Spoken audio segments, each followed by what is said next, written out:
Order à l'ordre.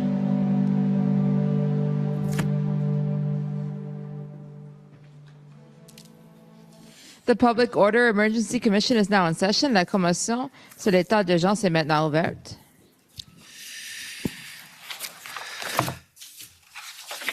Good morning, bonjour. J'espère que tout le monde a eu une bonne. I hope everybody had a nice weekend. Everyone enjoyed the weekend. So I understand this morning we have a presentation of an overview report. Is that okay?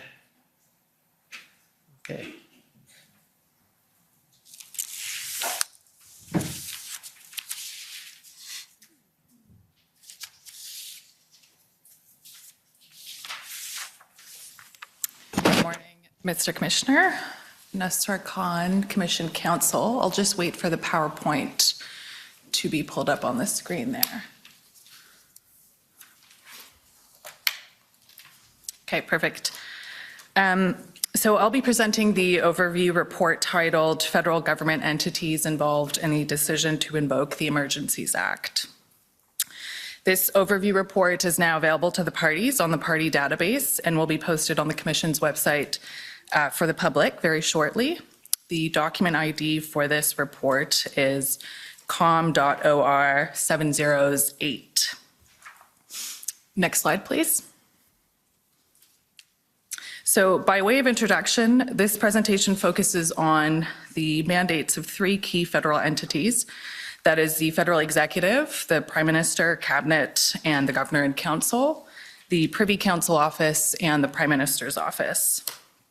Of course, there were many other departments and agencies implicated in the decision to declare a public order emergency, and the Commission will hear evidence from these witnesses in the coming 2 weeks.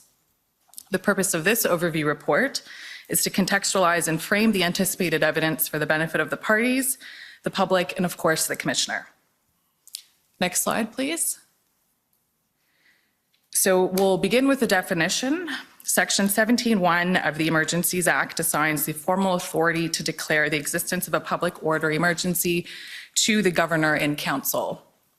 The term Governor and Council refers to the Governor General of Canada, acting on the advice of the King's Privy Council for Canada. The King's Privy Council, in turn, is a technical term that describes the full group of people who have the authority to advise the sovereign or the Governor General acting as the representative of the sovereign. In practical terms, however, references to the King's Privy Council are references to the federal cabinet. The federal cabinet is a committee of the Privy Council and is effectively its only operative branch. And by constitutional convention, the Governor General is required to follow the advice given by cabinet. This is, of course, a fundamental part of our system of responsible government. Next slide, please. So here we have an organizational chart depicting the structure of the federal executive branch. You'll see that while the formal authority to govern is vested in the Governor General, that authority is exercised on the advice of the Prime Minister and Cabinet. In turn, Prime Minister and Cabinet are supported by two central offices, the Privy Council Office and the Prime Minister's Office. So to put it into context, the 4 orders in council that were issued by the Governor and Council in the context of the public order emergency were issued on the advice of the Prime Minister and Cabinet. Next slide, thanks. The federal cabinet is a political decision-making body that consists of all federal ministers as well as the Prime Minister. The cabinet is sometimes referred to as the federal ministry. Cabinet is the forum wherein the government of the day sets its priorities and decides how to advance these priorities. The Prime Minister sets the agenda and will lead ministers to agreement in making cabinet decisions, but the final and ultimate decision-making authority rests with the Prime Minister. Cabinet members are governed by 2 related conventions, cabinet solidarity and cabinet confidentiality. Cabinet solidarity requires that ministers, as a group, be held accountable to Parliament for their government's actions. Cabinet confidentiality requires that ministers not disclose the substance of their cabinet discussions to the public. The two principles are, of course, intertwined because cabinet confidentiality allows ministers to frankly and vigorously discuss their views with their colleagues in private while remaining united in their decisions to the public. Ministers are also individually responsible for the federal departments they oversee. The powers and duties in respect of their departments are set out in their departmental statutes. In practice, however, the day-to-day operations of a federal department or agency are carried out by the deputy minister and civil servants. A deputy minister is the senior-most member of the professional, nonpartisan public service. Finally, every minister is supported by a ministerial office consisting of a political staff in carrying out their duties as members of parliament. Political staff are sometimes referred to as exempt staff because they are not bound by the strict impartiality rules that apply to the public service and are instead temporary political appointees. So there is a clear separation between political staff and the public servants who work within federal departments, in that political staff do not have the authority to give direction or instruction to public servants. Next slide, please. So here we have another organizational chart that depicts the work of cabinet and cabinet committees. The work of the government is also carried out by several cabinet committees. The protests and the government's response to the protests were discussed by two cabinet committees in particular. The first was the Cabinet Committee on Safety, Security and Emergencies, or SSE, which was chaired by the Minister of Emergency Preparedness. The SSE met on February 3rd, 6th, and 8th. The second Cabinet Committee was the Incident Response Group, or IRG. The IRG took over the management of the issue after February 8th and was chaired by the Prime Minister and therefore had decision-making authority. The IRG met on February 10th, 12th, and 13th, and then daily thereafter between February 16th and February 23rd. I will also add that there were two full cabinet meetings at which the protests and the invocation of the Emergencies Act was discussed. These meetings took place on February 3rd and February 15th. Turning now to the Prime Minister's office, the PMO is a central political agency supporting the Prime Minister in his three roles as the head of government, the leader of a political party, and a member of Parliament. PMO staff advise the Prime Minister on policy issues, communications, and parliamentary affairs, and PMO is led by a Chief of Staff who reports directly to the Prime Minister and is also appointed by the Prime Minister. Like the staff at ministerial offices, all staff at the PMO are exempt staff in that they are temporary political appointees. The PMO operates as the critical link between the partisan interests and agenda of the Prime Minister and the general workings of government. For instance, PMO maintains close relationships with political staff at ministers' offices, as well as with officials at the Privy Council office, and PMO officials often attend cabinet meetings. The Privy Council Office, or PCO, is the central coordinating agency within the federal government. And in contrast to PMO, the PCO provides nonpartisan advice to the Prime Minister and Cabinet and ensures that the government's agenda is implemented across all federal departments and agencies. And for this reason, PCO is sometimes referred to as the Prime Minister's Department. PCO is led by the Clerk of the Privy Council. The Clerk holds the additional titles of the Deputy Minister to the Prime Minister, the Secretary to Cabinet, and the Head of the Public Service. And as the Secretary to Cabinet, the Clerk is responsible for the smooth operation of Cabinet business, including the preparation of Cabinet memoranda and the keeping of Cabinet confidences. In addition to its primary role as a central coordinating agency, PCO also serves as the department for some ministers. This includes the Minister of Intergovernmental Affairs, who is supported by the Intergovernmental Affairs Secretariat, as well as the Minister of Emergency Preparedness, who is supported by the Emergency Preparedness and COVID-19 Recovery Secretariat. Another important PCO actor is the National Security and Intelligence Advisor, or the NSIA. The NSIA holds the title of Deputy Secretary to Cabinet and provides national security advice and intelligence briefings to the Prime Minister as well as to Cabinet.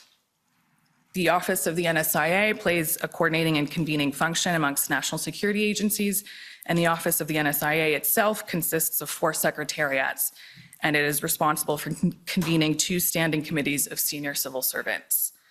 The NSIA also acts as the secretary to the Incident Response Group. So this chart depicts the relationship between the Privy Council Office, federal departments and agencies, and the various secretariats within PCO. It should be noted that there is no legislation governing the role of the NSIA or PCO, as these entities are meant to play only an advisory, secretarial, and coordination function to Cabinet. The NSIA chairs the Deputy Minister's Operations and Coordination Committee, or DMOC, and the Assistant Secretary to Cabinet, Security and Intelligence, co-chairs the Assistant Deputy Minister's Committee on National Security and Operations, or ADM-NS Ops.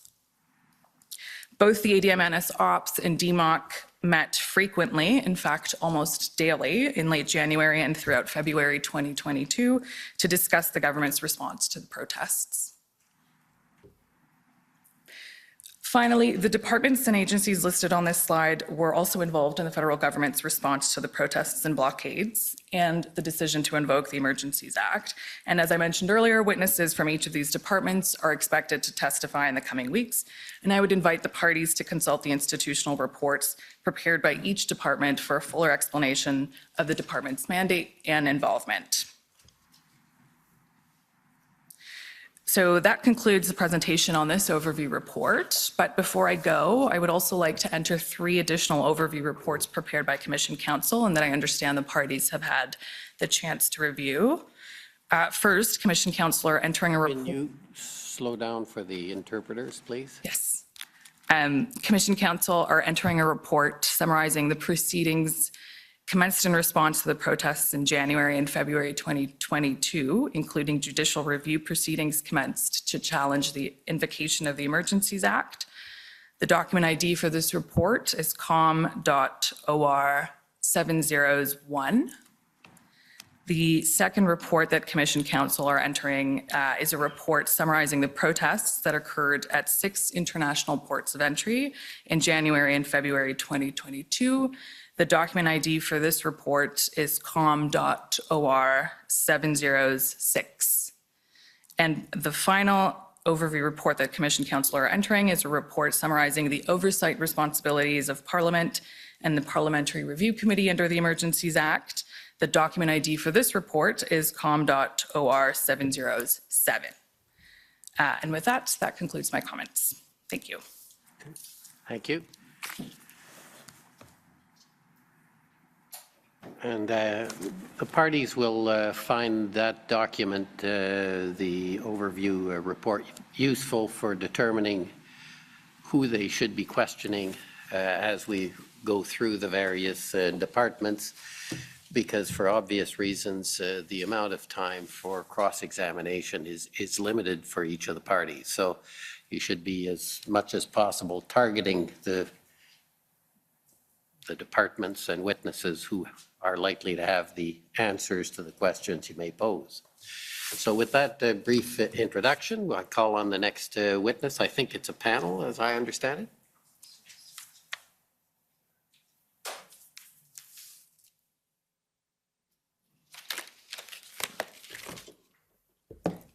Thank you, Mr. Commissioner. My name is Shantona Chaudhary, co-lead Commission Counsel. I'd like to call Mr. Rob Stewart and Mr. Dominique Rochon to the stand.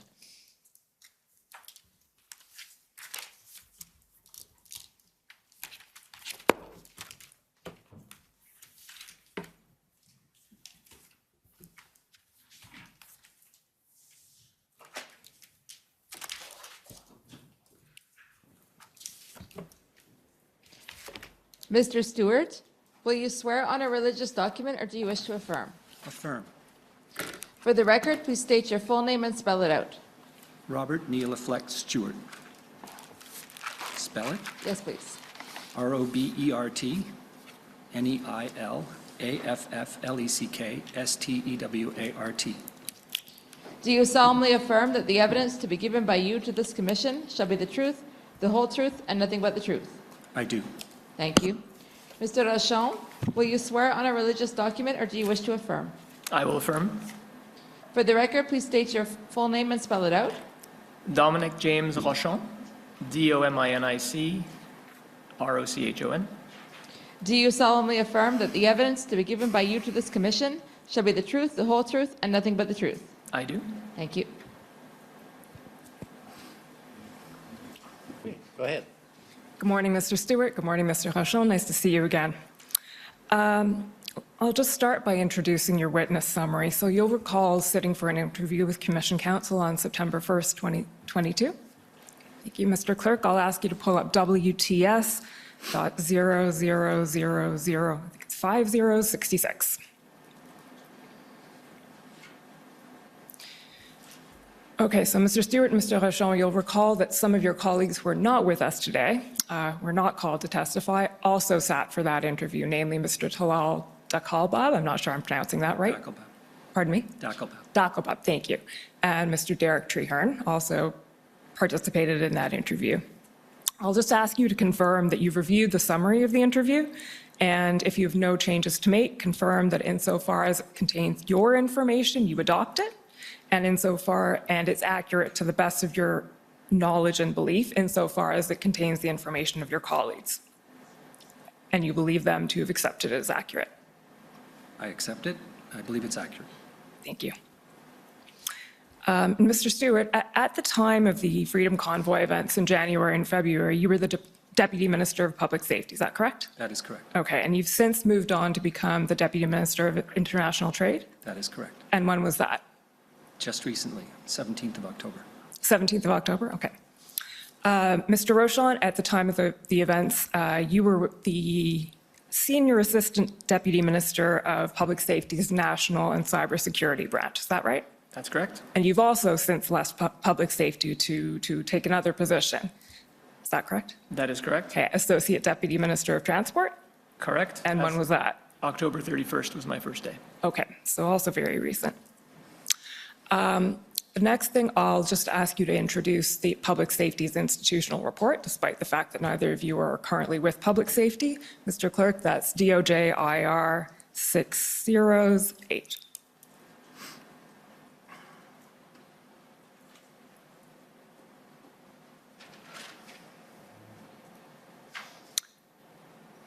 Okay, so Mr. Stewart, you'll recall that Public Safety Canada prepared and filed with the Commission this institutional report. Have you reviewed it? I have. Okay, and is it accurate to the best of your knowledge and belief? Yes. Okay, and can you confirm that it's been filed with the Commission as part of Public Safety's evidence? I believe it has. Thank you. Okay, with those introductions out of the way, I'll just ask you to start by giving an overview of the structure of public safety. It's a slightly complicated department. It's, as we know, the Department of Public Safety and Emergency Preparedness. So, Mr. Stewart, can you walk us through public safety writ large? By all means. Public safety is a relatively small department that covers all matters associated with the security of Canada. It has three main branches, which deal with national and cybersecurity, that's one branch, crime prevention, that's another, and emergency management, that's the third. It has other branches which do more coordinating or corporate work. Okay, but the three that you mentioned are the ones who were most implicated in the events of the convoy, is that right? Those are the policy branches. Okay.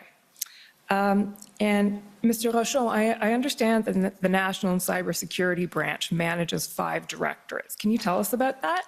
And if you'd like to have the reference for your notes, it's DOJ IR at page 8, paragraphs 25 and 26, so we can just pull that up.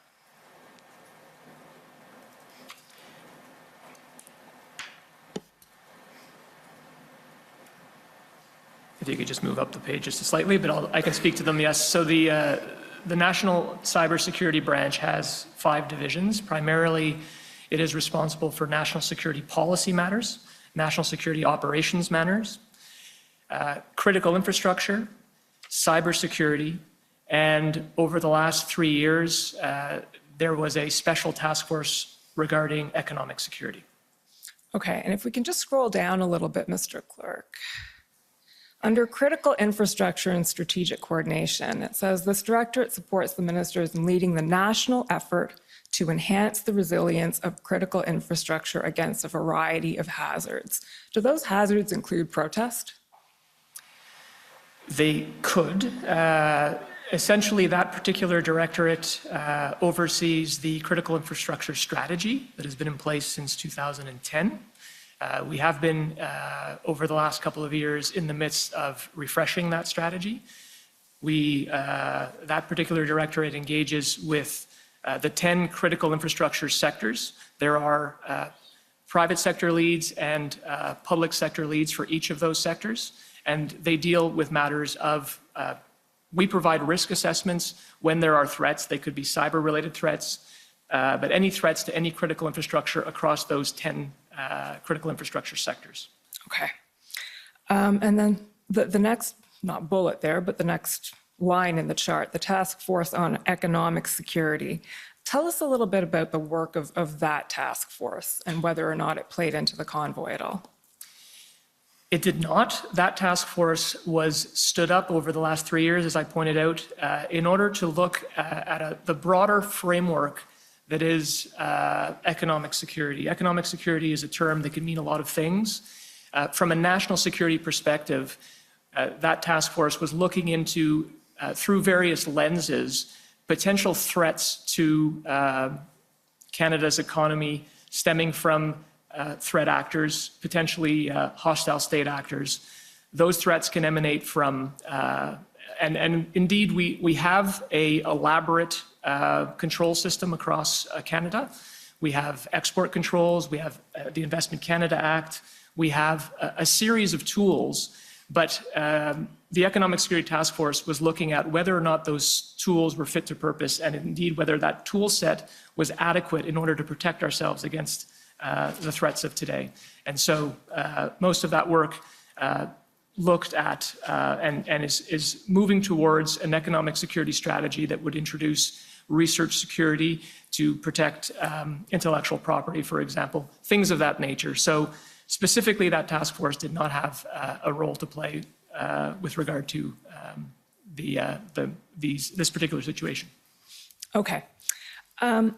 Now, getting to your own individual roles and responsibilities, Mr. Stewart, can you tell us, first of all, a little bit about your general role as a Deputy Minister of Public Safety, and then describe at a very high level your role with respect to the events of the convoy? By all means, as a deputy, I'm responsible for the administration of the department and providing policy advice to the minister on matters associated with public safety and overseeing program delivery. The department runs a number of contribution programs that provide funding for various activities. And I also work with the deputy heads of organizations that are in the portfolio. And by the portfolio, I mean these are organizations who are responsible to the minister.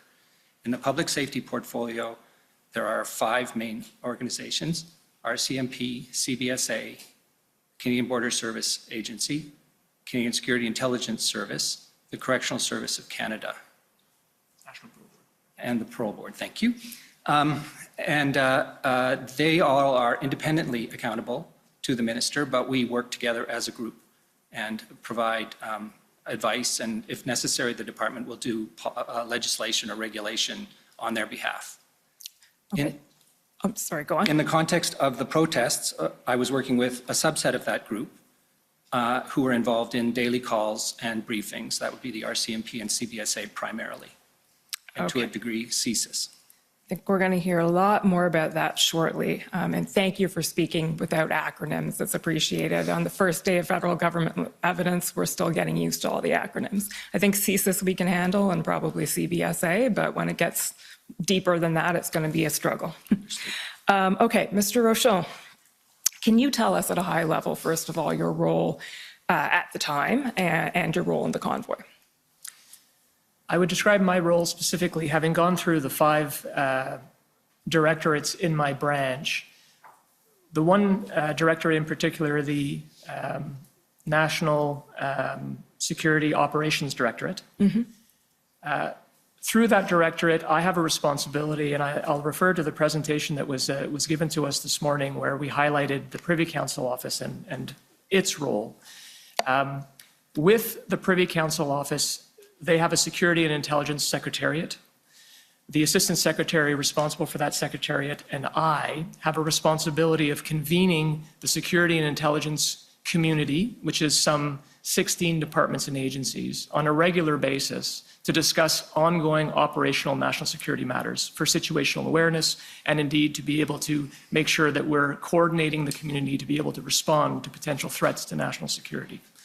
So that particular committee is called the Assistant Deputy Minister National Security Operations Committee, ADMNS Ops. If you don't mind me that acronym, I'll probably refer to that a lot. So ADMNS Ops meets every week, once a week. During the Convoy situation, I would say that the regular meeting on Tuesday, January 25th, we discussed the Convoy, but after that date, we decided to have ad hoc meetings, so everyday daily meetings of that committee, pretty much throughout the rest of the operational situation, if I could put it that way. So I guess my role primarily was to convene, along with my PCO colleague, the Privy Council Office colleague, all the various representatives of these departments and agencies in the security and intelligence community, and I'm happy to walk you through who they might be. But we would get together and discuss whether or not this issue was an issue of national security and whether or not it could lead to threats to national security. Okay, I certainly do want you to elaborate on that. But first of all, who was your PCO colleague? Who Mike co-chaired McDonald is the Assistant Secretary to the Secretariat for Security and Intelligence. Okay, well, you've anticipated essentially my next question, because the first sort of broad topic that I think we're going to cover here is public safety's preparation for the convoy. And that feeds into, Mr. Rochon, what you were telling us about public safety's intelligence role. So at this point, I'll ask you to, yes, please explain that and explain how it fed into public safety's preparation. So I'll start by explaining that intelligence, with regard to the federal family, you have collectors of intelligence, you have assessors of intelligence, and you have consumers of intelligence. Public Safety Department is a consumer. We don't per se collect intelligence and we don't assess intelligence, we consume it. Why does one consume intelligence? In order to be able to be better informed so that decisions can be made. And those decisions are made across all departments and agencies. The key collectors of intelligence, CSIS, the Communications Security Establishment, CBSA to a certain extent, what they collect and what they see at the border, RCMP, but indeed, beyond the federal family, there's also collection of intelligence that occurs within police of jurisdiction, which I'm sure you would have heard about at the municipal level, at the provincial level, et cetera. Intelligence can be very broad. It's not an exact science and really only provides a piece of information at a moment in time. The federal family also has assessors of that intelligence, which means they pull different threads of intelligence together in order to be able to fuse it and provide a more holistic picture to, again, better inform potential decisions related to national security matters. Assessors are the Integrated Terrorism Assessment Center, ITAC. You have the Privy Council Office also has a secretariat, the Intelligence Assessment Secretariat. But to a certain extent, CSIS, the Communications Security Establishment, perform their own assessments and are able to provide reports, as does the RCMP. When we convene the ADM-NS Ops group, typically we will use different pieces of intelligence in order to be able to inform us on various issues that are happening all over the world that could lead to or are posing a threat to national security. So throughout the particular situation with the convoy, I would say that there was some intelligence that was likely being pulled together at a police of jurisdiction level. That isn't something that would make its way to our federal family table as a matter of course. The RCMP sits at that table and would bring any information that they would learn as they're stitched up with different polices of jurisdiction across the country. They would bring that information to the table if there was something relevant that needed to be flagged. But there is a distinction between something rising to a national security level and something that is a police matter that they might be dealing with throughout the country. Okay, and in your interview, we're going to go back to some of that as we go along, but you explained that prior to the convoy's arrival, this is taking you up on your last point, NCSB, so the National Cybersecurity Branch, wasn't gathering or disseminating intelligence about the convoy because at that point there was no indication that the offense would be a national security threat. So can you explain and elaborate on that a little bit, what that threshold is and when, if at all, NCSB did start doing that and why? So again, our branch does not collect intelligence. We're consumers of it. So we would be receiving that intelligence from different parties, be it CSIS or be it the RCMP in the federal family context. The Government Operations Center is another element of public safety. They fall under the Emergency Management Branch. They don't fall under my branch. Nevertheless, the Government Operations Center, otherwise known as the GOC, does have a role to play with regard to any potential emergency in terms of pulling together information and disseminating that information about a potential emergency. They're a 24/7 ops center at public safety. So the reason I mentioned them is obviously if there is a potential protest or, for example, on Canada Day, when there are provisions that need to be made in terms of securing a particular area or if there's a potential threat that may be arising, the Government Operations Center does start collecting open source information and sharing that information across the federal security and intelligence community in order for there to be situational awareness about a potential for social disruption or something that may be of concern. So I would say the GOC was aware and within public safety would have been the first entity that would have started collecting information. I think that the weekend before the convoy decided to make its way to Ottawa, they would have started collecting some information and disseminating it. Following that, Transport Canada, obviously, given their mandate, would have started having concerns about slow rolls and disruptions to traffic.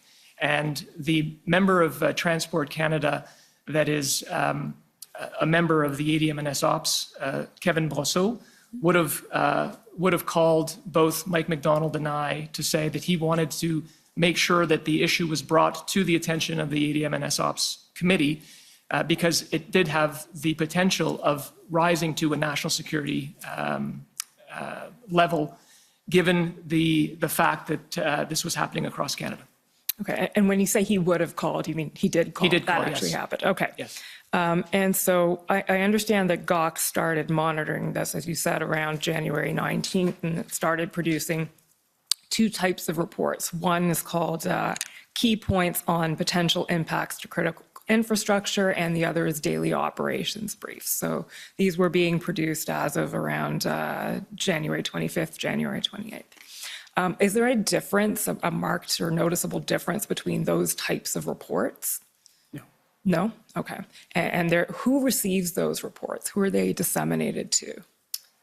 I can't say for sure what the broad distribution list is, but it's pretty much federal provincial. And then the key points would have been going to a selected group of deputies and senior public servants. Okay. And I appreciate that it's your colleague, Mr. Traherne, who is in charge of the GOC, so he's the person with the best knowledge on this, but... If you'd like, I could just clarify a point here. Of course. Because my colleague has talked about the intelligence side of the operation. The GOC does not consume intelligence or report it. All it does is bring together open source information and operational information that it obtains from various parties. And in the event of a protest or an event in Ottawa that requires coordination with police forces, it will sit in on that and it will report that information. But none of that is considered to be intelligence and therefore classified. So maybe you can help us here a little bit understand the distinction between information and intelligence. Who wants to tackle that one? Well, I'll go first and Dominic can follow. Information is anything that you can obtain via open source and is not by its nature classified to any degree. I suppose you could, quibble about that, but as a general matter, and to the point that I was making, it really isn't needed to be protected in any way. Whereas intelligence, which is classified at various levels, needs to be guarded and protected, and it represents a threat to the security of Canada if it's disclosed. I would just elaborate that there are different forms of intelligence. You have human source, so human intelligence that you get from human sources. You have signals intelligence. So there are a whole series of different types of intelligence that can be collected, and different departments and agencies can collect that intelligence under their respective mandates. So they can only collect that information provided that it follows the various legislation that underpins their existence. Okay, and appreciating that public safety is a consumer, neither a collector nor a gatherer of intelligence, and the fact that we're going to be hearing from both CSIS and ITAC next week. I won't spend too much more time on this, but there's one thing I did want to raise with you. Mr. Clerk, could you please pull up TRN 5011? So this is an excerpt from a transcript of Commissioner Carrique's evidence from a couple of weeks ago. I'll set the context for you, and then I'll ask you to maybe elaborate a bit on what he was discussing. So the reference is page 90. We can just pull that up. So the context here is Commissioner Carrique was being questioned by my colleague, Monsieur Brousseau, about a reference in an OPP Hendon report, and I'll just stop there. In the interview, the Commission's heard quite a bit of evidence about Project Hendon and OPP's Hendon reports, and in the interview that we had in September, you told us that neither of you had heard of Project Hendon at the time specifically, and that the Project Hendon reports hadn't been fed up to you. And I take it that that goes to your point of provincial law enforcement intelligence would likely not be directly fed up to you. But I'm wondering if you can, or if it did, it would be through the RCMP. But I'm wondering if you could just explain, elaborate on that a little bit. I certainly can. I would say, and you'll have the opportunity, I assume, to speak with the RCMP and with CSIS, as you have with police of jurisdiction, whether it be provincial or municipal. At every level, I would assume, and I believe is the case, there are intelligence bodies that pull together intelligence on a wide variety of issues. And if there's a particular incident that is occurring, they will pull together a particular operation and start collecting information, intelligence about that particular issue. So I'm assuming here, in this case, that the Ontario Provincial Police would have started Operation Hendon. Now, police of jurisdiction will get together and liaise with the RCMP. So I'm quite certain that the RCMP would have been privy to anything coming out of Project Hendon, as they would have been privy to anything coming out of the Ottawa Police Service and other police of jurisdiction across Ontario or indeed across Canada. And for the purposes of our National Security Committee that looks at operational situations, the RCMP would be feeding us any relevant information, but they would not be referring to an Operation Hendon or an operation, whatever the various operations. They wouldn't tell us where the information would be coming from specifically. They would simply be flagging anything that would be of interest for the table. Okay, so if I can just summarize that, if the RCMP was privy to anything from Project Hendon that was relevant, you would expect to have knowledge of that through them. Yes. Okay, thank you, that's helpful. So just getting back to this little transcript excerpt here. So Commissioner Creek is being asked about a reference in an OPP Hendon report to a potential threat to Canada's sovereignty and national security. That's around line 19, I believe. And if we can just scroll down now to the next page, page 91. 97? 91. Oh, sorry, yes. No problem. Okay, so I'm just going to read through the first few paragraphs here. Commissioner Carrick says, what is required is further analysis of that threat. Hendon did have those conversations with the appropriate security partners to see if that potential threat rose to the point that would warrant them enacting their mandates for the items they're responsible for. And as we know, slow down, in the Emergencies Act, it says threat to the security, or it says the security of Canada. It doesn't actually say national security. Public Safety Canada goes to a much broader context when describing national security. And one of the items in national security, if you look at the national security strategy and how it's described by Public Safety Canada, actually includes impact to economy, activities at critical infrastructures, international border crossings. So, Mr. Rochon or Mr. Stewart, whoever's best placed to answer this, can you explain and elaborate a little bit on what Commissioner Creek is referring to here, Public Safety Canada's national security strategy and definition? I'll give it a go. To be honest, the national security strategy dates back to 2004. And there are several academic institutions as of late that have recommended that the Government of Canada come out with a newer version, or at least refresh that strategy. I'll start by explaining what was meant in terms of CSIS and whether or not the threshold was met with regard to their act. What I think Commissioner Creek was referring to was the fact that, as I was mentioning earlier, CSIS has the ability to collect intelligence, but they can only collect intelligence if certain thresholds have been met. CSIS are only but one of a number of inputs into the national security landscape. And so they do have targets, whether it be, and I'll use a term here that I'm sure is going to come up, or probably already has come up, but will come up fairly frequently, that of ideologically motivated violent extremism. Public safety also has a counterterrorism strategy. We have a cybersecurity strategy. We're developing an economic security strategy, as I mentioned earlier. We're looking to create a hostile activities of state actors framework to deal with foreign interference. So the reason why we don't have perhaps an up-to-date national security strategy is because national security now permeates a whole host of things, all walks of life in terms of Canadian society. And I won't even get into threats posed by climate change, indeed the pandemic itself, the public health situation. Unfortunately, there is no, as far as I know, no definition in legislation of national security.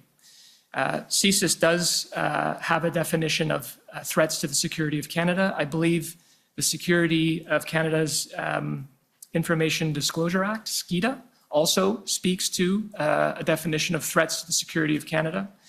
We have review bodies for the security and intelligence community. The National Security and Intelligence Review Agency, the National Security and Intelligence Committee of Parliamentarians, and CIRA and NSICOP. They have gone to great pains to sort of define what their purview is in terms of national security. And indeed, it covers, as I mentioned earlier, some 16 departments and agencies.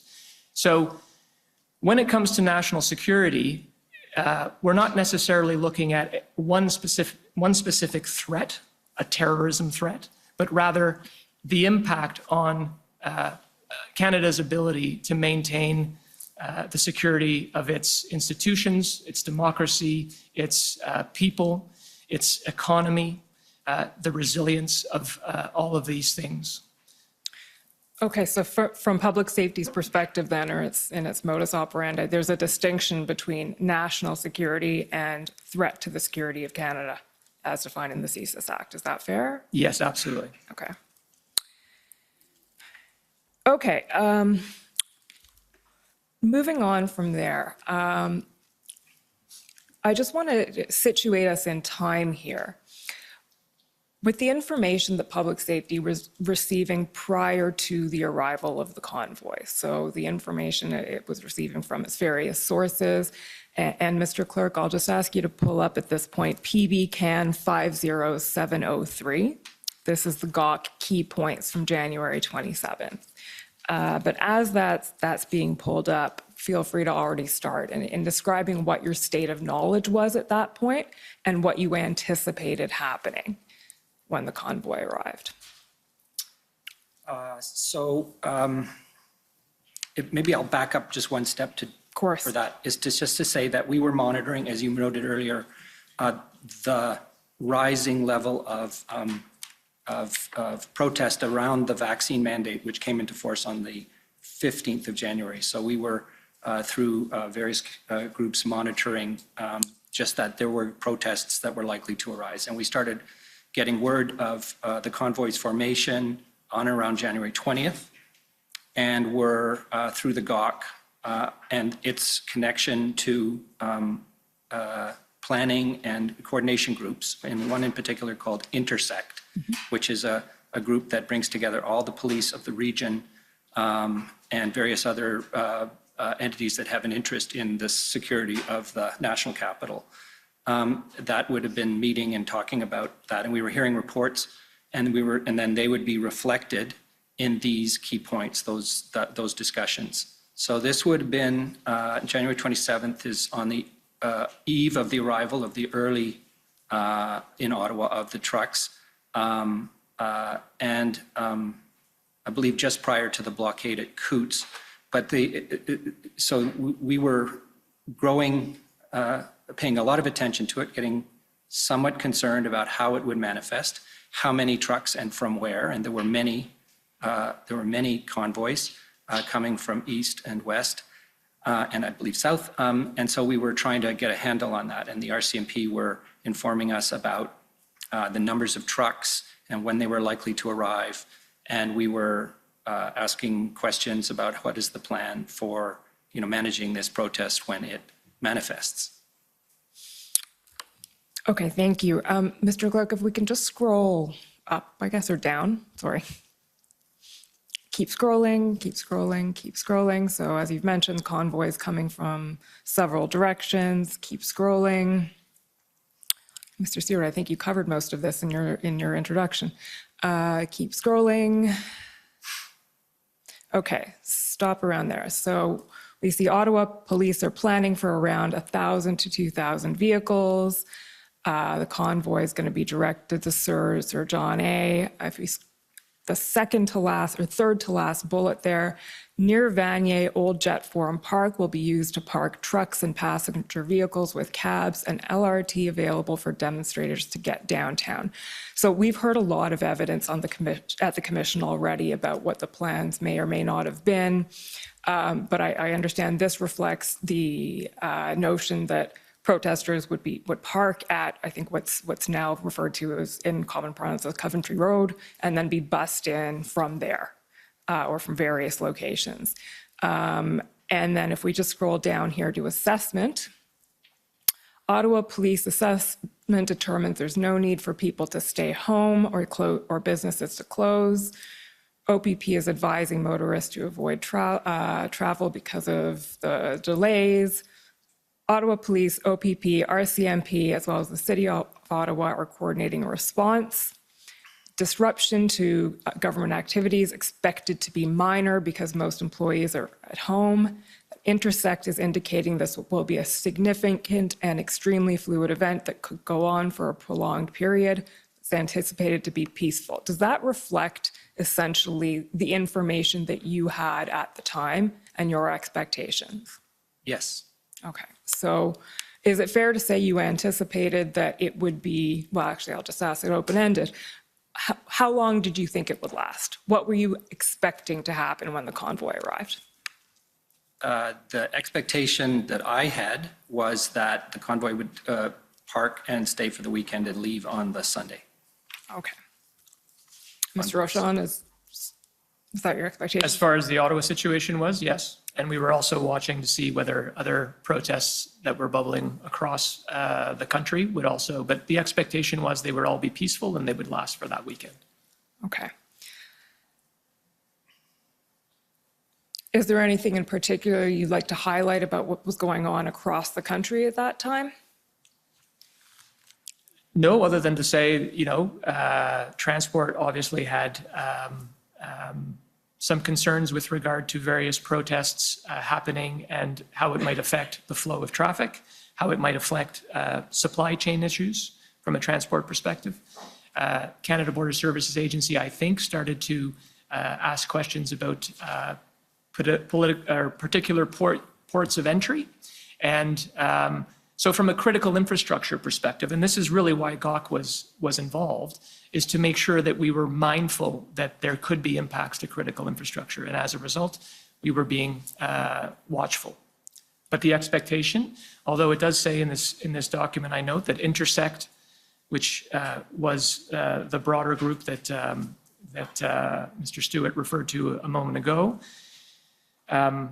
they indicated that the situation was very fluid and that it could go on for a more prolonged period, particularly in Ottawa. So. I would like to add to that, if I may. Please do. So the convoys were a very organic kind of protest, and it was very difficult. And I've used the word intelligence in a very technical sense before, but to have good intel of what the plans were for any of the convoys as they manifested. And we were starting to see slow roll convoys in other places in the country.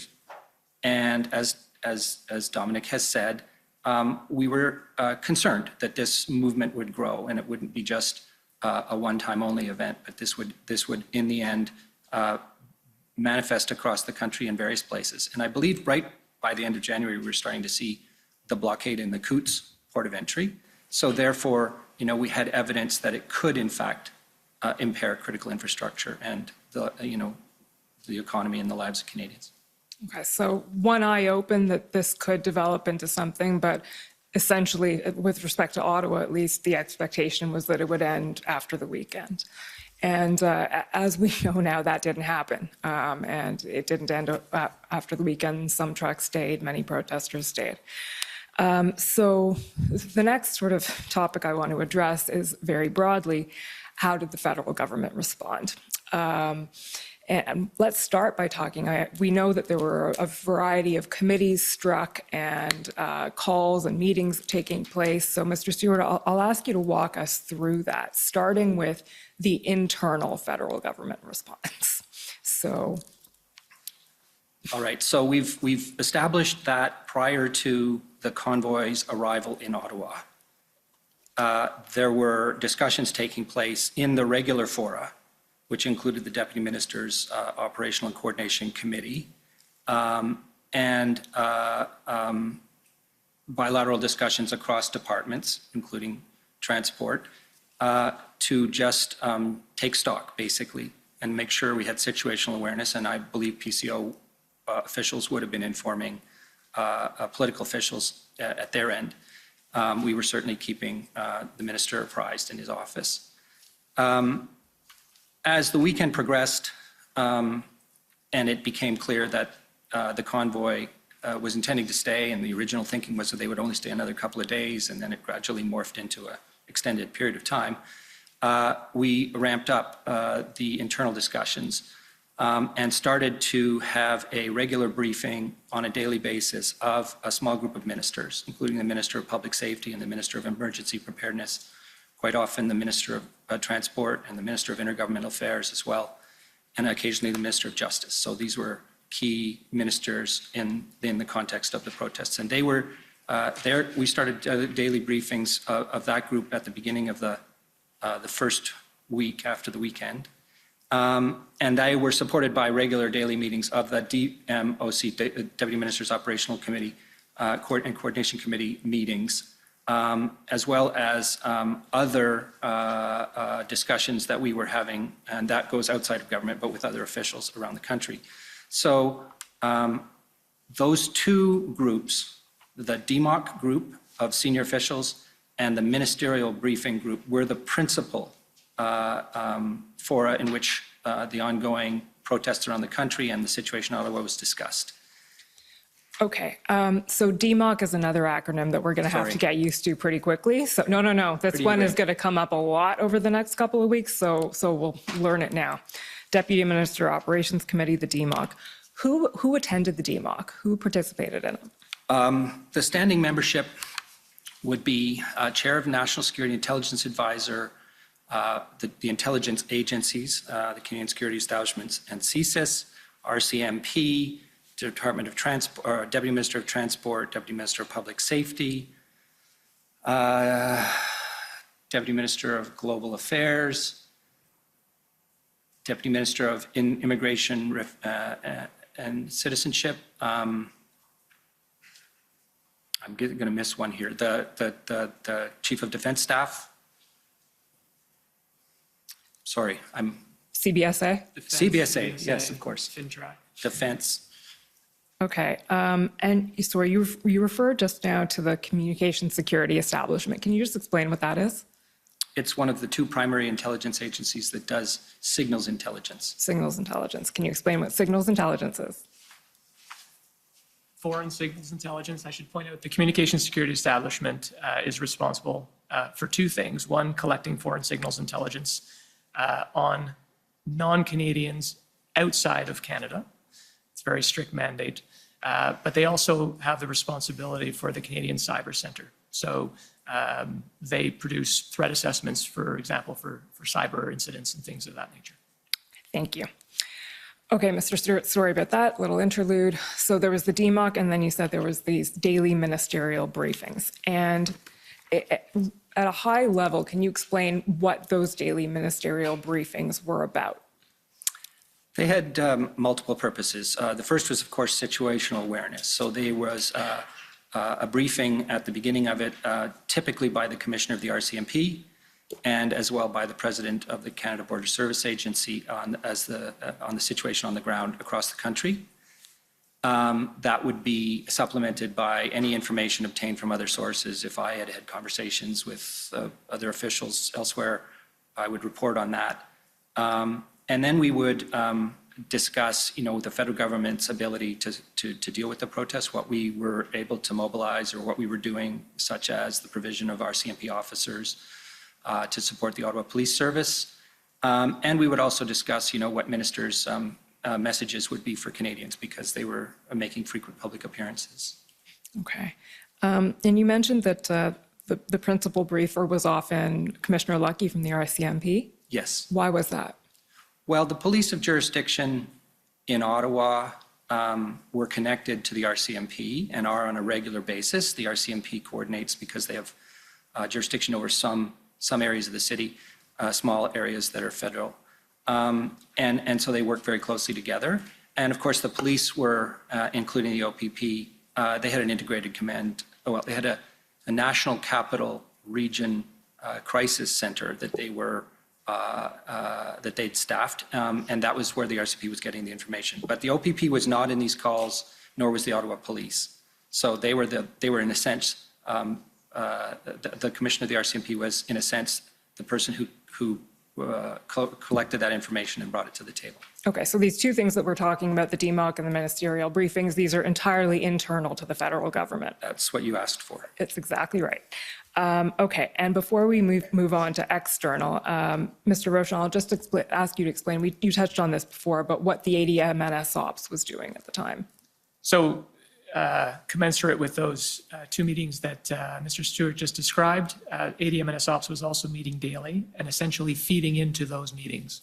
So it's just one layer below in terms of assistant deputy ministers from all of those same departments and agencies coming together and discussing situational awareness around the various incidents that were occurring across the country.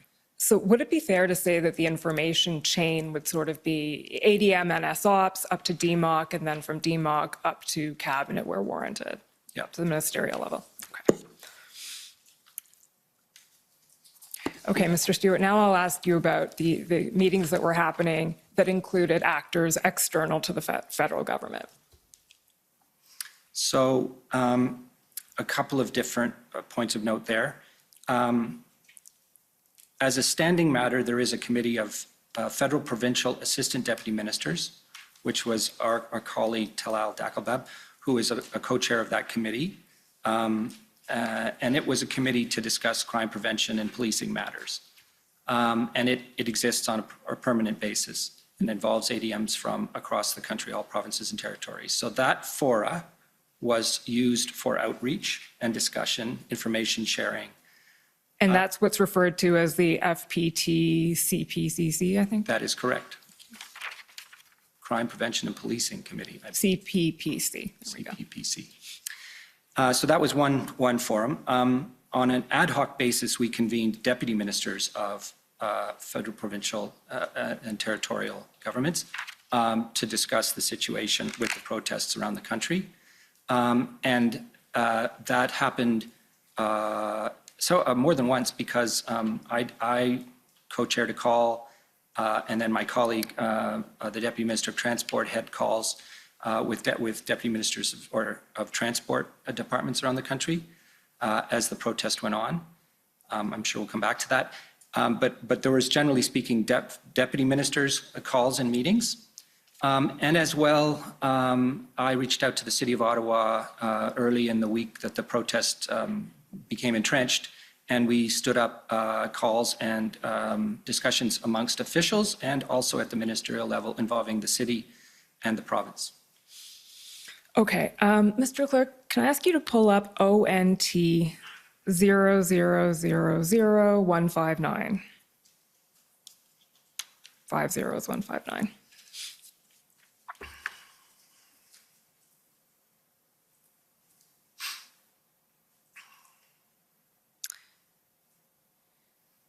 These are notes that we received from Ontario from a meeting on February 6th, which I understand was one of the situation in Ottawa meetings that you described, Mr. Stewart. And as you said, I believe you convened these meetings in order to have some input on what was going on in Ottawa and assist with that situation. Okay, so just want to take you to the various things that you're reported to have said in this meeting. So the first thing is you convened the meeting and you were looking to get a sense of what was going on the ground in Ottawa and steps to resolving the situation. First thing is you noted that some of your federal ministers were concerned and wanted a quick resolution to the matter. In addition, there continues to be concern from the federal ministers about coordination of activities federally and with other partners. Can you just elaborate on what you were reporting there?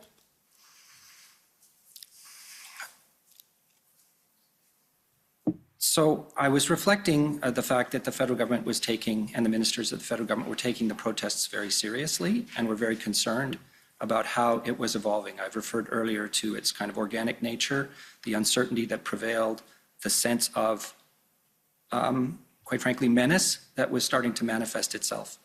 And given that it was happening on a national basis, ministers were actively, to the best of my knowledge, talking to counterparts across the country and trying to bring things, bring powers and plans to the table.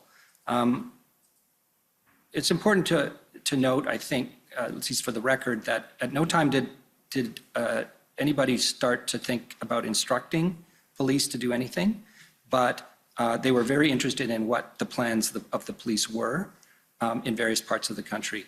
And as well, how we would mobilize, for border crossings with the Canadian Border Service Agency and local police. So the sense here that, there was a growing set of protests occurring, that it was taxing the abilities of local authorities to manage or to address them, and the lack of, at that point in time, a particular sort of coordinated federal provincial approach. That was what I was referring to. Okay. And just moving down, if we can scroll down to the next time you see Rob Stewart, there we go. Just keep scrolling down a little bit, Mr. Clerk, so we can see this quote. Sorry, scroll down a little more. Keep going.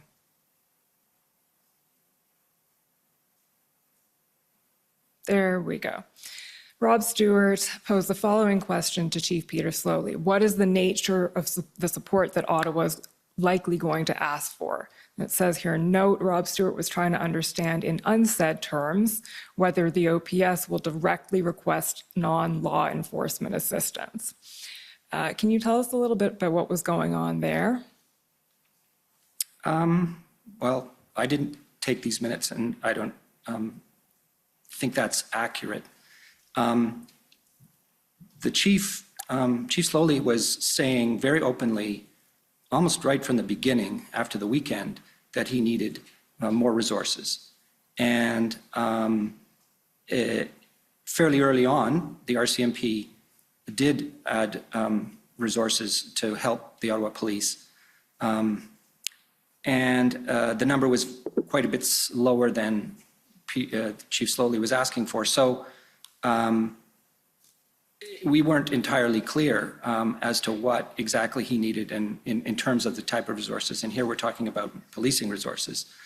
I had already spoken to the city, and here I mean City Manager Steve Kanellakos, and clarified that the federal government had no intention of mobilizing the Canadian Armed Forces to deal with the protests. And so it was not really, I think, a subject of discussion at that time. And the issue was more just the scope and nature of the policing resources that the city was calling for.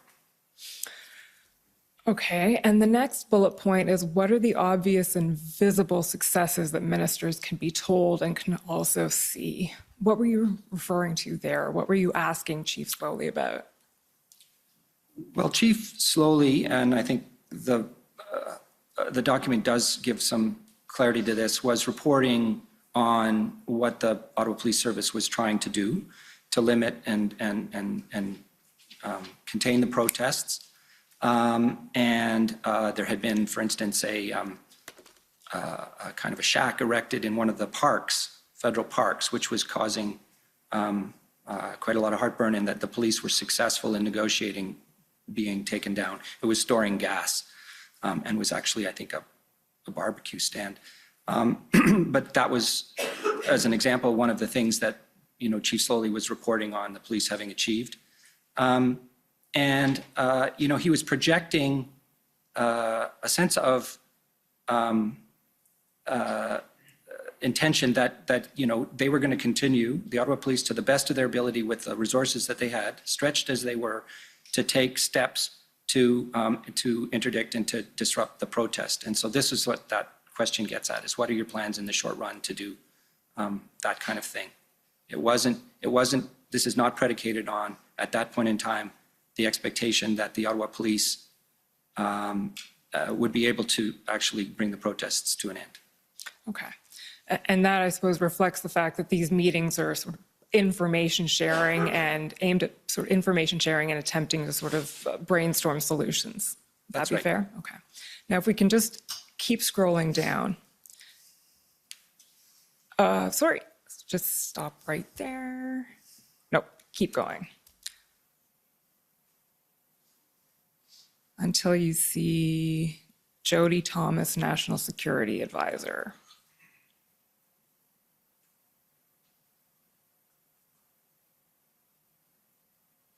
And scroll down a little bit more, please. Sorry, keep going. Will be the next one. It's a long minute. Okay, there we go. So, Mr. Stewart, I just want to ask you a little bit here about these meetings were meetings at the officials level largely. Is that right? Yes, Okay. And there was participation from Ontario. Mr. Di Tommaso Yes. would participate in these meetings, and we heard from Mr. Di Tommaso last week. And you'll see that quote that's attributed to Jody Thomas, who is the National Security Advisor, and you've already told us that the National Security Advisor is an official at PCO. yes. Who is involved in, I think, both chairing the DMOC and coordinating federal government response here. So Ms. Thomas is said to have said, she noted that it was a positive meeting and regrets to end on this point, but would the province be looking to the federal government if this protest was happening outside the city of Ottawa, e.g. happening in other places like Kingston? Mr. Di Tommaso, when he was here last week, the transcript reference for this is TRN 5021, page 262, testified that he understood this comment to mean that Ms. Thomas was trying to have the federal government wanting, or this comment indicated that the federal government was wanting to wash its hands of the entire thing. And I was wondering if you could comment on that. Was that your understanding of Ms. Thomas's comment here? Not at all. And I believe Mr. Di Tommaso misinterpreted what she was driving at. I think that it was never the view of federal officials or ministers that the federal government didn't have some degree of ownership of the protest and some degree of responsibility for dealing with it, as it was a national event. So it wasn't predicated, the question I don't believe was predicated on the federal government looking to not take action. In fact, it was the opposite. I believe that the concern here was that the province was not taking as much action as they might be taking. And I want to caveat that by saying that at no time did I think the OPP was not rising to deal with the event. Their response was, as far as I was aware, and through the commissioner of the RCMP, what it should be in terms of coming to the city and participating in planning and response. So, and Mr. Di Tommaso, in my conversations with him, of which there were many, was always assuring me that the OPP was on the job. And this pertained to Ottawa, it pertained to Windsor, it pertained to other places in the province where slow roll protests occurred. So I think, I would interpret this exchange as being largely about whether or not provincial politicians would be coming to the table as federal ministers were coming to the table to discuss what tools and tactics they could contribute. Okay, and that leads into something I want to ask you about more specifically. I think you've already introduced it here, but which is Ontario's general position and attitude towards the Ottawa protests and what was going on in late January, early February. Mr. Clerk, can I just ask you to pull up WTS 5066? This is your witness summary. I'd like to refer directly to some of the things you said in our interview.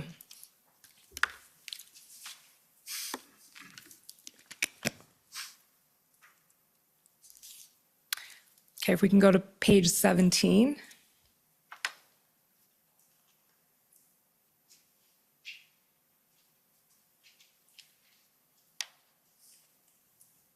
There we go. So in the interview, you said, it was never clear whether the government of Ontario was willing to assist Ottawa. You noted that the mayor of Ottawa, in your recollection, was frustrated. And then you added, there's a question about how quickly the provincial government would endorse the OPP, whether it would put its weight behind the OPP.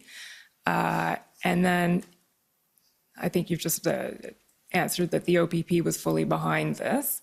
But then you noted there's a misconception that in the normal course, protests in Ottawa are not a provincial issue, but rather they're dealt with by a combination of federal and local police. As he explained it, he being you, they were treating Ottawa as Washington, D.C. Can you explain what you meant by that? They were treating Ottawa as Washington, D.C., and sort of walk us through what your viewpoint was in the early days in February of attempting to deal with this situation on behalf of the federal government and the response you were getting from Ontario. So in the normal course, the OPP does not come to Ottawa to deal with small-scale protests or Canada Day or any other major event. That tends to be coordinated. That's within the scope and capacity of the Ottawa Police Service, and it tends to be coordinated with the RCMP, who have responsibilities in the jurisdiction, as I've said before, for protecting ministers and certain federal sites, and also the Parliamentary Protective Service, who have the responsibility of protecting the precinct, the parliamentary precinct. So those would be the people who would normally, coordinate around the kinds of events that have occurred in the past, where the scale of the protest is not major. Here, we were talking about a situation where it had clearly gotten out of control and had become illegal, and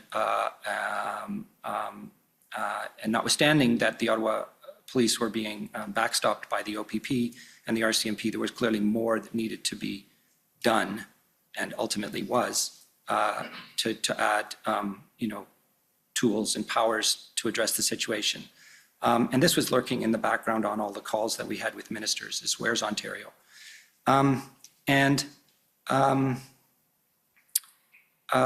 technical point that I think should be made here, though, is, and I believe Mr. DiTomaso touched on this, municipalities are creatures of provinces, and under the law, if the Ottawa Police Service is in need of assistance, technically they should be asking the OPP first and not the RCMP.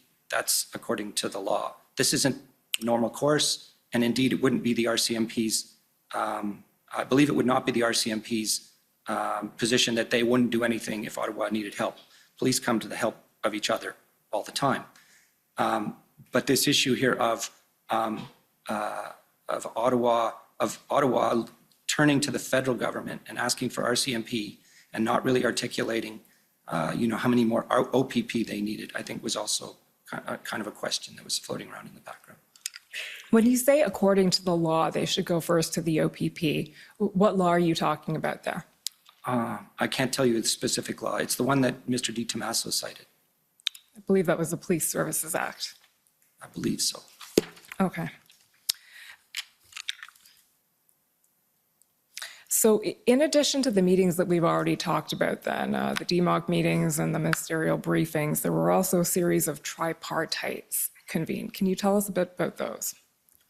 So bootstrapping in the same way we did with DMOC and ministers, from the calls that we had with Ontario and the city manager, city police, OPP, Mr. DiTomaso, we convened ministers and the mayor and invited provincial ministers to attend.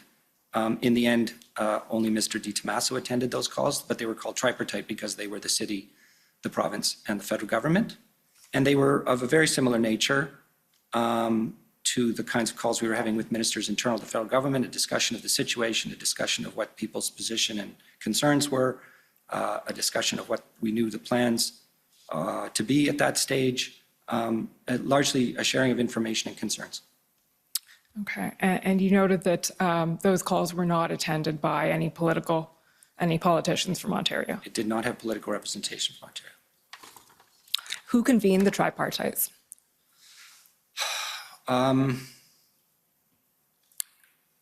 think the federal government did, although it was very much collective with the city. The city manager and I would agree that this needed to be done. And did you attend all of the tripartites? I did. Okay, I believe the dates of those would be February 7th, February 8th, and February 10th? Yes. Before we leave this document, your witness summary here, the other statement I wanted to ask you about was the one where you say the provincial government was more engaged in Windsor because the Ambassador Bridge blockade impacted the Ontario economy. And I realize we haven't talked about Ambassador Bridge and Windsor here yet this morning, but we heard several days of evidence about it last week. So we're aware of what happened in Windsor. Can you speak to a little bit that viewpoint that you held or hold, that the Ontario was more engaged in Windsor than it was in Ottawa?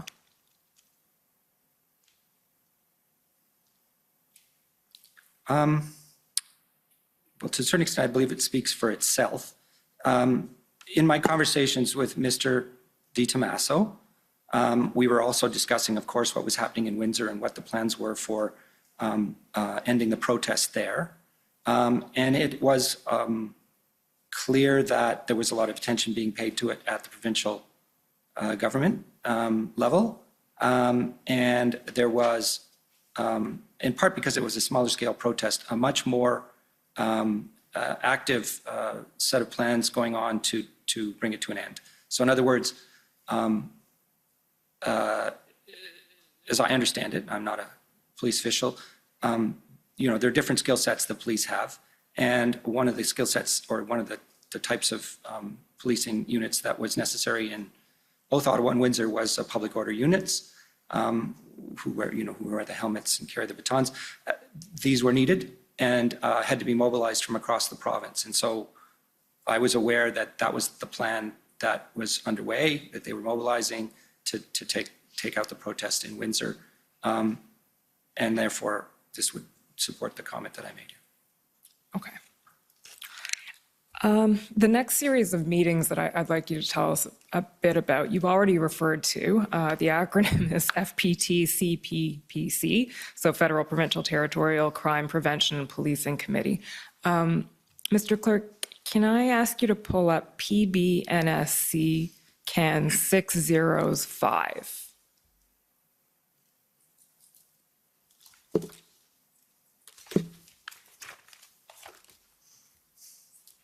Seven zeros, five.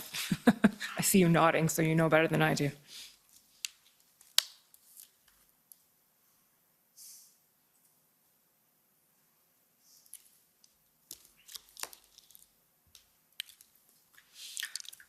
Okay, can we just scroll down? So these are, this is a readout of the FPT. Actually, this is a FPT DM's ad hoc meeting on February 7th. Do you recall this meeting, Mr. Stewart? Yes, I mentioned it earlier. Okay, perfect. So here's the readout. And the first comment I want to take you to is just at the sort of the end of that first paragraph where it says, Intel, there has not been significant element of violent extremism. We've discussed this before, can set up another meeting with CSIS and how monitoring threats to democracy. For now, there's no planning going on, no degree of violent extremism going on, not saying that this will happen. Can you just tell us a bit about what you were saying there? So CSIS officials and the CSIS director was on many calls, minister calls. In fact, I think attended a tripartite meeting call. And actually, can I just ask you to tell us who attended this particular meeting? What was this meeting? This particular meeting, this would have been all the deputy ministers, those at least that were available across the country from provinces and territories. Okay. Plus myself, and I believe Michael Keenan, the Deputy Minister of Transport. So would these be all public safety deputy ministers, or? Yes. Okay. Yes. I mean, they're not all called public safety Fair in various enough. jurisdictions, but that's what their responsibility is.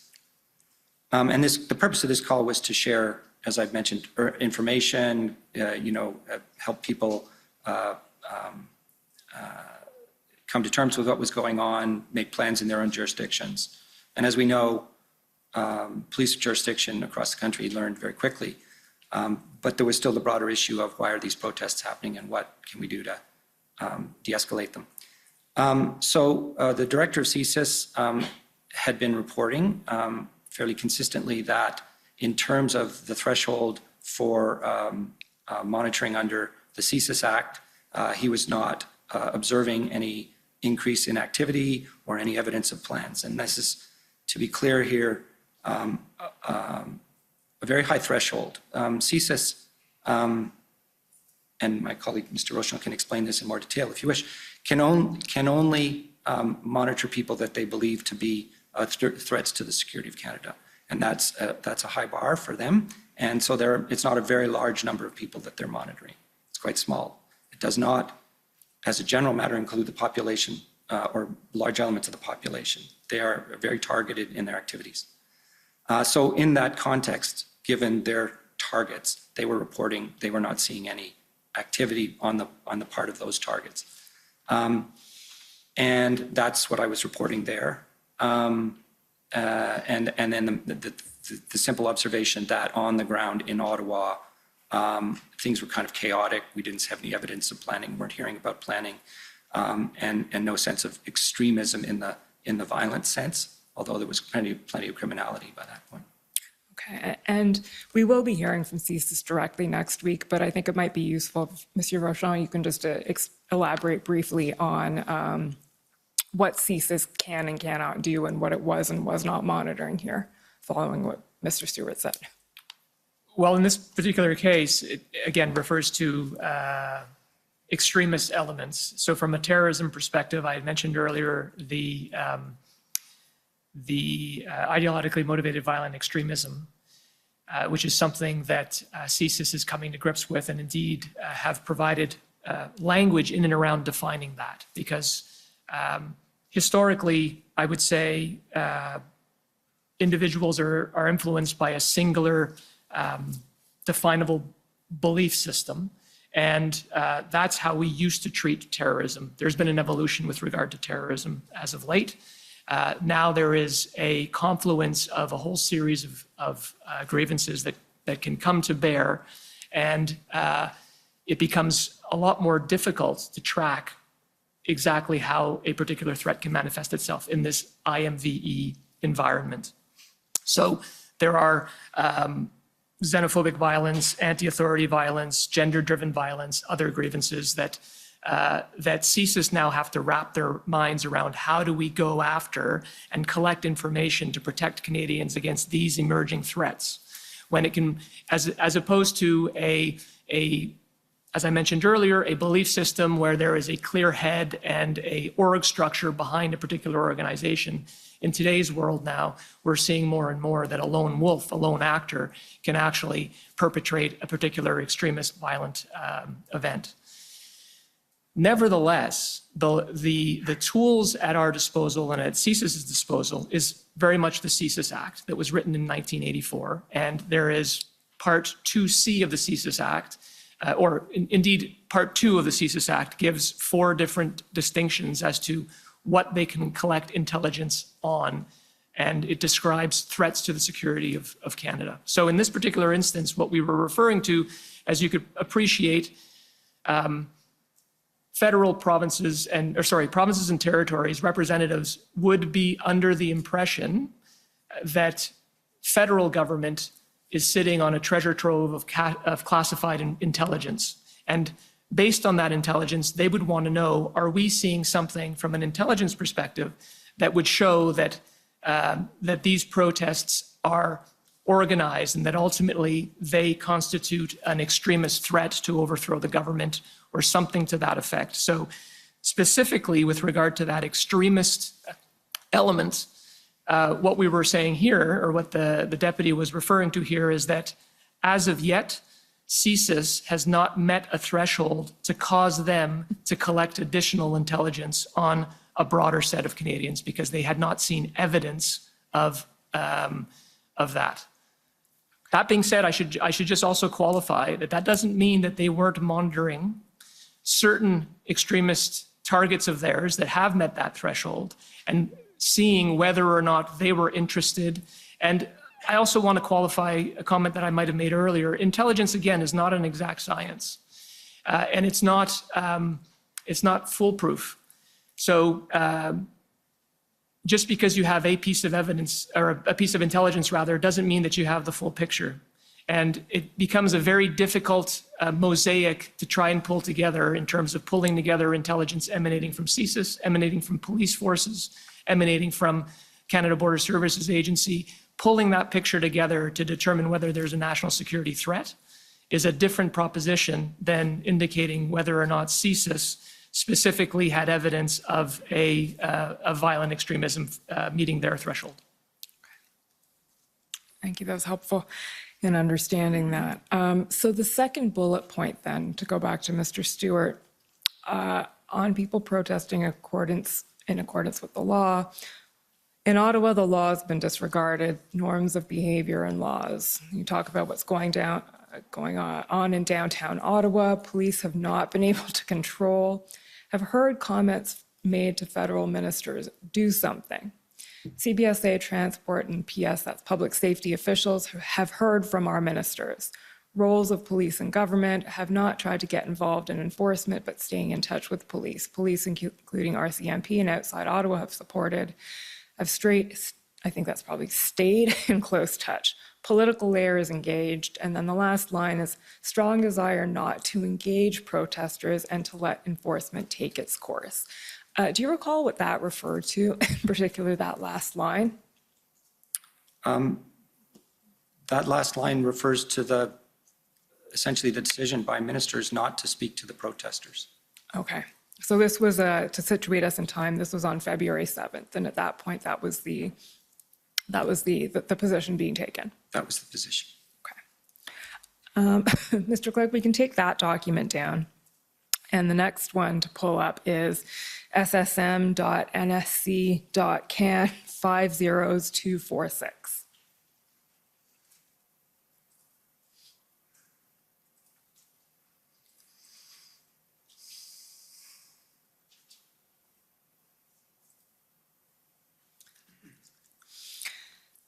So these are the NSIA's talking points on February 8th, and it looks like they're for a cabinet briefing. We're going to get into the specific cabinet meetings in a bit. But for now, we can go to page 4 of that document, Mr. Clerk. There's just a couple of specific points I'd like to ask you about. Sorry, up a bit. Yesterday, an FPT table of DM of Public Safety and Transport met to discuss a national and coordinated strategy that's built upon quote unquote maximum and strategic enforcement using any and all tools available at all 3 levels of government, and need to align all communications to protesters about maximum enforcement and the consequences. General support for approach, more to come. So the first question is that FPT table that happened the day before, is that the call that we just looked at? Yes. Okay. Now, I think we're going to hear a lot more about this in detail when your colleague, Deputy Minister Keenan from Transport Canada testifies, which is on Wednesday. But can you briefly explain to us what this idea of a maximum and strategic enforcement strategy was? The idea here was to use tools that would not normally be used in addition to the powers that the police have.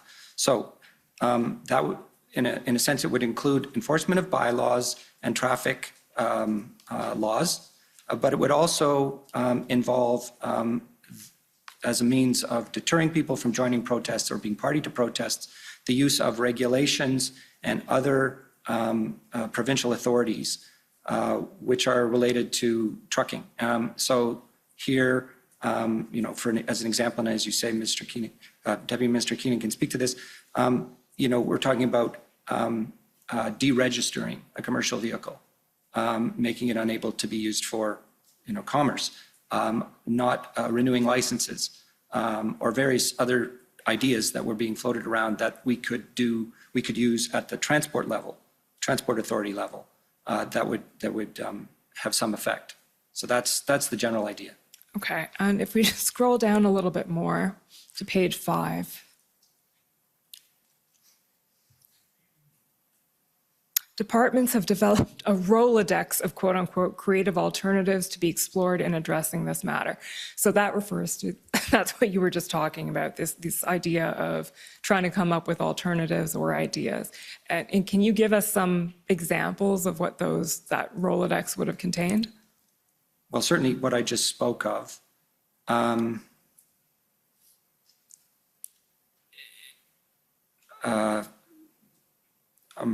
would really need to refer to the lists that we developed to be accurate, and there are lists in evidence. There are. Which come up or manifest a little bit later. So off the top of my head, I don't recall any other specific things other than in the transport realm. Okay, well, again, I think Deputy Minister Keenan will be taking us through this in great detail, but sort of skipping to the conclusion. What happened with the idea of the maximum enforcement strategy? Did that ever materialize? Were steps taken by the provinces to or municipal authorities to actually implement some of these? Well, the most obvious manifestation of action would have been the Ontario emergency order on the 11th of February. Okay. Before we get there, there's another topic I'd like to ask you about, which is requests for federal assistance. So this again falls within the rubric of what was going on between the provinces, the municipalities, and the federal government at the time. So request for federal assistance, I understand that that's a responsibility that falls to the GOC. So can I ask you to an extent at least, to be processed through the GOC, if I can put it that way. Can you explain, Deputy Minister Stewart, how that process works? So it's under the Emergency Management Act and a responsibility of the department, and then that's delegated to the Government Operations Center to coordinate. And the Government Operations Center, for the record, is a coordination unit, a surveillance and coordination unit. It doesn't have powers, it doesn't have authorities, it just works to bring partners to the table. So an RFA is in essence a situation in which the provincial capacity to deal with an issue, or yes, a provincial and territorial capacity to deal with an issue has been surpassed, and they need federal assistance. And the role of the GOC is to discuss the request and to coordinate the response. They occur most frequently in the world of natural events, fires, floods, but there were many in the context of the pandemic as well. In fact, there were, I think, well over 190 in the last 2.5 years or so, which is way, way beyond the normal level.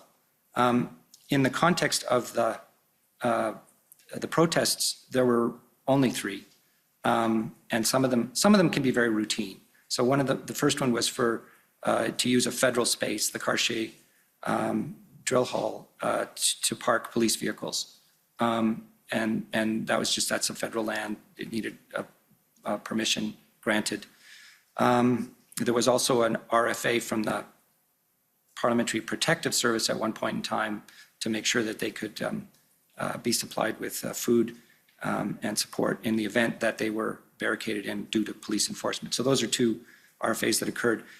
The main RFA that I think is of note is the one that came in from Alberta, and that one did not follow the normal course. The normal course for an RFA is it to be flagged by a provincial emergency authority to the GOC, allows for some back and forth about, is this possible? Can we meet this need? How are we going to respond to this? And that just smooths and expedites the process. In this case, it came in by letter from a Alberta minister directly to a federal minister, and we had no forewarning of its appearance. So do you want me to further explain the ask? Sure, and maybe actually at this point it would be helpful to bring up the document. It's PB Can 50718.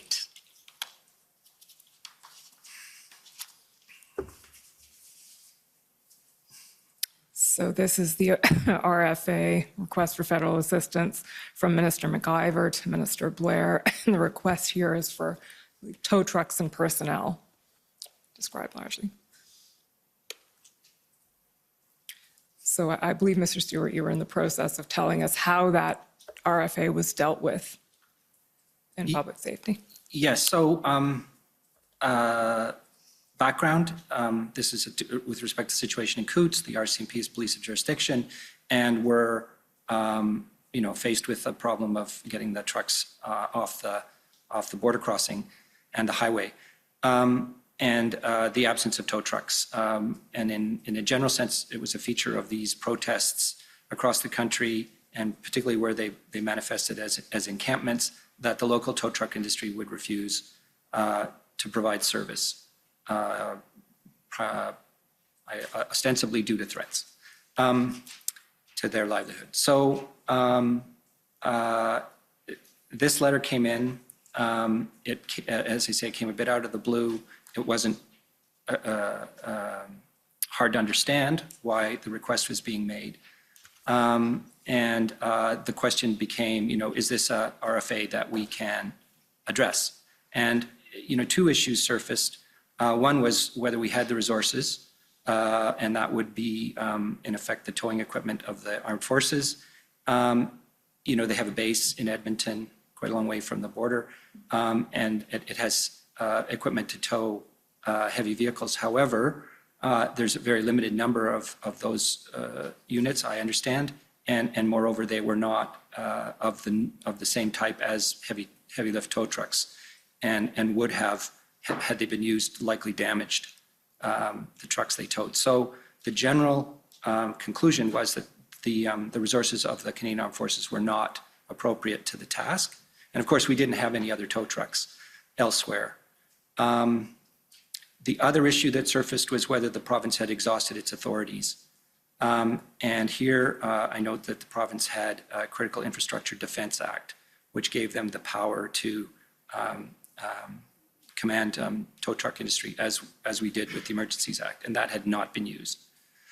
So for both of those reasons, we signaled that we would not be meeting this RFA. Although we bore it very, very much in mind is when we formulated the orders under the Emergencies Act. Okay, so just to make sure I understand that, on the one hand, it was determined that the Canadian Armed Forces did not have the appropriate equipment, that was not suited to task, and on the other hand, Alberta did have in its own powers the ability to compel tow trucks under its Critical Infrastructure Correct. Act. Okay.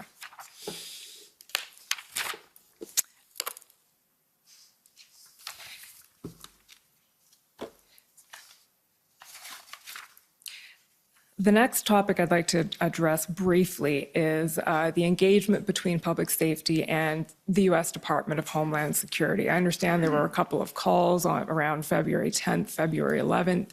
Are you able to speak to those at all and tell us a bit about what you were hearing from Homeland Security? Well, I'll expand a bit. I was party to a call involving an official from the White House and the National Security and Intelligence Advisor. And the call was essentially to express the concerns that the U.S. had with the situation at the Windsor, at the Ambassador Bridge, and also what was going on generally in terms of public order. And that conversation was a situational update. We explained, and the National Security Intelligence Advisor provided some insight into the thinking in Canada around what we were doing and how we intended to address the protests. The White House official offered support, whatever they could think of, and in particular, say, tow trucks from Detroit. So that was that call. There were subsequent calls. That person was the White House person responsible for the Department of Homeland Security. What was her name? I think it's Elizabeth Sherwood Randall. That was the only call I was on. There was calls with the Department of Homeland Security officials, and I believe you did one. I did two. Two, there you go. So the Assistant Secretary responsible for counterterrorism and threat prevention, Samantha Vinograd, did reach out to my National Security Policy Directorate to ask about, for situational awareness about what was going on with regard to the protests and whether or not threats were manifesting themselves. And so I was brought in, I don't have the date off the top of my head, but I was brought in, I think the week of February 10th. During that week, I provided a brief to her and some of her officials in terms of the situation happening in Canada and whether or not we had any, how we were coping with the potential threat to national security.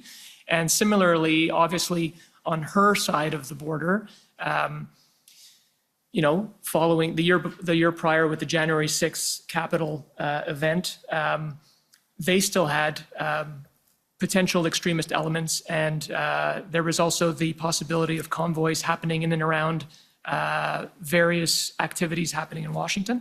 So we were just comparing, and we agreed to keep each other in touch with regard to the threat situation from a counterterrorism perspective. Were they expressing concern about various convoys happening through the U.S. as well? From my recollection, not specifically, but they certainly had it on their radar as they were expressing concern about what they were hearing about and seeing in Canada and wanted to make sure that they understood how we were coping with it and whether or not it could manifest itself on their side of the border.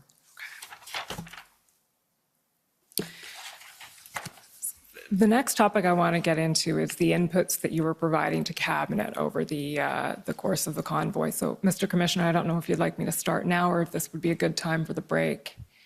If it's a good time for you, it's a good time for me. Always So a good time for me. We'll take a 15-minute break and come back in 15 minutes to continue. The commission is in recess for 15 minutes. La commission est levée pour 15 minutes.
Order à l'ordre.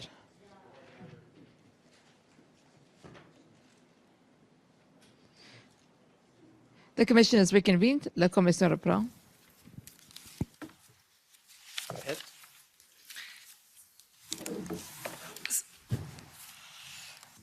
So as I mentioned before the break, the next topic I'd like to address with you is the various inputs that you were providing to Cabinet over the course of the convoy. So Mr. Clerk, I'll ask you to pull up SSM NSC CAN 50292.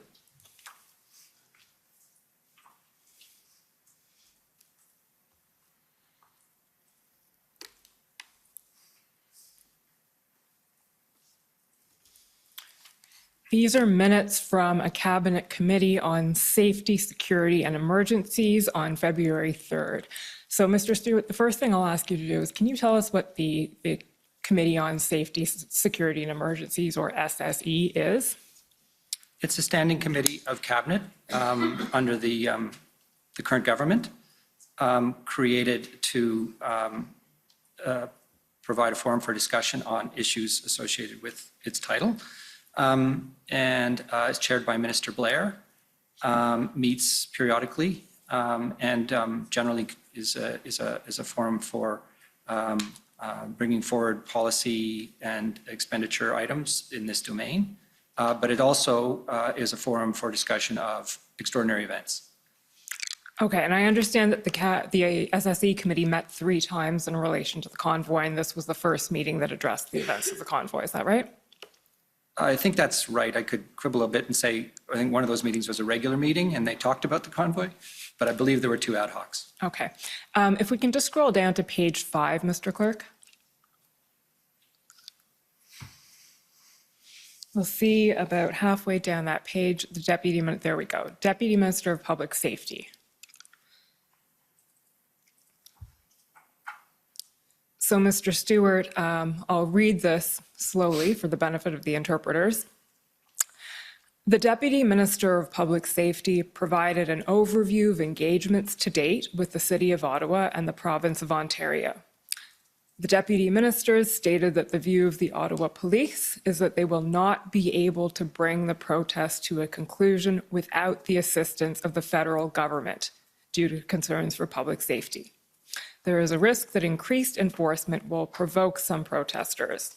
There is work being done by the city on an injunction, however, there is no timing on if and when it could be issued. Finally, Ottawa may seek compensation for policing costs and consideration for compensating the businesses and people impacted. So if I understand correctly, what you were putting forth to Cabinet at that point was the result of all of the various conversations you were having both within the federal government and with counterparts from Ottawa, Ontario, et cetera. So this was the state of the situation that you were reporting on February 3rd. Is that right? That's correct. Okay. So a couple of specifics in here. The view that the view of the Ottawa Police is that they will not be able to bring the protest to an end without the assistance of the federal government. Can you tell us where that view that you're expressing comes from? Chief Slowly. Okay. And more generally, what was he expressing? And also, was he, you say specifically here, without the assistance of the federal government? Was it federal specifically, or was it both provincial and federal? So essentially just convey to us what Chief Slowly he conveyed to you and what you were bringing up to Cabinet here. I would say that as a general matter, Chief Slowly was not trying to pick who would come to his assistance and the assistance of the Ottawa Police Service. So I would say I was just focusing on it, the federal government, for the purposes of this meeting. It's implicit that the provincial police would also be required to assist. To meet, I believe the number he was using on or about that time was 1,800 police officers, which is a very large number. I wasn't meaning to suggest that the provincial government was not involved at this stage. But what you're conveying essentially is that at this point, he'd formed the conclusion that the OPS couldn't do this alone, they needed help. Absolutely. Okay. That's enough of that document. Can we go, Mr. Clerk, to SSM NSC CAN 50293?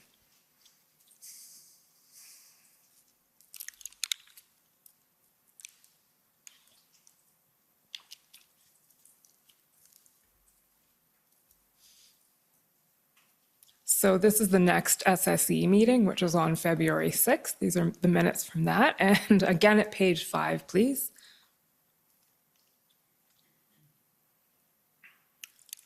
There we go. Paragraph 3 there, the Deputy Minister of Public Safety provided an overview of engagements to date with the City of Ottawa and the Province of Ontario. The Deputy Minister stated that there is a clear indication that the City of Ottawa will declare a state of emergency. An emergency council meeting is planned for Monday to identify options, which will likely result in a request to the Government of Canada for police support. The Deputy Minister indicated that the Ottawa Police Services view the dismantling of structures at Confederation Park as a success and will continue to enforce further. The Deputy Minister reiterated the views of provincial colleagues that negotiation is the ongoing preferred option for resolution at this time. So can you tell us what essentially, in not these words, but your own words now, where that information was coming from and what you were attempting to convey here? It was an extension of the activities that we've discussed. My conversations, bilateral conversations with the city manager, multilateral conversations involving the chief of police and the OPP and the RCMP, bilateral conversations with the commissioner of the RCMP and with Deputy Minister Di Tommaso. Those are the principal points of contact that I had. Okay. Now I want to take you to something specifically that actually arose in the last extract and is sort of alluded to here as well, but the law enforcement response in Ottawa generally. So what happened in Ottawa, the OPS's reaction and response to the protests as they happened. And I'll take us away from the minutes for a second to pull your interview summary up again. So, Mr. Clerk, that's WTS 5066.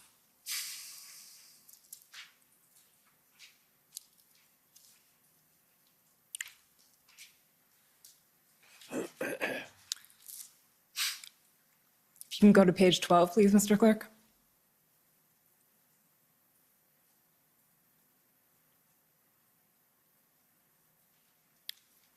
Okay, so this is a topic, Mr. Stewart, that we canvassed fairly in depth at your interview. And you're starting here, I think, from the very initial reaction of the OPS to the protests. And you say from the beginning, well, you're actually conveying Commissioner Lucky's words here, or her views. She reported that from the beginning, the OPS were on their heels. The volume of people exceeded their ability to do policing, and they made a mistake in allowing trucks to come into the downtown core and park on the street. Commissioner Lucky also reported that the NCRCC was not working particularly well because there were personality issues involved. Deputy Minister Stewart explained that he got the sense that as time went on, the OPS pulled it together and the OPP got involved. So I'll just stop there and ask you to describe in general terms what you were hearing about the OPS response and what views you formed about it. My understanding, both firsthand in conversations with Chief Slowly and second or third hand through the commissioner of the RCMP, was that the situation having come to where it was, in other words, an embedded protest that had formed a perimeter, in essence, that was hard to enter and to do any enforcement within, that there was some considerable debate behind the scenes as to what the strategy would be for enforcement, and kind of a chicken and egg situation where the various police forces involved, and here I'm not just referring to the OPP and the RCMP, but also other Ontario police who ultimately came to Ottawa to assist, were waiting for a clear a plan of action before they mobilized the vast amount of police officers that ultimately came to the city to take action. And that plan, you know, in the early going was very fragmentary in the sense that it involved some enforcement actions, but it wasn't a take down the protest plan. And the formulation of the take down the protest plan took time.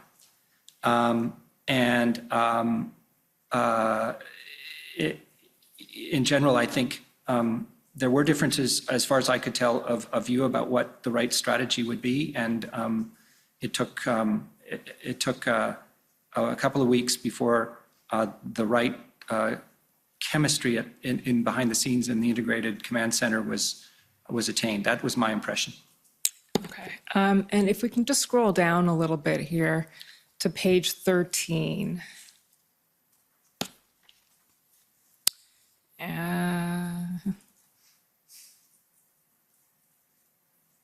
Paragraph 3, so just scroll down a little bit. So here you're adding, it was difficult to get people to come to an agreement about a plan because there were personality issues in the mix. And then you go on to talk about that. So that probably refers to what you were just saying about chemistry at the RCC. Can you elaborate a little bit on the personality issues that you were hearing about? Not really. I mean, this, in a sense, what I said before is probably the main substance of this and what I knew and understood. And I would not want to lay this at the door of Chief Slowly, to be honest with you. I was hearing that he was very involved and that it was difficult, partly because everybody was stretched so thin to get to a landing zone on a plan, and that there were disagreements about what the right strategy was. My own firsthand experience with Chief Slowly was quite limited, and to the calls that we had with the city. I had seen him before in another context, but not met him. And I knew he had a strong personality. Okay. And then just scroll up again, sorry, the previous page. There we go. The RCMP's position was that the OPS should have asked the OPP for more resources, and it was the OPP's responsibility to come and serve. He explained, this is you explaining, that the RCMP felt pressed by the OPS, but that the OPP was the force that the OPS should look to pursuant to legislation. So that's what you were telling us about. It's according to that. So that information is information that you were being given by the RCMP. We're not the right people. The OPP are the first sort of call to action here. Is that right? I just want to correct the last part. Okay. The RCMP was always willing to come and assist and always wanted to, you know, sort of play a role, and were willing to do so. But to get RCMP officers into Ontario is actually quite a significant logistical issue because they only have federal police in the province. They don't have contract police. Now, RCMP is contract police in a number of provinces and territories, which is your regular police and who are trained and equipped to do public order and enforce the law. And relatively speaking, they had very few federal police in Ontario. So to get RCMP officers into Ottawa required them to be mobilized outside the province. And that requires, some paperwork, an agreement and a request of the minister of the jurisdiction and an approval by the Minister of Public Safety. So they were concerned that they were being pressed to do this without a plan, and they wanted the OPP to be first in line to come and help. But they were always willing to help. That's fair. I was sort of talking about the order as opposed to willingness, so that's a fair response. Thank you. And just the next issue I want to raise here is the issue of swearing in. So if we can just scroll down a little bit, there we go. So there's also the obstacle, you say, of swearing in RCMP officers. So they would have the jurisdiction to enforce municipal and provincial laws. We've heard, again, evidence about this already in the commission. Mr. Clerk, if you can just scroll to page 13. Now, I appreciate here that it was your colleague, not you, speaking. But can you speak to the swearing-in process at all and how that may have played into difficulties on the ground? My understanding is essentially reflected in these comments, which was that when the RCMP had come to a decision about people to bring into the province, they had to go through this administrative process of getting sworn in, which was a decision of the Solicitor General of Ontario. And as for that purpose, then they had to send a detailed list of names. And then when that list was sent, it wasn't coming back. That's what I was hearing. As quickly as it might otherwise. I can't really put a time on that, to be honest with you. But it was a material enough issue that, of course, when we did the orders under the Emergency Act, we decided to exempt the RCMP from that requirement so that they could move a lot of people into the province very quickly. So that was a concern that had been raised. It was an impediment to mobilizing police resources. Okay, thank you, Mr. Clerk. Can we take up the February 6th minutes again? So SSM NSC CAN 50293.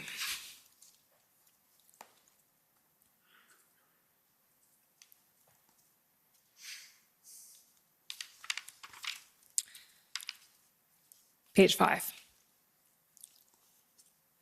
So, Mr. Stewart, the last line in that little blurb of what you were saying says, the Deputy Minister reiterated the views of provincial colleagues that negotiation is the ongoing preferred option for resolution at this time. What were you referring to there?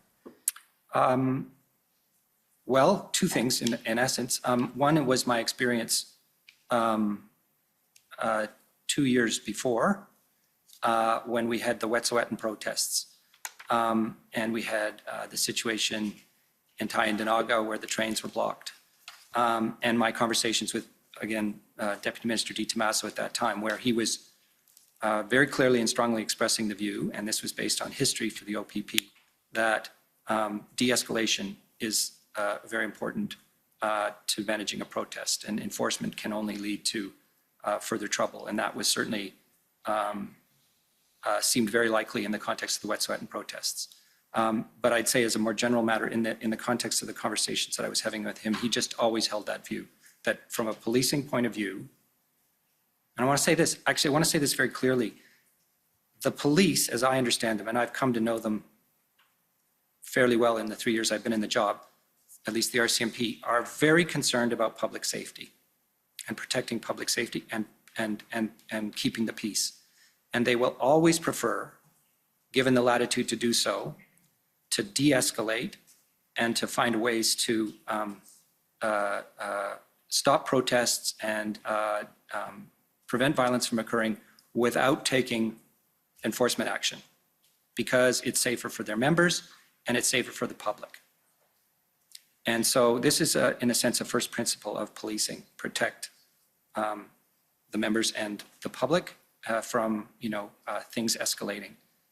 And in that context, and it's been mentioned, I think, in testimony before, the activities of the police liaison teams is very important. Okay, so this in time, we're on February 6th here, and this was a view that you say you held from your own experience and was being expressed by Mr. Di Tommaso from his policing experience. Okay. Mr. Clerk, can we now bring up February 8th minutes, which is SSM NSC CAN 50295.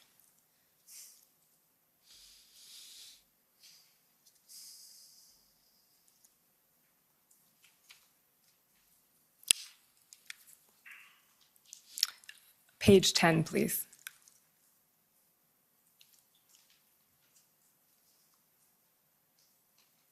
There we go. Paragraph 8.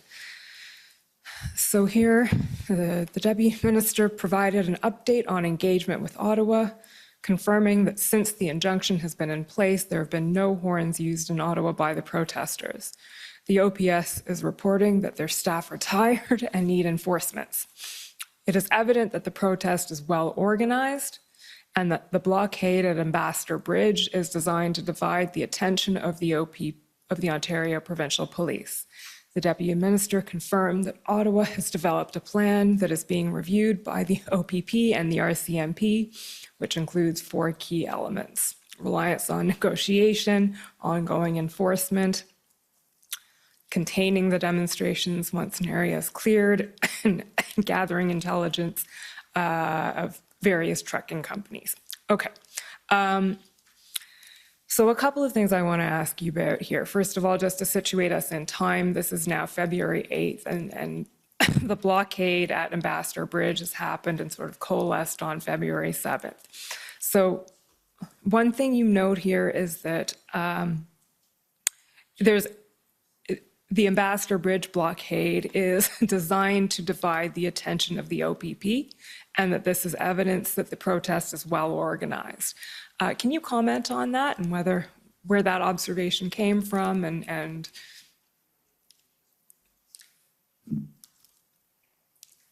It may have been an overstatement. It is evident that the protests were being organized in a way that attracted a significant numbers of individuals. And it wasn't, in fact, just the Ambassador Bridge. It was elsewhere in Ontario, ultimately, other ports of entry where convoys manifested. Well is perhaps too strong a word, but there was definitely organization happening. And I want to be a little bit clear here that, we were not well cited when it came to how people were communicating with each other. They were using different social media platforms and maybe others as other tools. But we, in part going back to comments made by my colleague, weren't monitoring other than through open source what was going on. So we would not have felt, we did not feel well equipped to understand what plans were, and yet things were happening. So that's the genesis of that comment, and also just to flag that we were sensing that this was nationwide because convoys were happening across the country. Okay, and I'm going to ask you to tell us a little bit about that, keeping in mind that we're going to be hearing directly from CBSA, Canada Border Services Agency, and from Transport Canada, who will have a lot to say about the specifics of what was going on at various ports of entry and places across the country. Would you be able to give us a sort of a high-level overview of what you were seeing and what you were being informed about around this time across the country? Well, there was quite a list, actually. I'd have a hard time itemizing it, but there were the principal places in which disruption was occurring were Windsor, of course, and that happened well after Coots started being blockaded, shortly after Coots started, we had Emerson in the province of Manitoba, and slow roll and traffic highway blocking protests near the Blue Water Bridge in Ontario, near the Peace Bridge in Niagara, and some sense that something could happen in Cornwall. Later on in British Columbia, we had the Pacific Highway convoy. So those would be the principal ones. Every day in our calls with ministers, CBSA would be reporting across a whole set of ports of entry what they were observing, and they had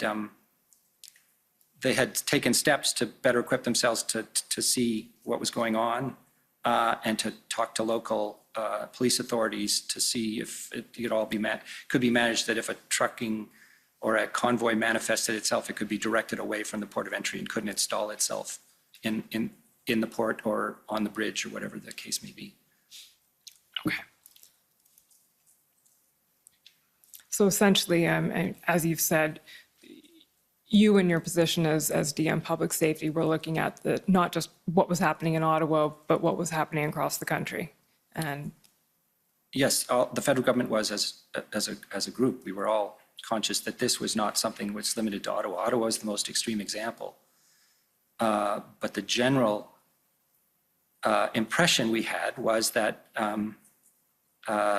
what had begun as a protest about vaccine mandates had become something more than that, and was attracting various people from with various issues and causes, and had become a kind of a popular thing. And we were seeing it in other countries, by the way, too.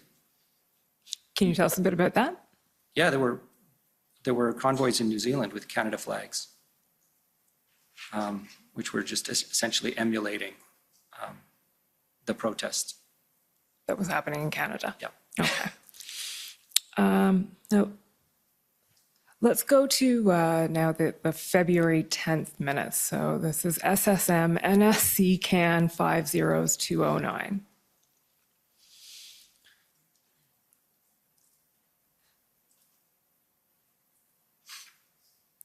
So these are now minutes from a different cabinet committee called the Incident Response Group. And we will be hearing from PCO later in the week and the details of what that is and how that transpired. But again, can you just give us a very brief definition of what the Incident Response Group is? Well, to begin with, I wouldn't call it a cabinet committee as such. Fair enough. Cabinet committees in the normal course are standing committees to deal with various, policy and policy matters. The Incident Response Group is an ad hoc committee that the Prime Minister convenes as and when required. And so it doesn't have regular meetings, and indeed it only meets when something extraordinary is happening. Okay, so, and an IRG, that's the acronym that we'll come to know and love over the next couple of weeks. The IRG was convened on February 10th. So this is the first meeting of the IRG. Is that right? That's correct. Okay. Can we go to page 6, please?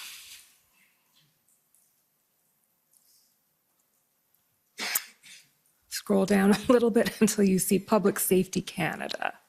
There we go. Okay, Public Safety Canada reported on a conversation with the lead negotiator, OPP, who noted that in Ottawa, approximately 80% of protesters had a weak connection to the cause, 5% had a strong devotion to it, and 15% were a swing factor. The negotiator suggested that the leaders of the protest could potentially be encouraged to leave and denounce the blockade in exchange for a commitment to register their message with the government. Okay, Mr. Stewart, first question is the lead negotiator, OPP, you were speaking about there, who's that? Marcel Baudin. Okay, Marcel Baudin. So we've heard Mr. Baudin come and testify here. Can you start off by just telling us a little bit what you were reporting here to Cabinet at this time? So I've mentioned earlier that the federal government, to the best of my knowledge, had made a decision not to engage formally the leaders or the protesters in just allowing them to represent their views. And that was as far as I was aware, an issue of principle, and rooted in a sense that it was hard to know who to engage and also what that engagement would lead to. And there was definitely no desire to get into discussions around the federal public health policy, which was one of the original reasons the protests occurred. As time passed, the notion of engagement kind of morphed into more of what I've already mentioned as being kind of a police tactic and a potentially useful one. So shortly, the day before, in fact, this meeting occurred, we deputy ministers were meeting and agreed that we would pursue any ideas we could come up with from our list, which you have, I think, attached to this document, and see what it turned up by way of possible decisions, possible actions for the federal government. So I had reached out, in fact, on the morning of this day, to Marcel Baudin, who had been identified to me by the RCM, no, by Mario Di Tommaso, and echoed by the Commissioner Lucky, that he would be the right person to talk to. And we'd had a general conversation around, the role of PLTs and de-escalation, which was very educational for me. What I took from that conversation was that there was some possibility that if they could identify appropriate interlocutors, and he said that they knew of 6 people that they could talk to who were leaders of a sort within the protest, and offer an opportunity for them to be heard, that this would have the effect of allowing people to achieve something and some success and feel that their objectives had been achieved and therefore leave. And this is where the statistics come up, is that 80% of the protesters,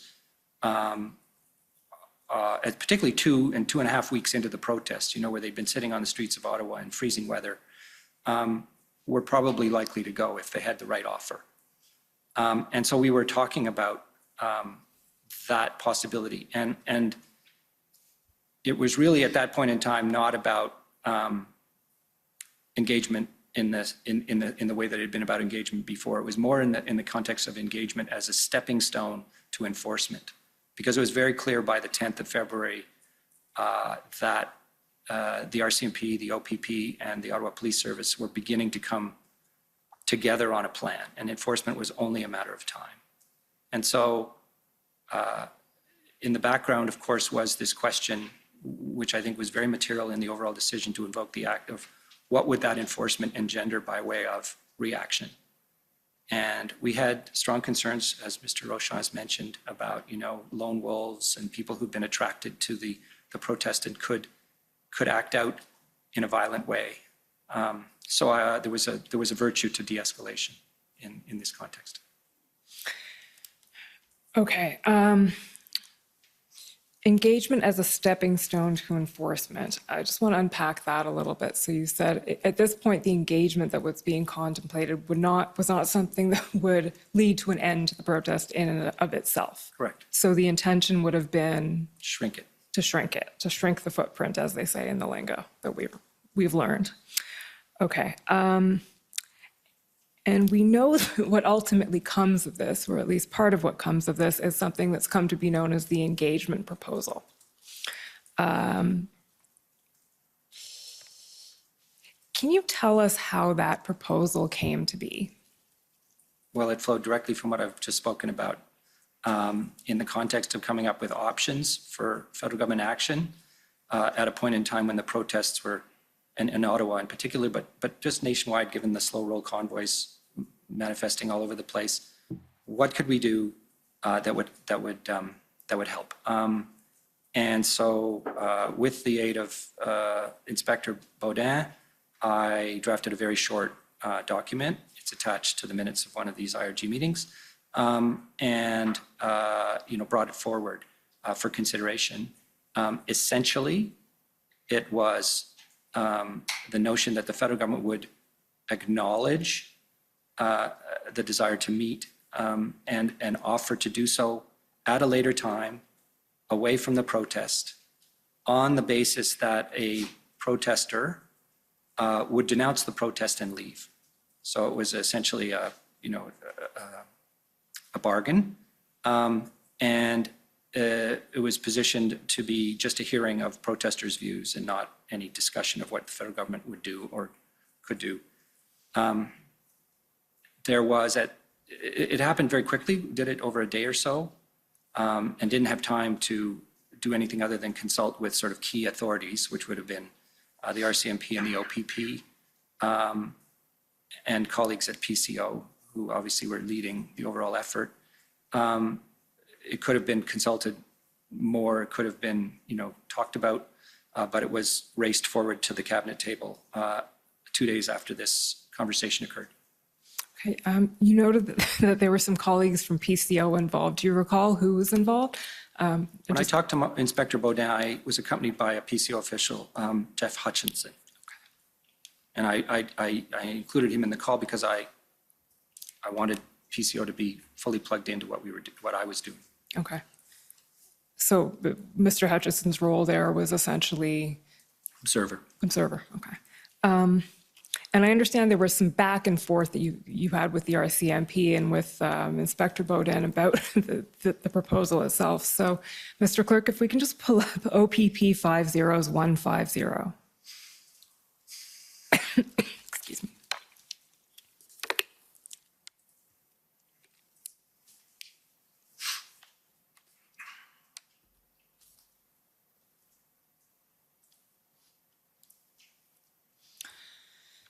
So this is an email that is not sent to you, so you may not have seen it before, but this is Commissioner Lucky speaking to Commissioner Carrick and Inspector Bowden, I believe. So she attaches a draft of the engagement proposal and then says, I'm not the SME. SME, we know, stands for subject matter in this area, but my folks are a bit worried on a few items and need to get your thoughts. Do you know what Commissioner Lucky's concerns were at that time? And I'll just say two things. One, we're going to hear from her directly, so we can ask her that question. And two, in the course of our interview, you mentioned that one of Commissioner Lucky's concerns may have been around the issue of police independence. So just to situate you a little bit. I believe that Commissioner Lucky's concerns were essentially A, in the issue of, if this came forward to a cabinet table and was decided upon, would it constitute some kind of direction to police to do it? And of course, police want to maintain operational independence and maximum flexibility. So she did not want it to be construed in that fashion. She may also have had concerns, she didn't express them to me, about how it played out. So were it to have been used as a strategy and failed, would the RCMP or the OPP, PLTs, the police liaison teams be held accountable for that in some way? So I think the line we've heard expressed is there may have been some concern that it crossed the line between church and state. That would be the That's a good way to put it. police. Okay. One thing you noted when we were speaking in your interview is that the government could benefit from some clarity around where that line is in police independence. Is there anything you'd like to add or share about that in this context? I believe there is virtue in clarifying the RCMP Act on this basis. Recent experience in other contexts has led me to think that too. Sorry, you just said recent experience. In other contexts. And what would those be? The discussions that were going on with respect to developments in Nova Scotia and the role of Minister Blair and an ultimately decision to ban assault rifles, which engendered a lot of questions about the communications between ministers and the police.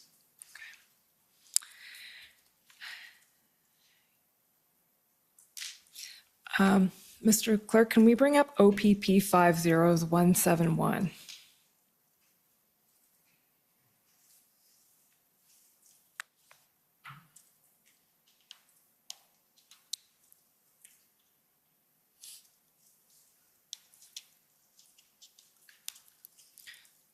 So, Mr. Stewart, as you've noted, this is something that evolved over the course of 1 or 2 days, and we're just trying to put together the chronology of how things evolved. So if we can scroll down, top of page 3, I believe.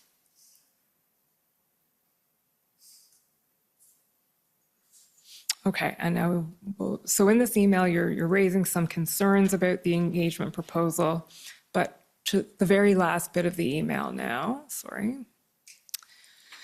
If I can manage to work through this process and the RCMP Commissioner will be privy to the discussion, I think I can assure you that the federal government's commitment will be solid, but we have to get there first. Thanks. So at this point in time, and this is Saturday, February 12th at 11:23 in the morning, what was your understanding of what levels of support there was in the government for this notion and where it came from? I had support from colleagues to bring it to the cabinet table for discussion. I couldn't tell you about the specific, views in terms of whether they thought it was a good or a bad idea. It was just in the option set. Okay. And the next document then that we want to look at is ssm.nsc.can 402958.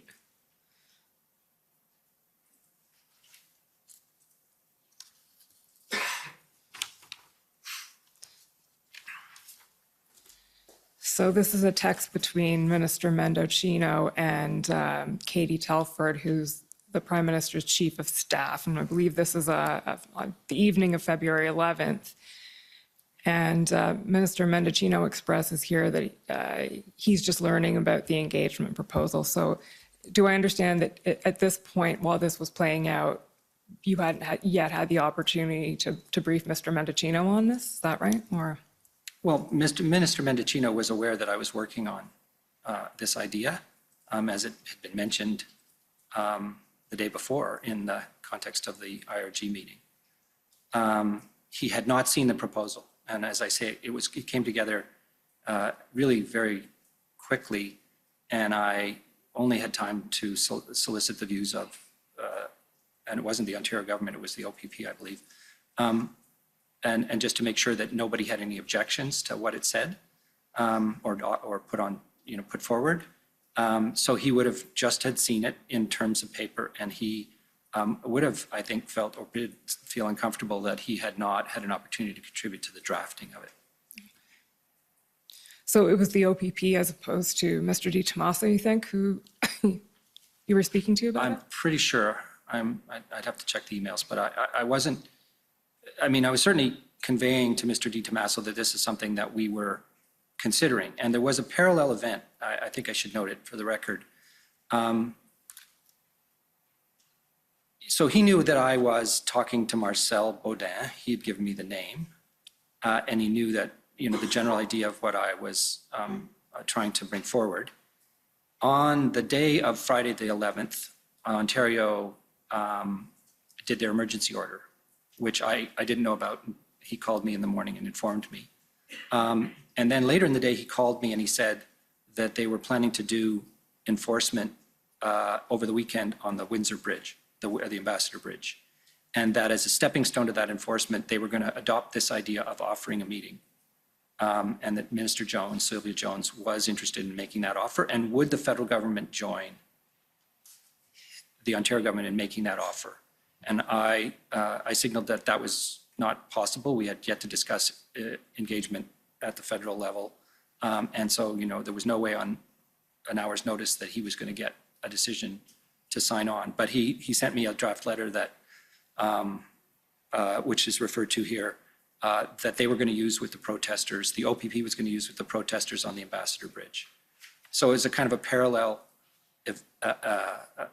exercise, which was really an independent exercise of the Ontario government, but in a very similar way to what was put forward to the cabinet table the next day. Okay, and so when you communicated to him that the you could get the federal government to sign on to Windsor, that was a matter of timing as opposed to a position being conveyed? That's right. Okay. Because they were going to do it that evening. And there was also, we've heard evidence about another potential sort of engagement possibility, which is the mayor of Ottawa's sort of deal that was happening to potentially move some trucks up to Wellington Street, et cetera, that was playing around the same time. What was your awareness of that at the time? I had no awareness of it until it was fait accompli, when the city manager, Steve Kanalakos, called me and said, we've made a deal with a representative, somebody ostensibly representing the protesters, to move these trucks. And the mayor is sending a letter. So would it be fair to say that there's sort of these different branches of potential engagement going on with not perfect sight over all of them? No coordination at all. No coordination at all, okay. And what ended up ultimately happening to the engagement proposal? Where did it go? It was not taken up. It was discussed, not taken up. So it was brought to cabinet, or to the IRG rather? That's correct. Okay, on February 12th, but it was not taken up.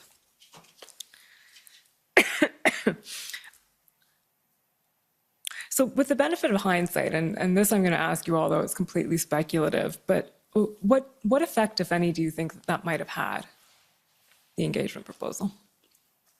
I only know what Inspector Baudin was telling me, which was that he believed it was worthy of consideration, and given the sense he has of the behavior of protests, that it might have effect. If I were to push it, I would say I had the feeling that it was a very low order of probability that it would have had a material effect because the protesters had been in Ottawa in a determined way for an extended period of time. I think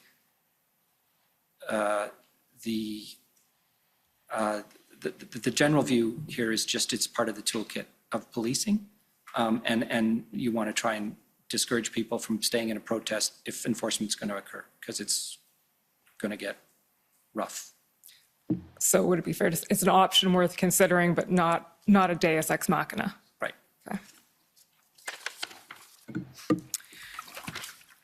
Okay. I now want to move to the invocation of the Emergencies Act itself. And appreciating that we'll be hearing from a lot of people on this topic, I'm going to target my questions quite specifically. You mentioned in our interview that the Emergencies Act started to be seriously considered around February 11th. Is that about right in your recollection? Yeah, I could go back a day, maybe to the 10th. Well, why don't you just tell us your recollection of how it sort of came onto the radar? Okay, so the Emergencies Act has a history in discussions and rooted in the pandemic, where at one point in the pandemic, the federal government conducted consultations on whether the Emergencies Act would be a useful tool to help address the pandemic. At the time, it was determined that that was not the case. So it was always sort of in the back of people's minds, and it came up in meetings along the way, and as something that we should bear in mind. Serious consideration of the use of the Emergencies Act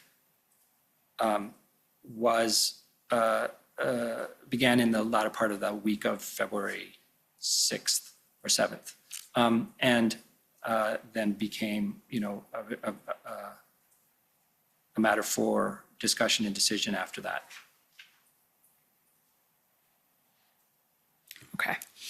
And I understand that public safety was asked to provide its input on potential measures that could be helpful under the Emergencies Act. Is that right? All departments involved in managing the protests were asked for ideas that would provide additional tools to police and generally to deter protests and cause them to de-escalate. So public safety, we were using the information that we gained from our regular consultations and our calls with federal provincial colleagues. So an issue, for instance, of note there is the use of tow trucks. Other parts of the public safety portfolio, such as the RCMP, provided independent views in terms of what might be added to an emergency measure order, Emergencies Act order, and other departments did as well. So this would have been a topic of discussion at the DMOCs happening around that time? That's correct. Okay. Mr. Clerk, can we pull up SSM CAN 50399, please?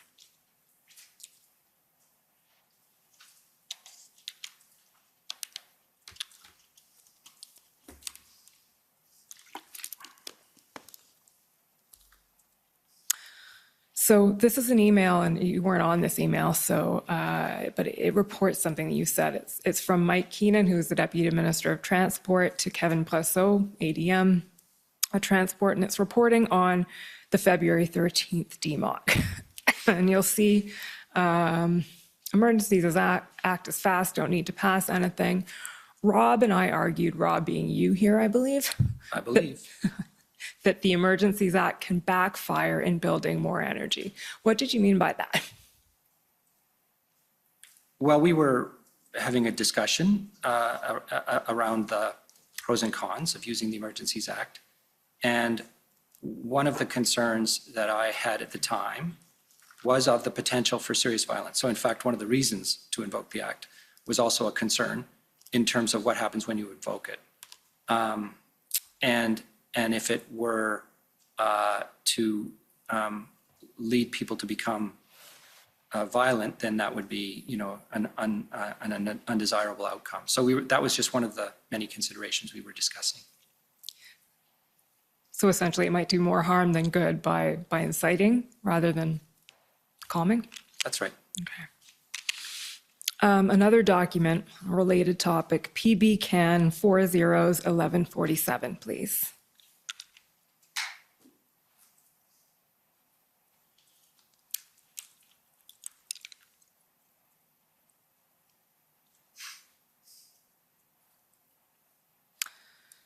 Okay, scroll down a little bit, please, until we see something that says, "These are okay," an email from Mr. Stewart.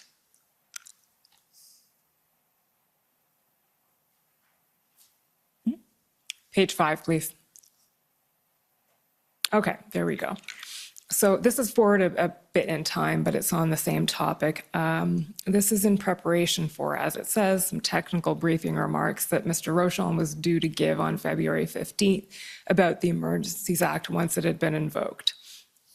And Mr. Stewart, your comments here are, these are okay, but will be duplicative, I expect, of what justice will say and rather short of substance. If possible, we need to weave in a few more for instances that suggest how law enforcement authorities and the CBSA, as relevant, will deploy the new powers, e.g. intercept and turn away attempted blockades from critical infrastructure, facilitate synthesis of local police and the RCMP. And then you say, I'm afraid I don't have a lot of great ideas because there aren't a lot of significant benefits. But we have to try to tout PS portfolio specifics as much as we can. So can you tell us what you were expressing here vis-a-vis the measures that were being implemented? Can I get the time stamp on that email, please? Sure. February 14th, 11:12 p.m. Okay. So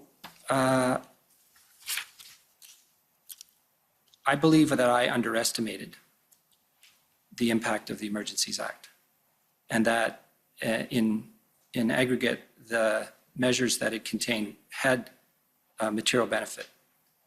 And this was not, this was me reacting to what I'd seen drafted and feeling that I hadn't really got a handle on how it would be implemented. And also me saying, to Mr. Rocha, you're in these technical briefings and you're representing Minister Mendicino, and you've got to talk to the elements of his portfolio that are going to be operationalizing these powers. Can you actually explain what that technical briefing is? Sure. Following the invocation of the Act, I was given the responsibility to lead a number of government officials into a series of technical briefs that occurred over the course of, I want to say, 3, possibly 4 days. Those briefs included briefing leaders of opposition parties. In fact, culminating in, I think we briefed all members of the Senate and senators' offices. And we essentially offered up as many technical briefs as necessary to explain why the Act was evoked and how it would be implemented. So I was chosen as, given my position and my role with regard to national security policy, as the main chef d'orchestre of the brief. But included with me were members of CBSA, RCMP, Department of Finance, Department of Transport, and of course, Department of Justice. Okay. So they're essentially explanatory. Technical brief here means sort of an explanatory, this is what it is, this is how it works kind of briefing. I should point out, I think we also offered same technical briefs for members of the media. Okay. We do technical briefs a lot, particularly when we table legislation. Okay, that's helpful. So just to take you back then to Mr. Stewart, to what you were saying, would it be fair to say that at the time, so shortly before and immediately after the Act was invoked, you had some hesitancy about it? I saw pros and cons. Okay. And then you said that in hindsight, you think you underestimated the utility of the Emergencies Act. Can you tell us a bit more about why that is? Not why you underestimated, but why you say that it was an underestimate. Well, it's a judgment only because the police have attested to the value of the act in terms of getting the protests to disperse, and particularly in Ottawa. But generally speaking, there was, within 2 weeks, very little manifestation of those kinds of protests around the country. So I think it's essentially on the basis of the fact that others have come forward to say that this was a tool that they, in the end, used and found useful. Okay. And you're speaking there not just of Ottawa, but of the situation across the country? Yeah, absolutely. Okay, another topic I want to touch on briefly, and I appreciate the time is short, is something you noted in your interview was that consultation with the provinces. You said some of the consultation was discounted because it wasn't premised on whether the government was going to decide to invoke the act. What did you mean by that comment? I can pull up the reference if it's helpful. Well, I'm going to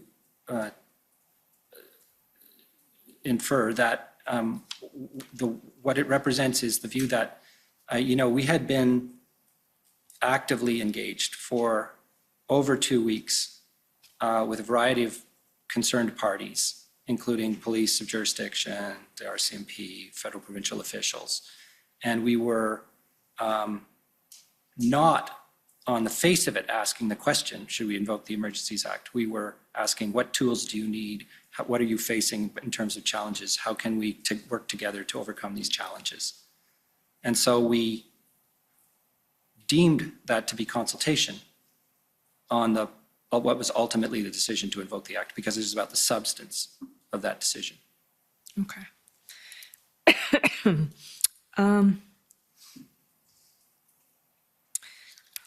So when Mr. Di Tommaso testified last week, and I can bring up the references if we need them, but he noted that you spoke to him on February 13th and essentially gave him a heads up, if I could put it that way,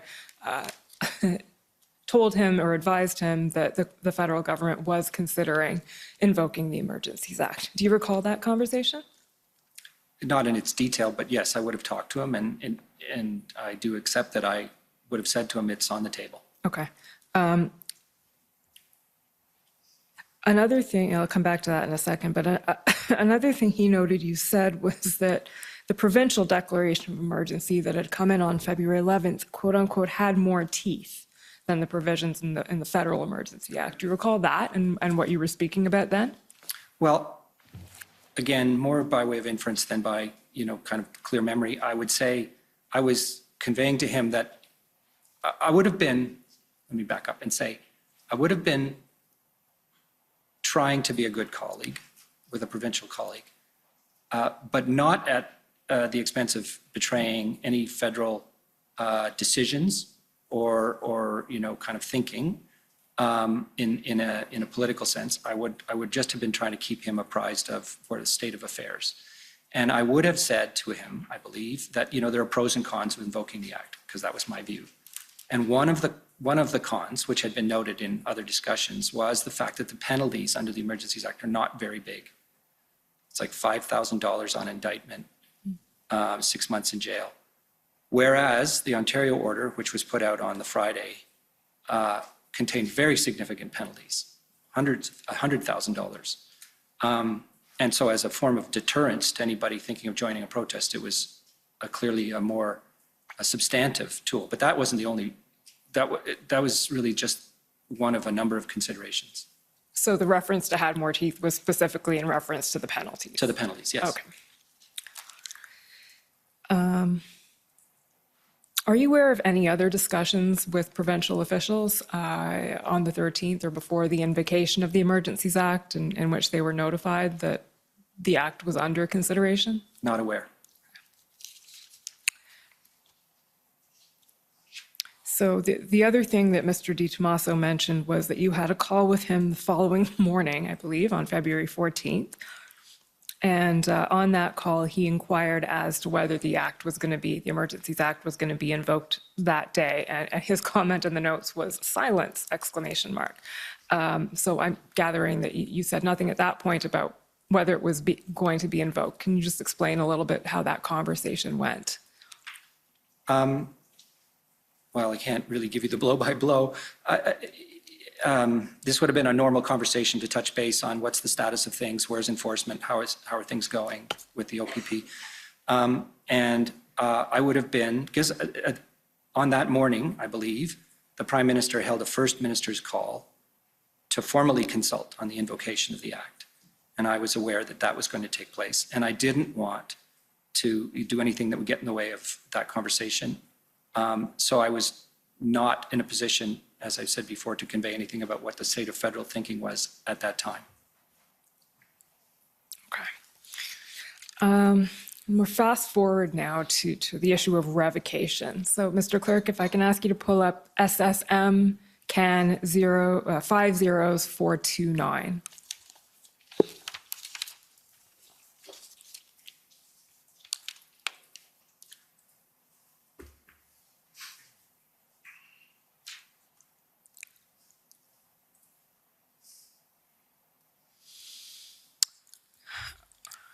Okay, so just to situate us a little bit, you told us in the interview that between invocation and revocation, the government was tracking developments across the country at the ports of entry and receiving input from the RCMP as to what powers were being used, whether they were necessary.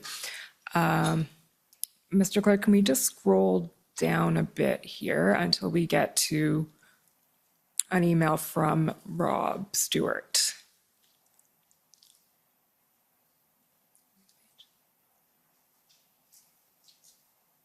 Okay, so we'll see this email probably a couple of times over the course of the next couple of weeks, but this is a discussion that's happening between officials, including yourself, Jody Thomas, the NSIA, several officials from PCO, Mike Keenan at Transport, and others, about what considerations should go into revocation and when the act should be revoked. And your comment here is your quick comment.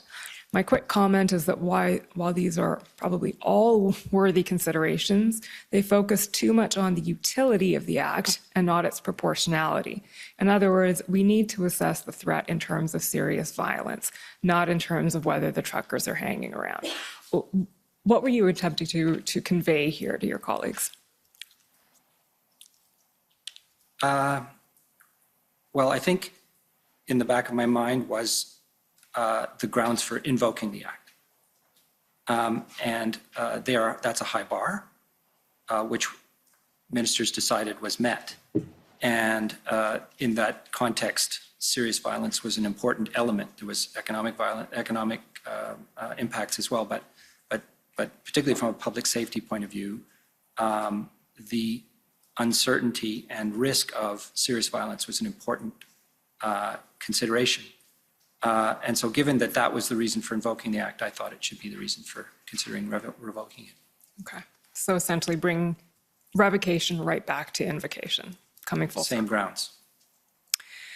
Okay, that takes us to essentially the end of our time together today. But I'll just, before leaving completely, ask you, is there anything that we haven't covered in the last 2.5 hours that you think we should have? Or anything else you would like to say about the events? I'd just like to do a technical clarification on Intel, if I may. Of course. For the record, because it's used in many different ways. And when we spoke about it earlier today, I conveyed the impression that it was all classified and very, kind of secretive. And in fact, Intel is a vast spectrum of things. And one of the issues that has surfaced in this context, and more generally, frankly, is the compilation of intelligence in the general sense from not just, use of our intelligence agencies, but from open sources is a real challenge. And it's one that we are grappling with today. And so, intelligence is something that was underneath the rationale for invoking the act, was the lack of good intel as to what was going on. And when I say that, I don't mean top secret, I mean a compilation of information from any possible source. So sort of can you elaborate on what was lacking, essentially? Any information about the plans and intentions of protesters around the country. And that was a result of inability to gather that information, or was it at the gatherings level or the sharing level, or? It may have been both. It was certainly in the context of having a clear line of sight. And when I say plans and intentions, I mean to convoys and slow rolls and obstructing, critical infrastructure. I don't mean the causes that they were espousing. That was quite clear. Okay. So maybe some lessons to be learned in the information gathering, sharing, and line of sight. Thank you. Mr. Commissioner, those are my questions. Okay, thank you. So we can now start with the cross-examinations. So first, I'd like to call on the convoy organizers.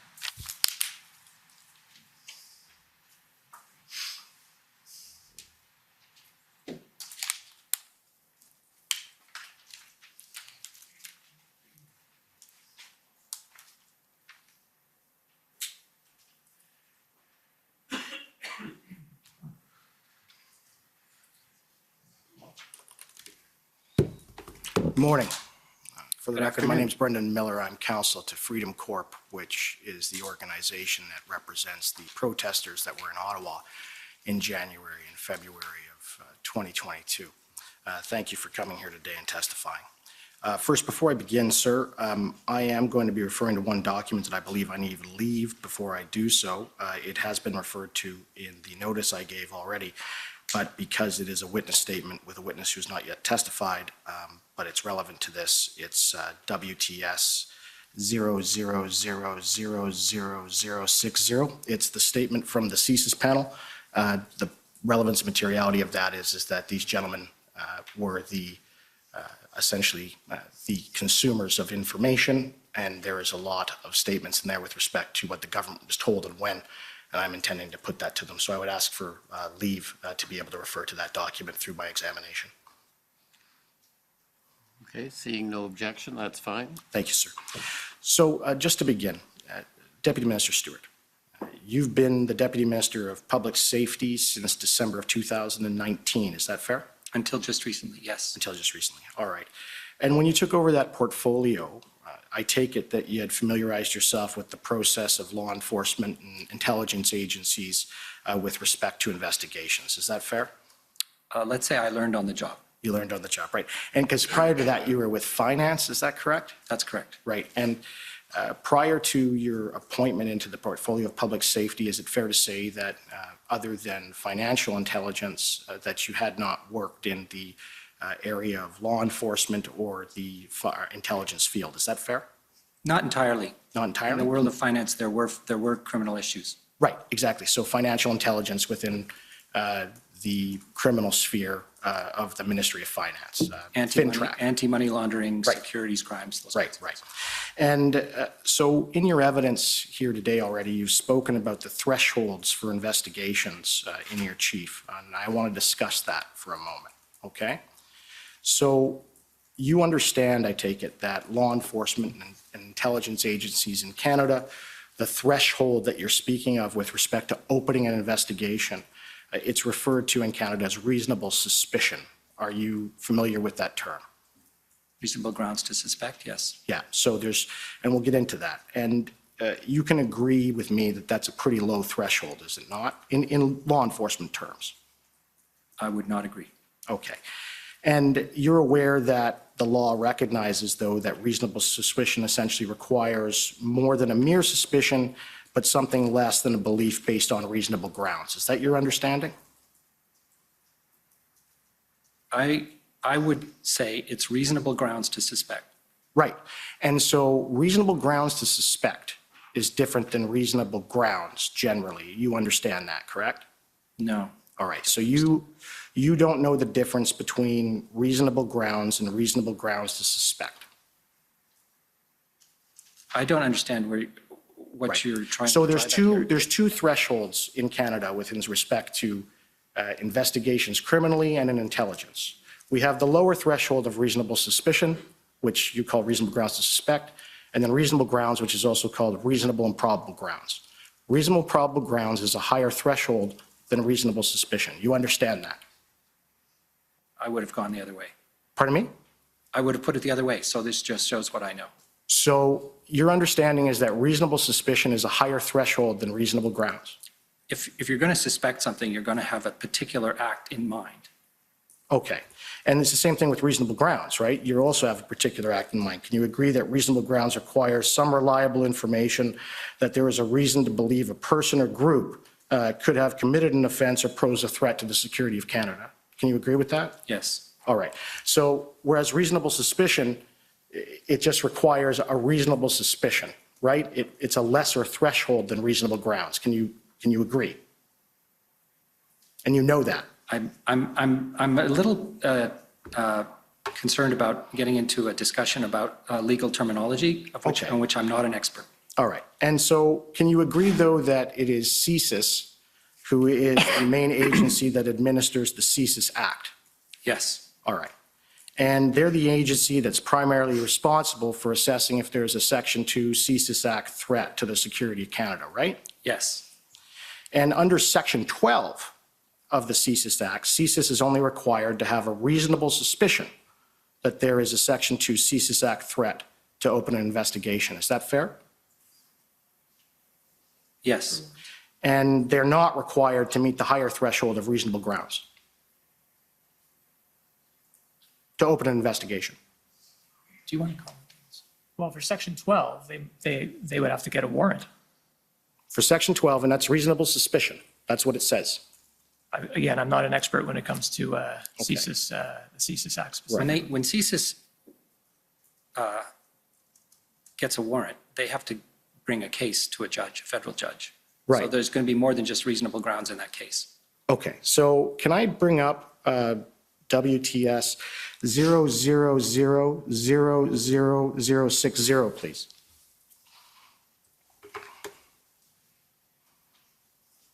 And can we scroll down to page 5?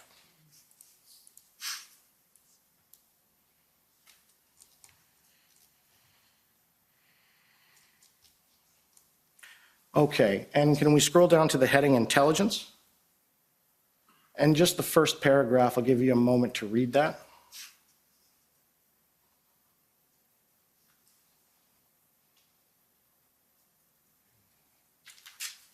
Now, would you help me with the pronunciation of Minister David's last name? We've all been debating about how to pronounce it properly. Vigneault. Vigneault, all right. So David Vigneault, he stated that at no point did the service, being CSIS, assess the protests in Ottawa or elsewhere, those referred to as the Freedom Convoy and related protests and blockades in January and February 2022, constituted a threat to the security of Canada as defined in Section 2 of the CSIS Act, and that CSIS cannot investigate activities constituting lawful protests.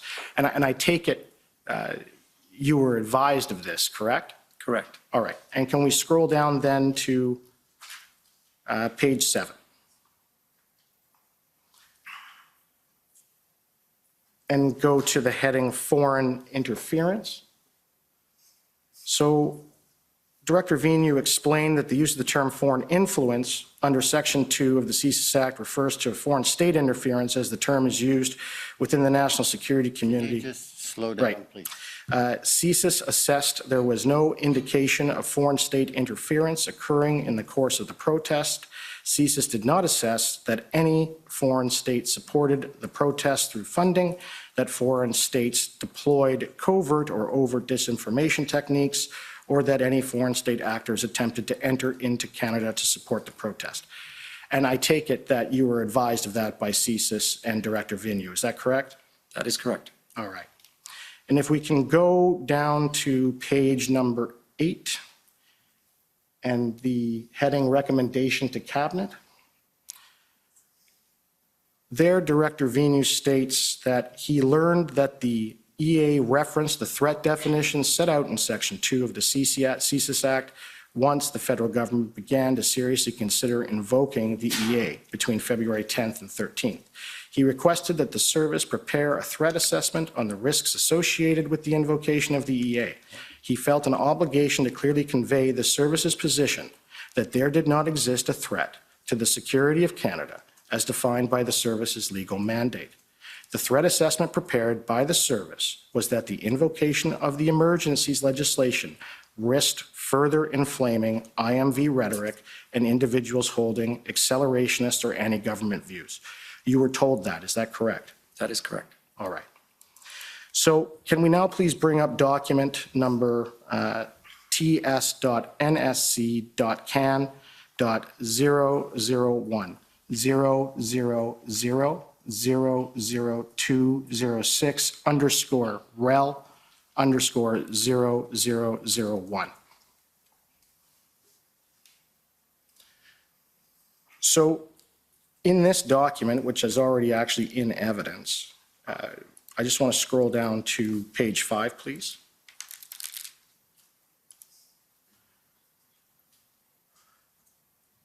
So there again, on February 3rd, CSIS assessed there's no indications of known IMVE actors were planning to engage in violence.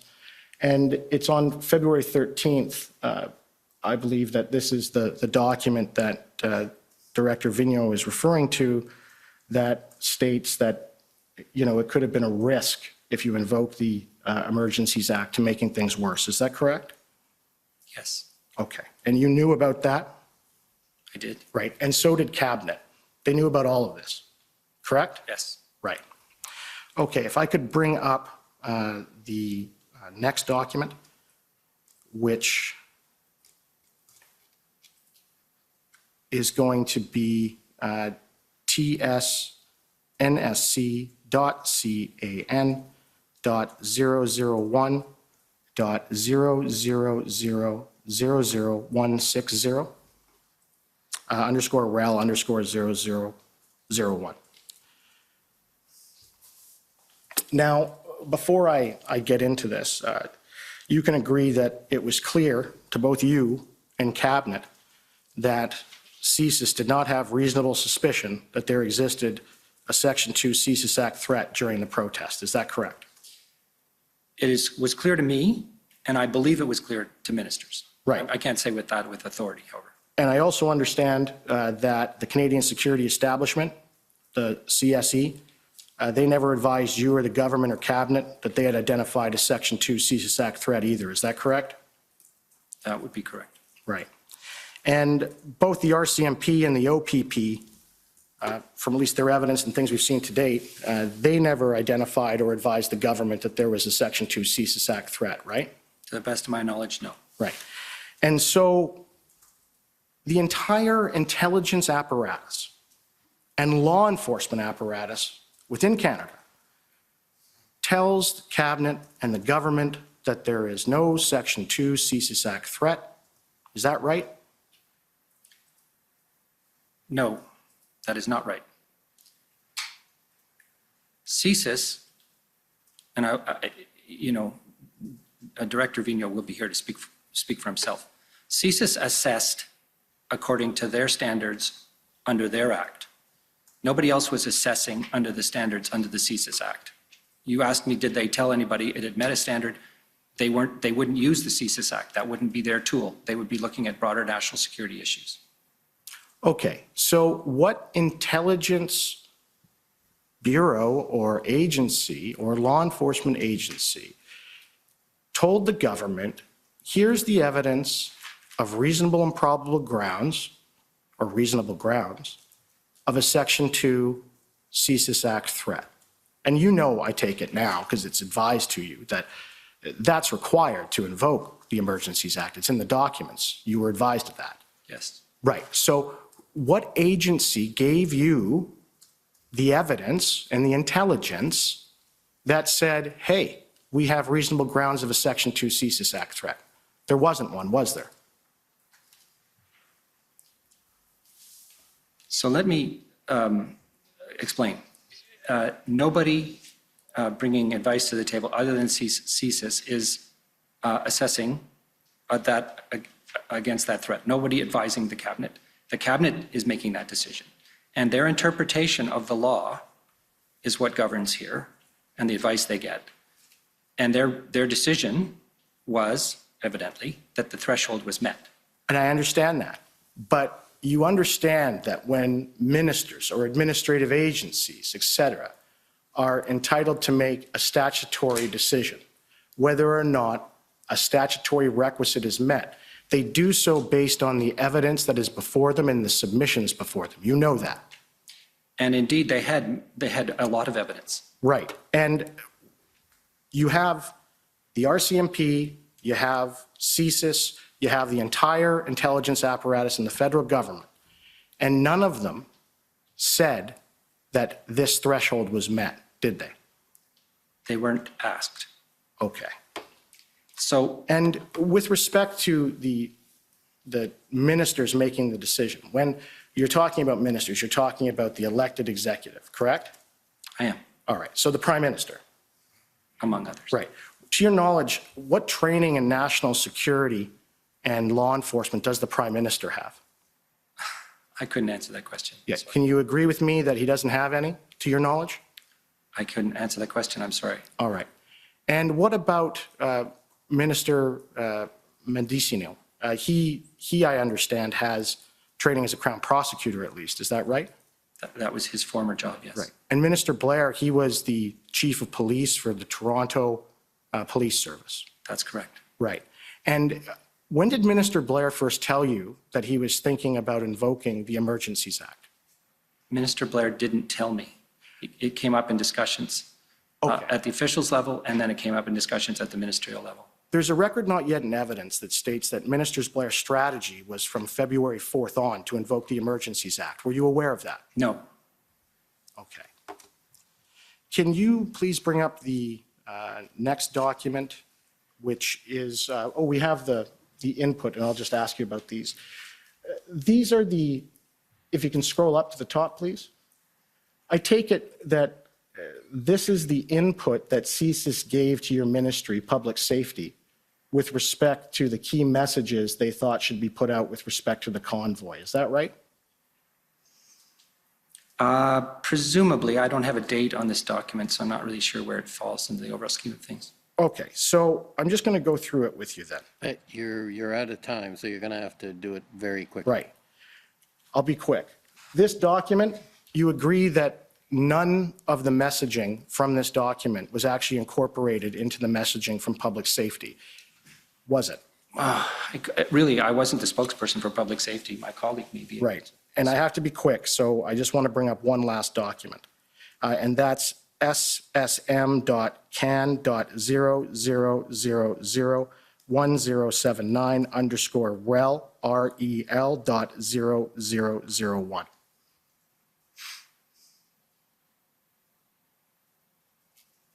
No, that's not the correct document. It's okay. I'll deal with it with another witness. So thank you very much for answering my questions. You're welcome. Okay, well, rather than, or maybe I could ask the City of Ottawa, are you going to be taking your 10 minutes or because we can do it after lunch if you prefer. I'm content to either do it now or after lunch. I think we will need our 10 minutes, and there's a better chance we get right under the 10-minute mark if we have the lunch break to shorten it up and tighten it up, Commissioner. Okay. But I am content to go now if that's your preference. Yeah, well, we'll take the lunch break. We'll take another one of our long lunches. We'll come back at 2 o'clock and have an hour and 5 minutes for lunch.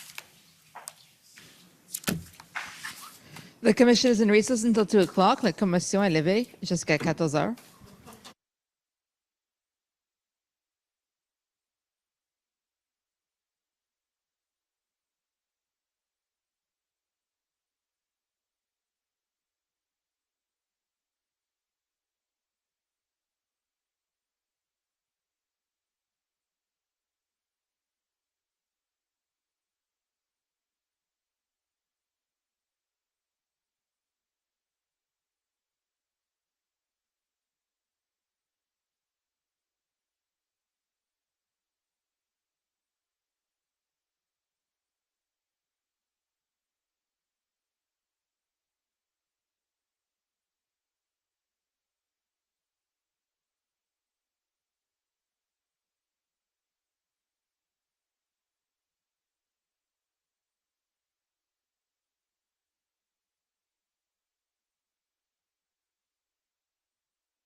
Order à l'ordre.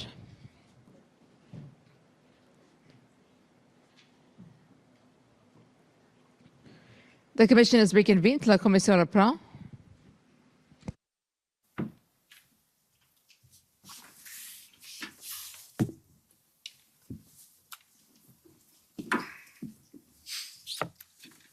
Okay, is there a point of clarification, I believe?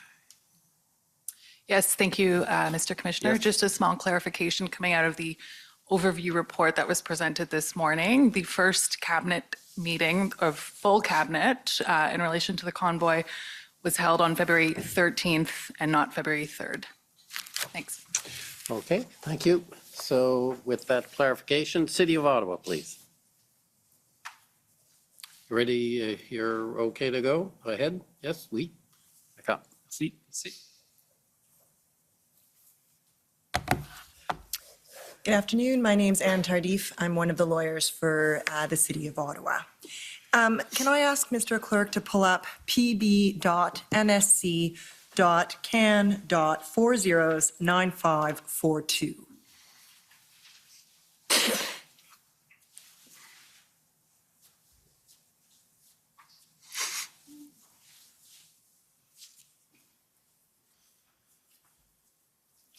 And this is an email chain, and if we could, well, you're not on it, gentlemen, but Mr. Dackelbab, have I got that correct? Thank you, you're both nodding, is on the chain, and I understand he was interviewed along with you and some of your other colleagues by the commission in this case, right? And we'll need an audible answer, sorry. Yes. And he is at public safety as well, correct? Yes. And if we scroll down to the top of page 2, Mr. Clerk, and actually just scroll up a little bit just so we get that email. Up a little bit higher. There we go. This is an email from an individual with the Solicitor General's office in Ontario to your colleague, Mr. Treherne, among others, at Public Safety, correct? Yes. Yes. And he says, hi, Trevor and Derek, your colleagues. I was hoping for some clarity on a few RFA, meaning request for assistance, process-related item based on some references I have been seeing in recent media coverage for Ottawa. Scrolling down to number 2, which is the one that interests me. It's titled Request for Law Enforcement Support under Ontario Police Services Act. This article, and there's a link that we can't access, says that the feds approved a request from Ottawa for RCMP support. I would have assumed such a request would have required a provincial minister request, but clearly it didn't, as in did not. I am fine with that, but want to check on process. Was that a political decision that bypassed process, or this type of request could be made by either a municipal or provincial police service? So scrolling back up, Mr. Clerk, this is a question, as we've seen, that the Solicitor General's office is putting to your colleagues, and I believe the date is February 4th. If we could scroll up, Mr. Clerk. Yeah, February 4th. And if we scroll all the way up to the top, you'll see there's an internal email chain within public safety, and your colleague, Mr. Dackelbab, says this is far from being solved. Still discussions on their way to clarify question 2, which is the one I just read. You see that there? Yes? So fair to say that at least as at February 4th, within public safety, there were still discussions in terms of the process for OPS or Ottawa requesting law enforcement resources from the RCMP, correct? Yes. Okay. Now, Mr. Stewart, I heard you say in your testimony that almost right from the beginning, right after that first weekend, Chief Slowly was adamant that he needed more resources than he had at his disposal to dismantle the occupation, correct? Correct. And you're aware that on February 7th, I won't turn it up, the Mayor of Ottawa and Ms. Deans, who was then the chair of the Police Services Board, wrote a letter to the federal government asking for 1,800 additional officers to support the OPS, correct? Correct. Okay, so I'd like to go, that was on February 7th. I'd like to now turn to a readout of the SSE Committee of Cabinet, which I take it is a committee that deals with safety, security, and emergencies. Correct. Have I got the acronym Well right? done. Okay, and Mr. Clerk, it's ssm.can.nsc.402661. And this should be a February 9th meeting of the SSE Committee of Cabinet. It's a readout, and you'll see there the date, February 9th, correct? I believe the committee meeting was on the 8th, but Okay, so the committee meeting was on the 8th, the readout is being circulated on the 9th. Fair? sure. Can we go to the bottom of page 1, please? Right there. Thank you, Mr. Clerk. Do you see it says RCMP resources deployed? Are you with me, Mr. Stewart? I am. 340 members on duty every day within RCMP mandate, and that would be in part the protective mandate that you described earlier, right? Yes, So to protect federal assets and people. that's right. Increase in protective posture associated with RCMP mandate. And then this is what I wanted to draw your attention to. It says 50 uniformed resources in support of OPS mandate since last weekend. So from January 31st to February 8th, roughly 50 uniformed RCMP officers in Ottawa. Fair? Yes, Under OPS command, I should say. Fair? yes, And then it says working to deploy another 200 people on new plan with OPS and partners, right? yes, And then finally, it says OPP setting up integrated planning cell to review OPS plan, and that was going to include 2 RCMP members as well, correct? yes. If we can scroll to page 3, please, the second bullet at the top of the page, there we go. Again, we see that the plan, and this is the OPS plan, is going to be subject to review and verification by OPP and others, presumably the RCMP, correct? Yes, And that had to happen before additional resources were committed to Ottawa by the RCMP, correct? I don't believe that's true. Okay, let's keep going then. So I'd like to turn then to the first meeting of the IRG, which I understood occurred on February 10th. Correct. Right. And that's day 13 of the convoy or occupation here in Ottawa, correct? Yes, Okay, Mr. Clerk, if we could turn to ssm.nsc.can.50209, please.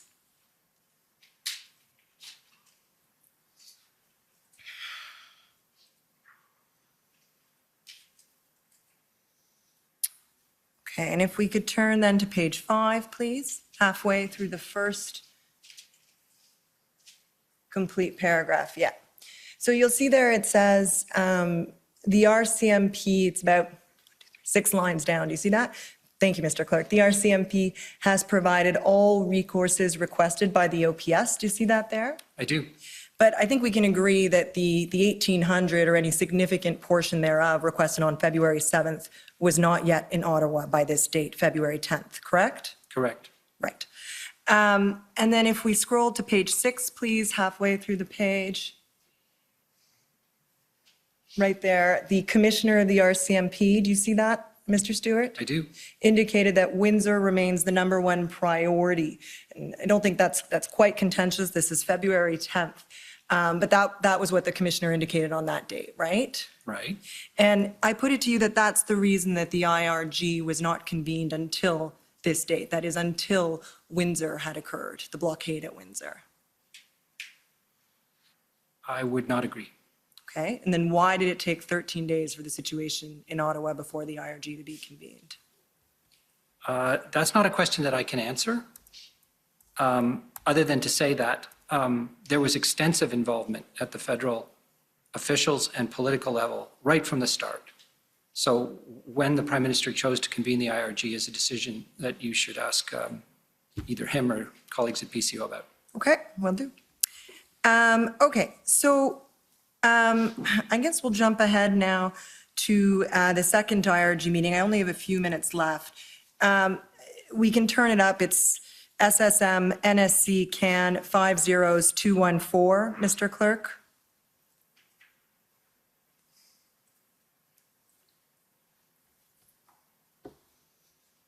If we can go to page 6, please, at the bottom.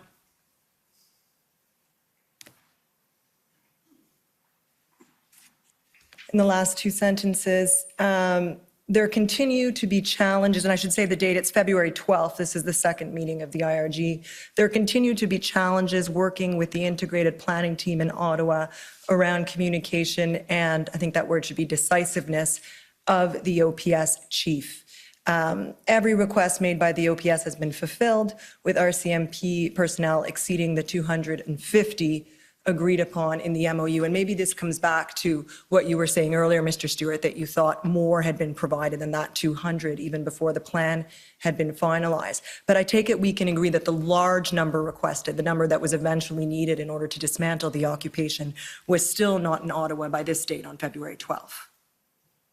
To the best of my knowledge, that is true. Right. And that was the number that had been requested on February 7th, correct? The 1,800 from both levels of government. That's not here yet at this point in time, correct? Yes, that's correct. Right. And you mentioned, and pardon me, Commissioner, if I could just have 1 minute, I think I'm out, but I'm wrapping up. Thank you. You said earlier that it took several weeks. But on condition you speak slower. Okay. Understood. I heard you say earlier, Mr. Stewart, that it took several weeks for the right chemistry to be achieved at the Integrated Command Center. Recall saying that? I do. And I take it the ICC established unified command over the operation to dismantle the convoy, right? That's my understanding. Between all three police forces, OPS, OPP, and RCMP, right? Right. And you described Chief Slowly as a strong personality, right? I did. You had heard it was challenging to get him to relinquish his authority. That's what I had heard. And I expect we will hear evidence that Commissioner Lucky of the RCMP told her counterpart at the OPP on February 5th, so during that first week, that the federal government was either losing or had lost confidence in the OPS. Did you share that view? No. Did you hear of any such concerns, either from the commissioner or from ministers? I heard concerns about the ability of the OPS to manage the situation, definitely. Now, you said that the OPS should have looked to the OPP first, right, to fulfill its needs? Technically speaking, although I want to be clear on this point, this is not a situation in which you go by the book. Fair enough. I think you also said the RCMP was always ready and willing to assist. I did. And I appreciate there were logistical concerns, paperwork, swearing them in, getting them to Ottawa if they're deployed elsewhere, right? Right. But fair to say the real issue was what was perceived, at least, as the OPS lack of a plan, right? That was a major impediment. And what you understood to be Chief Slowly's reticence to relinquish authority, because he was controlling the approval of the plan. That's what you understood. You can put the 2 points together. I'm not sure that I can testify in any direct way that that was the case. I mean, two things seem to be facts that I was hearing. Okay. The relationship between the two you can't put together. That's correct. And the reason I put to you that the OPS, or that the Government of Canada wanted the OPS to look to the OPP first, was that it hoped the OPP could resolve the issues around leadership and the plan. I don't know that. Thank you. Okay, next, if I could call on the Ottawa Police Service, please.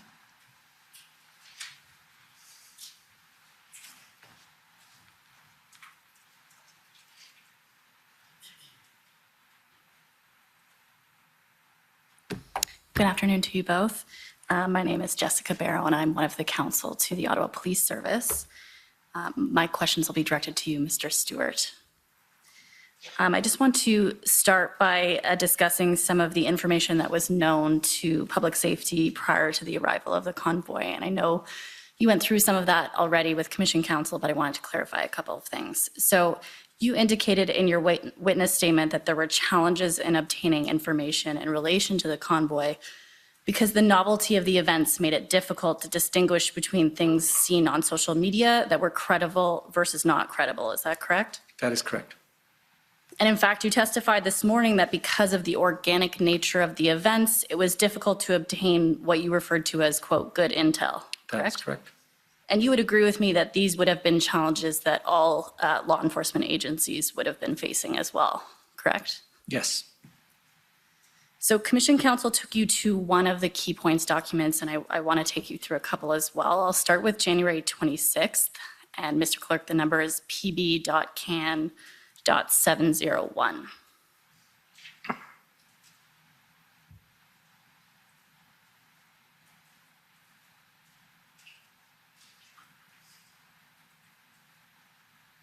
And if we could scroll down to page 2, towards the bottom of the page. in the third to bottom bullet, it says, some supporters suggested they would not leave Ottawa until vaccine mandates for public servants, Canadian travelers, and cross-border truckers are lifted. Do you recall seeing that? I do. And so this suggests that there was at least some information available to you and others to the effect that some protesters may not leave Ottawa, correct? Yes. But again, as you've indicated, with open source information, it's difficult to know whether that information was credible or not, correct? Correct. And so from your perspective, this information was not enough to raise any kind of alarm bells that this was going to be the 3-week occupation that we ultimately saw here in Ottawa, correct? Correct. And the RCMP was presumably privy to this same information as well? I would believe so, yes.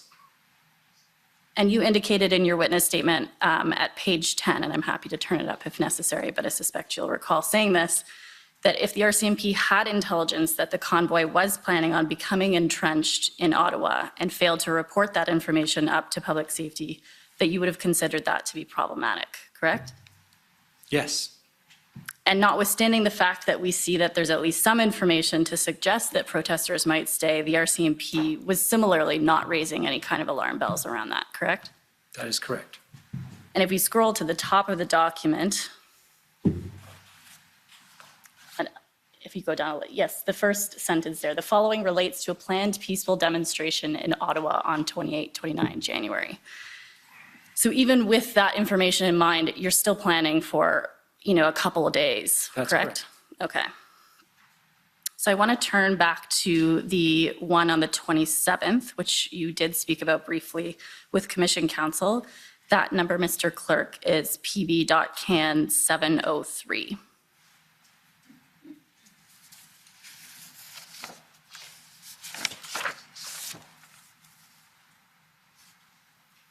And if we could go to page 3, please. That's perfect, thank you. My friend took you to one of the bullets in the bolded section that we see here, but I want to turn to some of the bullets that precede that one bullet. So what we can see here is a number of directions that appear to have been provided by OPS in relation to where the trucks could park when they arrive, right?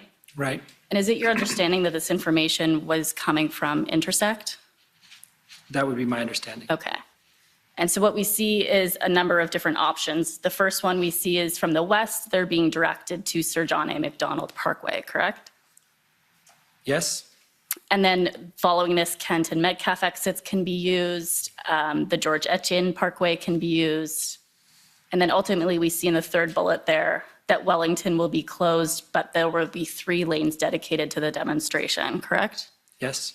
And so you were provided information prior to the convoy's arrival that the OPS plan was to allow at least some of the truckers to park downtown, correct? Yes. And I'm just going to bring you to the Intersect document. That one is PB.CAN 1234.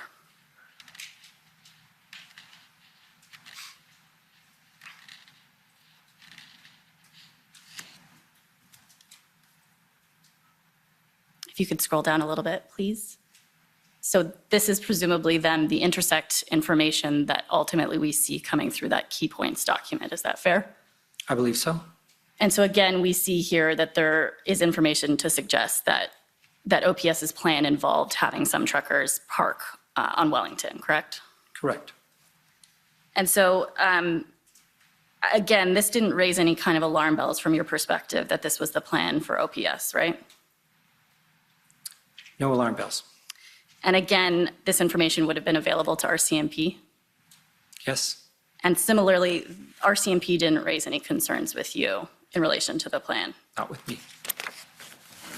And you understood at this point, and I'm happy to turn back to the previous document if necessary, but I think you would agree that this was a group at this point that was cooperative and from your perspective was exercising their democratic right to peaceful protest, correct? Correct.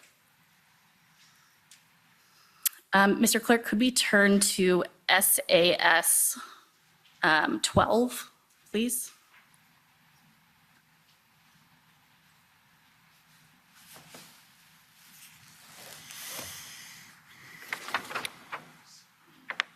So these appear to be the minutes or notes from a deputy minister's call on February 7th. Do you recall that meeting? I do. So I just want to take you through a couple of the comments that you've made in here on February 7th. The first bullet references a protest of significant proportions we have not seen before. Do you recall saying that? I do. And if we can go down to the third bullet point, please. And in there, we see setting a standard to worry about, setting standard for behavior, how to go above the norms and laws. So I take it you agree that you made those comments? I do. And what you meant by these comments was that what Ottawa was seeing was unlike any protest that any city in Canada had ever seen before. Is that correct? That is correct. And specifically, you were saying that the behavior of these protesters was unlike anything seen in previous protests. That may be too broad a statement. There's certainly the aspect of having the trucks involved and being used to essentially occupy physical spaces was the unprecedented part. Right, as well as the honking, some of the harassment that we saw exhibited. In terms of by behavior, yes. The behaviors of the protesters, Yes. as well as the trucks, I take it you're saying.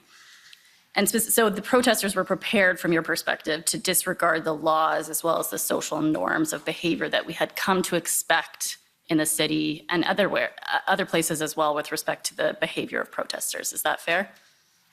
Yes. And when we walked through, I took you to two of the key points documents, and I take it you would agree with me that the specific references to this idea of honking or lawlessness or the departure from social norms, there wasn't really any indication that the protesters were going to engage in that type of behavior. Is that fair? That is fair. And in fact, as far as you're aware, they weren't engaging in that type of behavior before they arrived in Ottawa. Well, there was quite a bit of honking on the highway, but we did not assume that they would do anything other than peacefully protest. Fair enough. And so you would agree with me then that the behavior was unexpected? I would. And I don't need to pull it up, I don't think, but please correct me if that's not the case. But on page 12 of your witness statement, you indicated that the other cities that subsequently had similar events were able to learn from what was seen in Ottawa. Do you recall saying that? I do. And so you would agree with me that it's because of what happened in Ottawa that other cities may have been able to prepare in a different way. That is correct. I just have one last issue I want to raise, and that's in relation to the engagement proposal that you went through with Commission Council earlier. And so I wonder if we could pull up OPP 142, Mr. Clerk.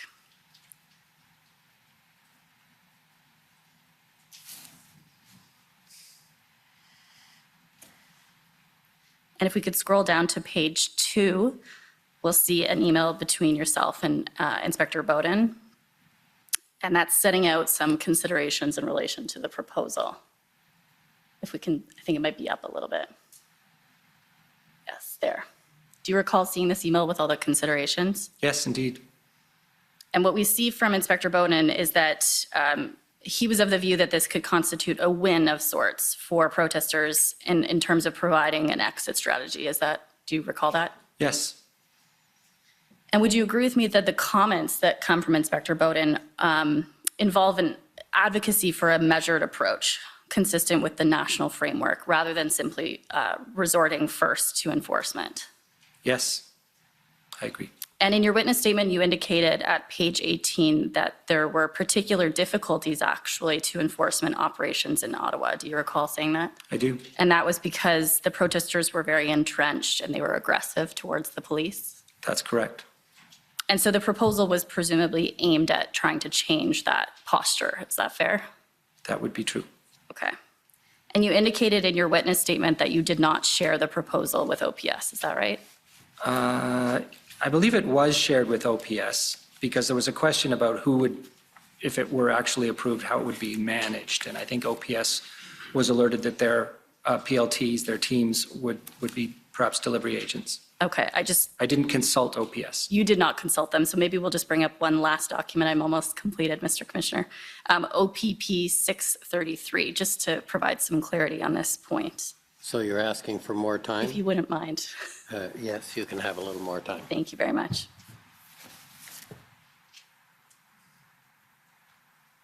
And so it's just that first email we see from Inspector Bowden, and he's indicating that it's the opinion of Deputy Chief Ferguson that the letter go to her, and she will ensure the letter is disseminated to the proper people. So you would agree with me that Deputy Chief Ferguson was both aware and approved this, correct? I would infer that, yes. Yes, okay, thank you. Those are my questions, and thank you, Mr. Commissioner. Okay, thank you.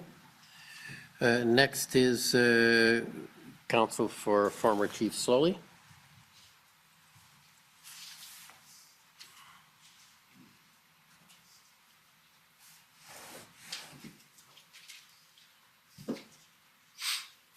Thank you, Commissioner. I'm Tom Curry for former Chief Slowly. Thank you. Just have a few questions. My colleagues have covered some of the things I was going to ask you about. So, Mr. Stewart, you said just a minute ago in response to one of my friends that you don't go by the book in a situation like this. You recall saying that? I do. And does that capture the idea that what you were dealing with during the time that we are speaking about, with the protests in different locations across the country, was completely without precedent, and there is therefore no playbook that you can follow? I would agree with you that we were in unprecedented and unanticipated circumstances, absolutely. One of the things that that you have spoken to us about in your statement and today was the role of various of the federal government entities that concern national security. Recall that? Yes. And did the events, in your opinion, become a national security threat? They were decided to be and adjudicated to be a national security threat, yes. Was that your own view? I was very concerned about the possibility of physical and serious violence. Mr. Rochon? I would agree, yes. Same opinion? Yes. And as a consequence of, and of course, as you've described to, I think, one of my friends, it was not thought to be a national security threat at the time that the convoys began to organize and come to Ottawa. No. You agree? It was not. I agree. Now, I want to ask you, if I can, about one more thing. I think you've probably covered this, but former Chief Slowly has described these events as representing a paradigm shift in protest in Canada, probably for the reasons that you've given, Mr. Stewart, concerning the use of heavy vehicles. Do you share that view? Yes, I do. Mr. Rochon? I would agree, yes. Now,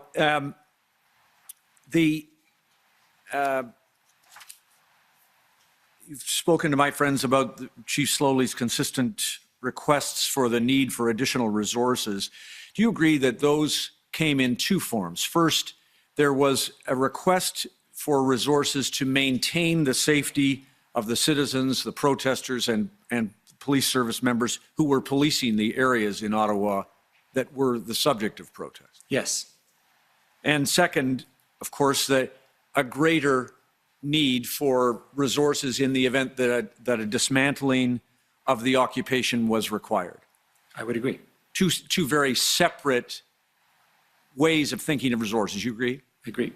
Do you also agree that the second, that is an effort to bring public order and to dismantle an occupation, requires the greater number of resources that you were eventually speaking about? I agree. And everyone understood, didn't they, that the OPS itself did not have the resources needed to do the second thing? Agreed. And it's true also, of course, they didn't even have the resources to do the first thing because their own members were stretched so thin, I think you said. I agree. Now, this was, of course, the same thing that occurred in a sense in both Windsor and Coutts and probably other places in terms of the under-resourcing of police services trying to manage those situations. Is that true? I think there's a confluence of events here. Obviously, the unprecedented nature of these protests did lead us into a situation where more resources were required.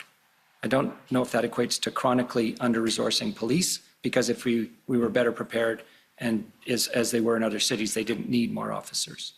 Understood. I suppose that it wasn't, we know that, don't we, that the protest in Coutts, the blockade in Coutts, was not able to be prevented by RCMP officers on the ground there.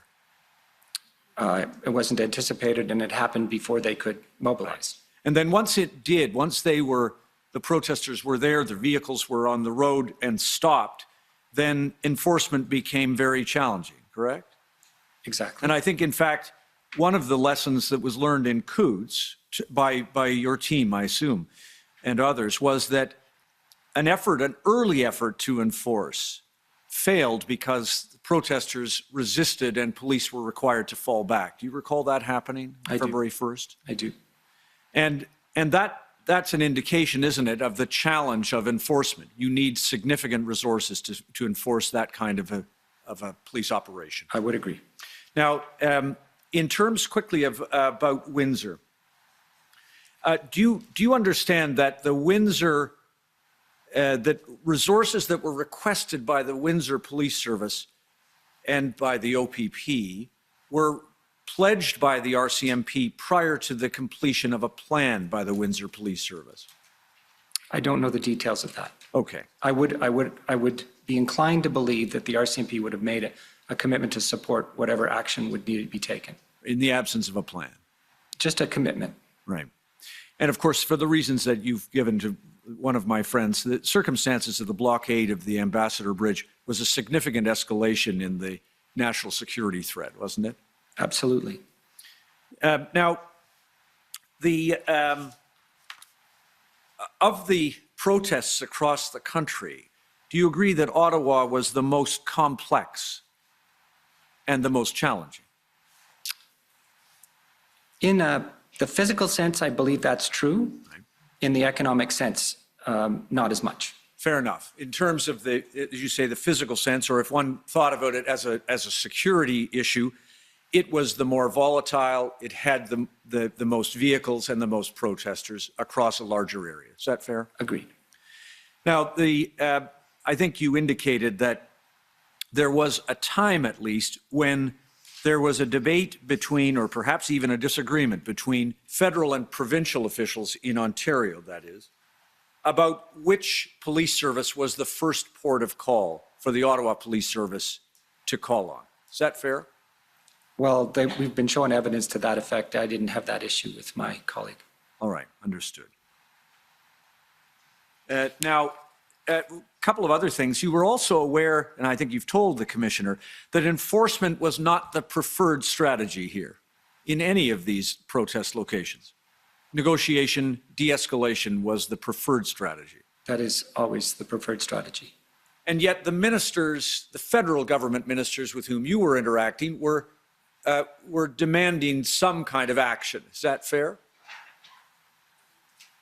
The ministers we were briefing wanted the situation to be resolved. There is no question about that. And the same was true, to your observation, of municipal officials here in Ottawa. Absolutely. And of course, the community, the residents. Absolutely. A high level of impatience and it was a highly challenging situation for the police service and for Chief Slowly. Yes, absolutely. You observed, and I'm sure you felt it, the two of you were in the middle of this too.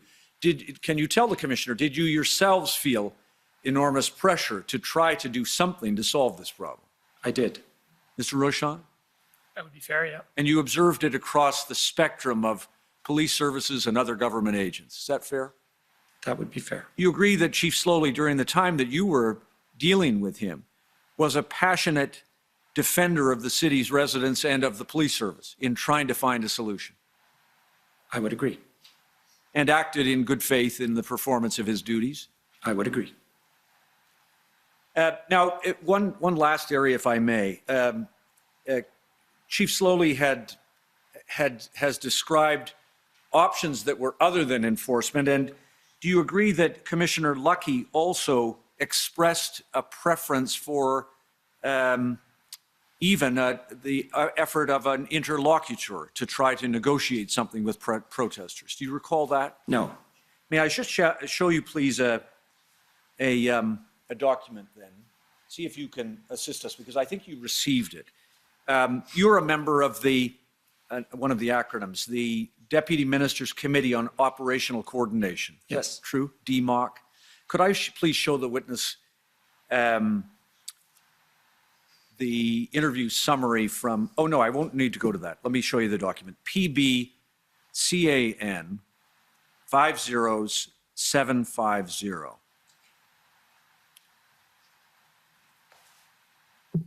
See if this assists your recollection, if you would, please, Mr. Stewart.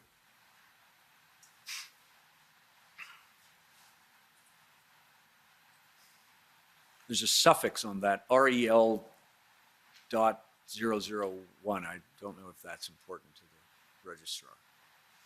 There we go, thank you. Do you recognize this document, Truckers' Convoy and Protective Services Key Messages for DMOC, February 3rd at 2:30 p.m.? Well, these would be speaking points for the commissioner. I would not have received her speaking points. All right. Can you confirm for the commissioner, for this commissioner, that you were at this meeting?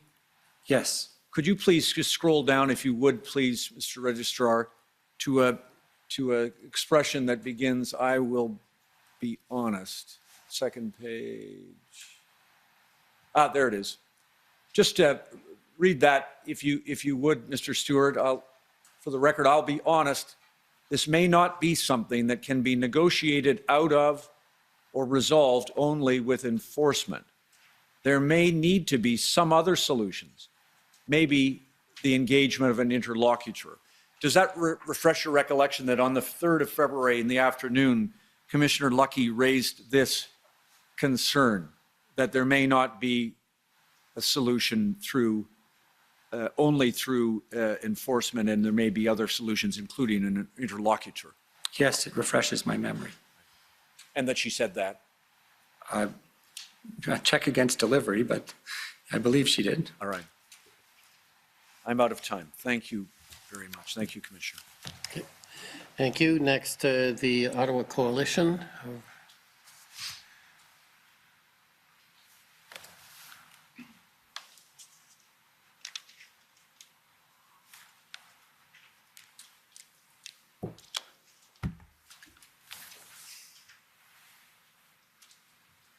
Good afternoon, Commissioner. Mr. Stewart, Monsieur Rochon, my name is Emily Tamman. I represent the Ottawa Coalition of Residents and Businesses.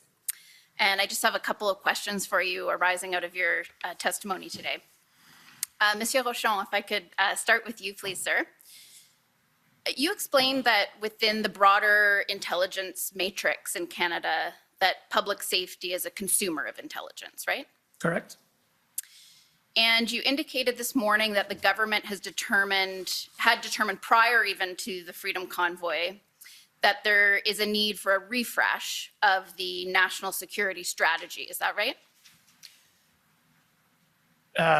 Not technically speaking. The government is always looking at policy matters, and it'll be a decision for the sitting government of the day whether or not to publish an update to that strategy. But subset to the national security strategy, there are a series of other strategies like a cybersecurity strategy, a critical infrastructure strategy.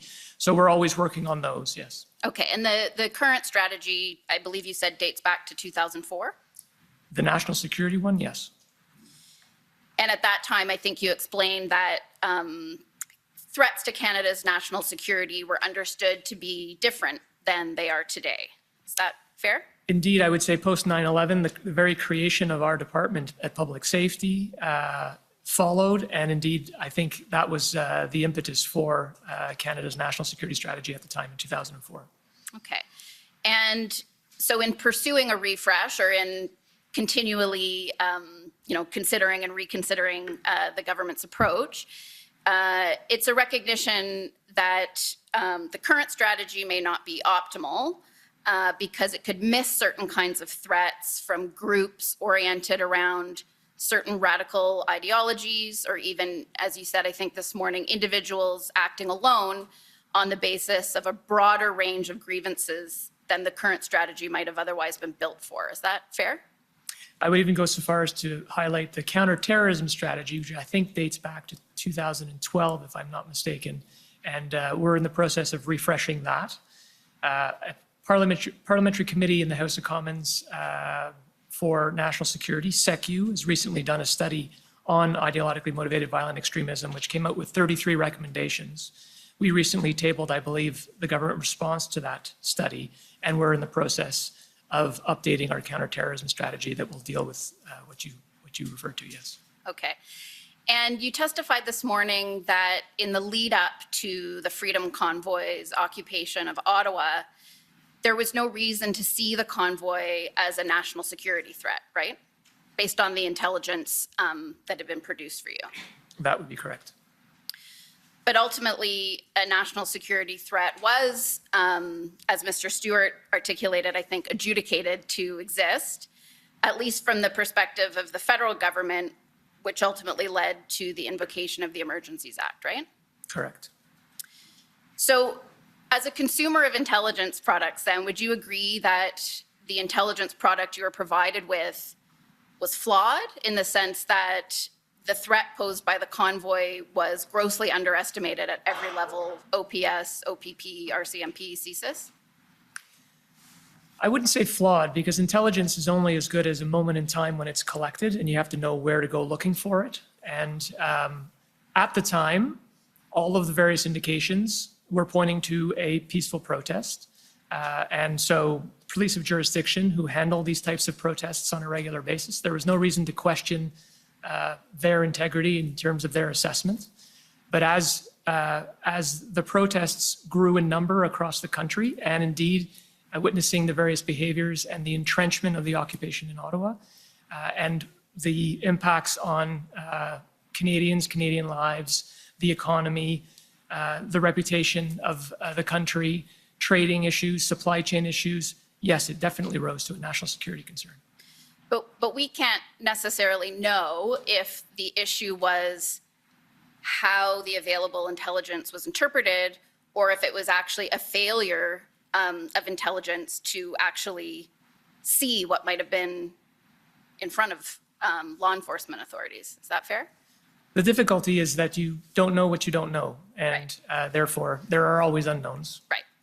So we heard from former Chief Peter Slowly that he believes that there is a double standard that exists in how national security threats are identified and communicated, and that right-wing extremism and white supremacy are often not flagged in threat assessments, while radical Islam and Islamic-based terrorism threats are. Do you agree with that assessment? I would only agree with it in so much as perhaps historically there might have been a bias, but I believe more recently, as I've indicated, ideologically motivated violent extremism has risen to the level where our security and intelligence agencies have it as the top priority at the moment. I would argue that if you look at just at the terrorist listings that we're responsible for with public safety, we've, I think, listed up to 9 now IMVE groups in the last 3 years. Mm-hmm. So I would not agree with that characterization in the present day. But historically speaking, we certainly were more focused on other types of terrorism. So you wouldn't agree then, I take it, that the potential threat posed by the Freedom Convoy wasn't recognized or articulated as a national security threat because of biases in intelligence gathering and in a reluctance to identify certain types of threats as being national security threats? No, I would disagree. Okay. Mr. Stewart, in your statement, you're said to have expressed the view that the government and law enforcement lack certain tools to monitor social media and properly distill its content to identify threats. Is that accurate? Yes. I wonder if you would agree then that it's likely surprising to Canadians that law enforcement continue to have a deficit in that regard, given the central role that social media plays in modern day communications, and particularly given that it can be monitored on an open source basis. Is that something, to your knowledge, that will be addressed in the refresh or reconsideration of the national security strategy? I'd like to clarify that point. There is a very high noise to signal ratio in social media. So there's a challenge inherently in monitoring all the channels that people use to communicate to the extent that they're accessible. And there are many that are not, that are encrypted. So it would be, I think, a mistake to say that the police or any institution have necessarily all the capabilities they need to monitor what is going on in the electronic world. And then beyond that, it's about assessing it and trying to make sure that, you know, what we understand to be the case is either likely to be or is the case. And that assessment process is also very challenging. So I think there's a lot of inherent challenges here. Okay, thanks. Okay, so just switching gears a little bit. We've heard evidence, and I'm completely moving to a different area now, that by February 3rd, Mayor Watson had spoken with the Prime Minister and with Minister Mendicino about the situation in Ottawa and the need for federal resources. From this perspective of public safety, then, the convoy occupation by that time was recognized to be a significant event, right? Yes. But no one within public safety at that time on February 3rd was considering invoking the Emergencies Act at that point, were they? There was no active consideration at that time. And the commission's heard evidence that on February 4th, a private citizen launched a class action against the convoy because residents felt completely abandoned by all levels of government and policing institutions. You're aware of that? I am. But no one within public safety at that time was considering invoking the Emergencies Act, right? It was not under active consideration at that point in time. And you've indicated that it did become an active consideration around February 11th. Is that fair? Yes, I did. So would it be fair then to say that the federal government never really saw a role for the Emergencies Act as a tool for dealing with the Freedom Convoy until the international borders were blockaded? No, I think that's putting it too linearly. I think a combination of factors led it to become more actively considered, including the borders being blockaded, the protracted protest in Ottawa, and the threats of personal and economic harm. Okay, but a significant part of the consideration with respect to economic harm had to do with international trade, didn't it? It had to do with blocking ports and gateways, yes. Yeah. So had it not been for the border blockades, would, in your assessment, residents of Ottawa have continued to have been left to deal with the effects of the convoy despite the tremendous social and economic harm they were experiencing? There was always going to be a police action in Ottawa. So Right. I think you are neglecting the fact that that was mobilizing, albeit in a very incremental way.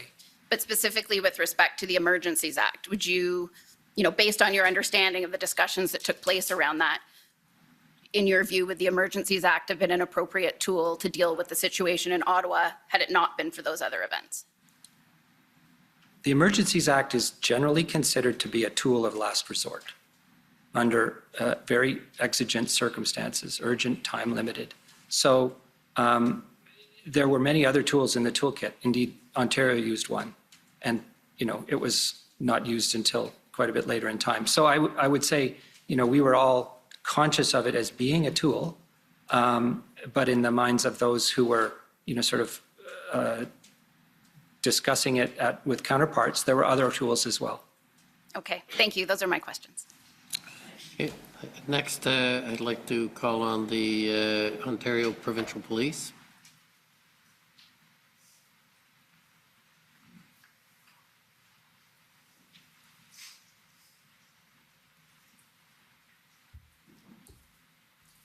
Good afternoon. My name is Chris Diana, counsel to the OPP. I wonder if we can start by bringing up your witness summary, which is WTS 66. And while that's coming up, I expect that most of my questions will be directed to Mr. Stewart, to Mr. Rochon. If you have some insight or some information, then please chime in.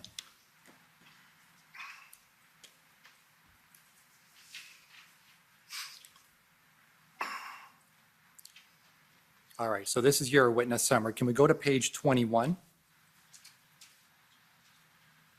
And the last paragraph?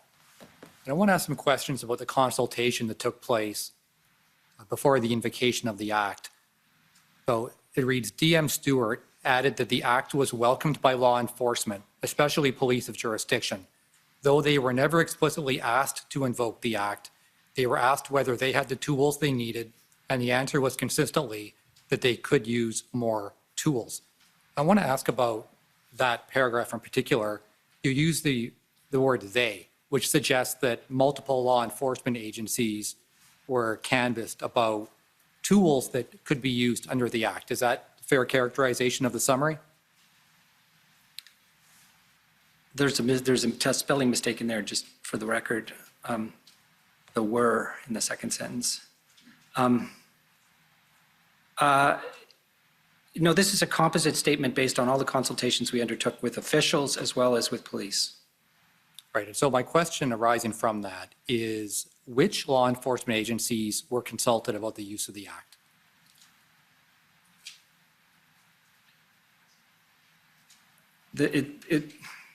What I was saying in this witness summary, and what I would say to you, is that no police agency was asked about the Act itself. They were always asked, do you need more tools? All right, and so my question is, which agencies were asked whether they needed more tools? RCMP, OPP, OPS. All right, do you have any knowledge on how that consultation took place? No, it would have been guided by the RCMP. All right, because Commissioner Carrique, and I don't know if you heard his evidence, he testified that the OPP was not consulted about the use of the Emergencies Act or any tools by anyone with the federal government. Do you have any reason to dispute his testimony in that regard? I would not have firsthand knowledge of this. The RCMP was our primary interface as a department and in the discussions that we were having. All right, so is it fair to say that that paragraph is based on information that you would have received from the RCMP rather than your own personal direct knowledge? Insofar as it pertains to the OPP. Or other law enforcement agencies? Law enforcement here could also represent officials in provincial governments. All right, because we're talking about tools, which in terms of law enforcement agencies is what I'm referring to. And so do you have any direct knowledge of other law enforcement agencies that were consulted about those tools? No direct knowledge. All right. Now, at the time, of course, you would agree that the OPP had a very prominent role within the province, both in Windsor, Ottawa, and elsewhere in Ontario? I would. And you would agree that the OPP, considering its role in multiple scenarios, would be in a good position to provide a meaningful response to a consultation request? I would agree. Indeed, as you heard, I assumed they were. And indeed, the OPP would have a different perspective than the RCMP because they have different jurisdiction, correct? That is true. They have different jurisdictions, but they work very closely together. All right, and do you know if there is a written record of consultation with law enforcement agencies on the Emergencies Act? I do not. Considering the extraordinary nature of the Emergencies Act, do you agree that perhaps there should be a written consultation record for accountability purposes? The consultations were, in the broader form, were often recorded, and there have been notes to that effect, right? And again, they weren't about the Act, they were about the tools. Right. And then the formal consultations were also recorded and reported to Parliament. Right. And the reason I ask is because there is a consultation record, which I won't take you to unless you want to see it, but that consultation record refers to consultation with different provinces and officials, but there's no specifics about consultation with law enforcement. And my question is are you aware of any document that deals directly with the law enforcement side of the consultation? No, I'm not aware. Okay, but you would agree that perhaps considering the fact that law enforcement has to use those tools, it would be a good idea to have written records of that consultation. I would agree. Did you have any direct involvement with consulting law enforcement? I think you said you did not. Fair? Not police, other than the RCMP. Right. If we can turn up document pb.nsc.can.503256. Actually, if I may, I'll correct that answer, because I did have calls with Chief Slowly, on which Commissioner Karik was also participating. So I would say I had firsthand evidence from Chief Slowly that he needed more tools as well.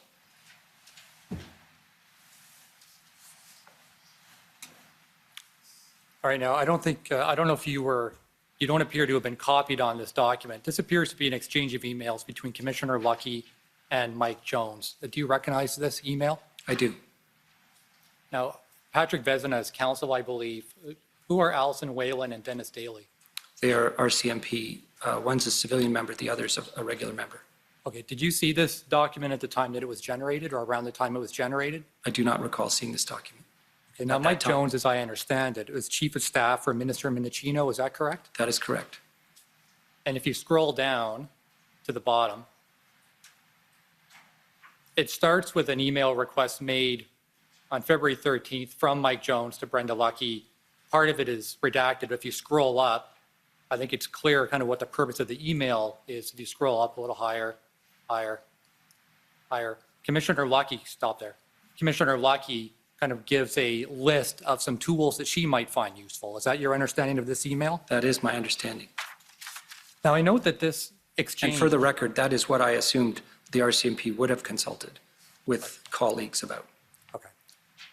So this is evidence of consultation with the RCMP from the federal government side. My question is whether or not it's unusual that this request comes from the political side, comes from the Chief of Staff rather than from your office, from the Deputy Minister's office.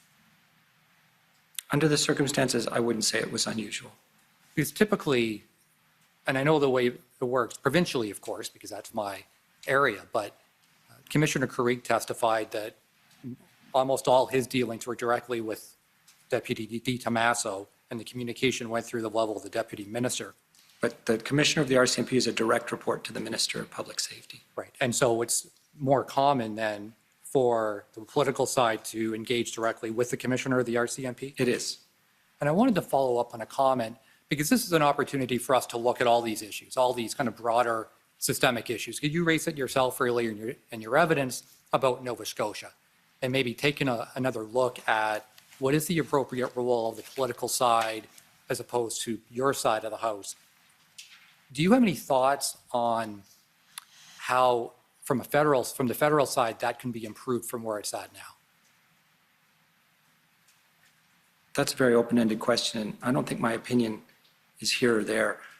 I would observe, however, and this is why I raised it this morning, that this has become an issue in a number of domains where people have asked what's the division between requests for information and advice, which this, I think, constitutes, versus what are, sort of interference or, engagement in police operations.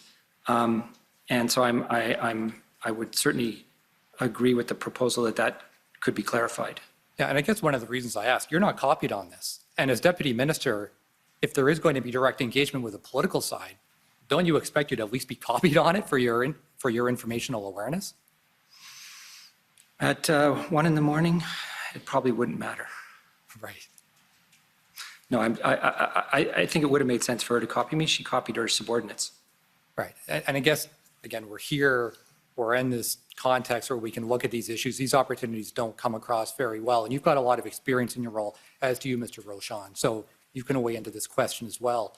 But is there any merit in having clearer lines or more clearly defined lines about how the interaction between the political side and the RCMP commissioner to avoid any kind of misunderstandings? There is merit. And do you have any recommendations on how those lines should be drawn? No. Do you have any thoughts, Mr. Rochon? No, I'm afraid not. All right. And just finishing up on the question about intelligence, you were asked a question by my friend who was up before me about whether or not there was essentially a failure of intelligence. Now, your evidence earlier was that you're in a position where you're only receiving, or you're consuming the intelligence, correct? Correct. That is correct, yeah. But you only know what's provided to you, correct? Correct. So, for example, you didn't even know about Hendon what you're looking at is what other people are synthesizing, putting together, and letting you know, correct? Correct. So really, you wouldn't be in a position, especially at the time, to know whether you had reviewed all the intelligence or whether what had been provided to you was an accurate reflection of what was out there, correct?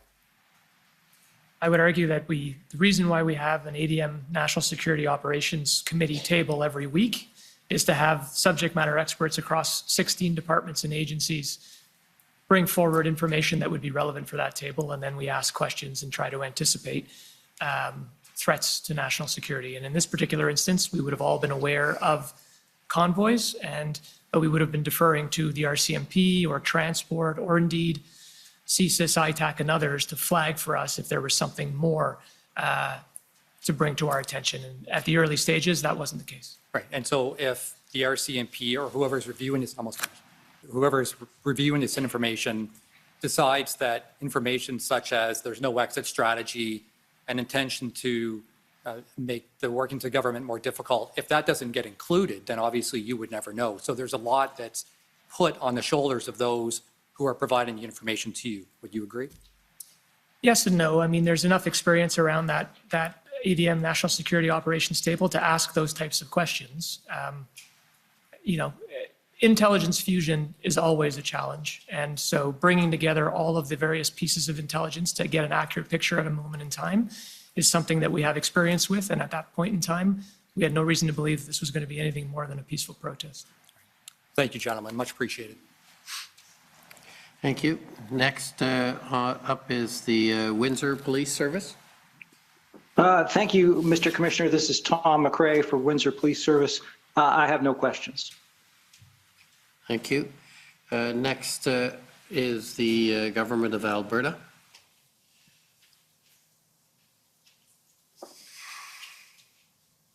Good afternoon. My name is Stephanie Bose for the province of Alberta. I just have a few questions around the RFA that came from Alberta. I think, Mr. Stewart, you're probably the one who will be answering these questions today, but certainly if this is something that both members of the panel can respond to, please feel free to do so. For now, can I ask that the clerk please bring up the Public Safety Institutional Report? That's document DOJ.IR.708.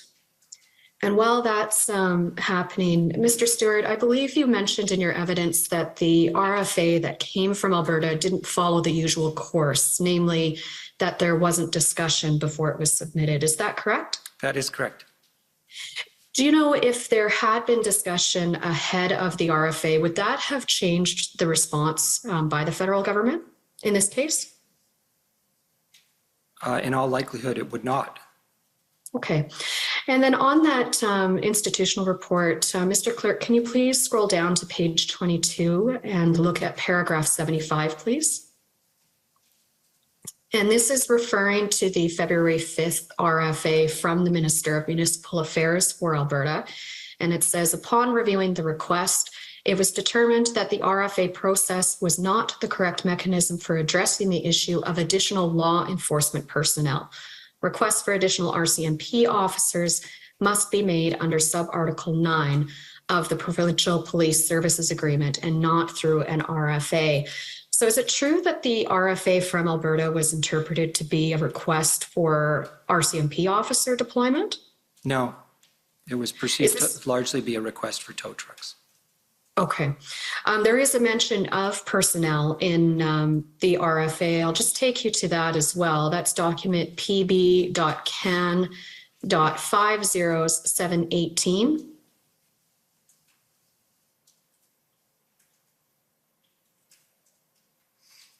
And I'll take it you've seen the RFA from Minister McIver before. Is that correct? I have. Okay. And then if we look at paragraph 4, within that paragraph, we see, to support this approach, I'm requesting federal assistance that includes the provision of equipment and personnel to move approximately 70 semi-tractor trailers and approximately 75 personal and recreational vehicles from the area.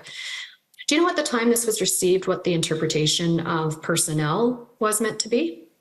And I'm not talking from Minister McIver's point of view. I'm asking what the federal government interpreted that request to be. I can say quite authoritatively, I believe it was not assumed to be law enforcement because everybody understood the Article 9 process very well. It's been used many times over the years. So this was inferred to be armed forces personnel. Okay, thank you. And we do know, of course, that there was a request for deployment of RCMP officers that was appropriately made under the police services agreement.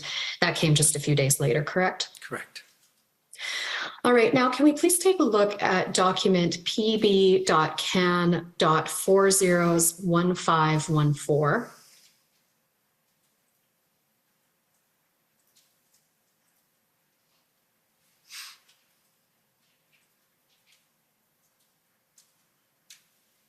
And this is an email from Mr. Dackelbab to yourself on February 13.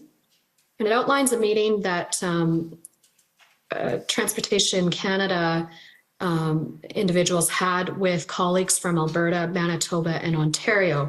And if we scroll down to the bullet points that begin with Alberta, we can see those there. Alberta requests for CAF support have been denied, but they are surprised that the request to access reservists with operational skills needed to drive towing trucks was not accepted. This part of the request is news to us, and we committed to follow up on this specific point. Do you know if there was any follow-up on that point? I do not.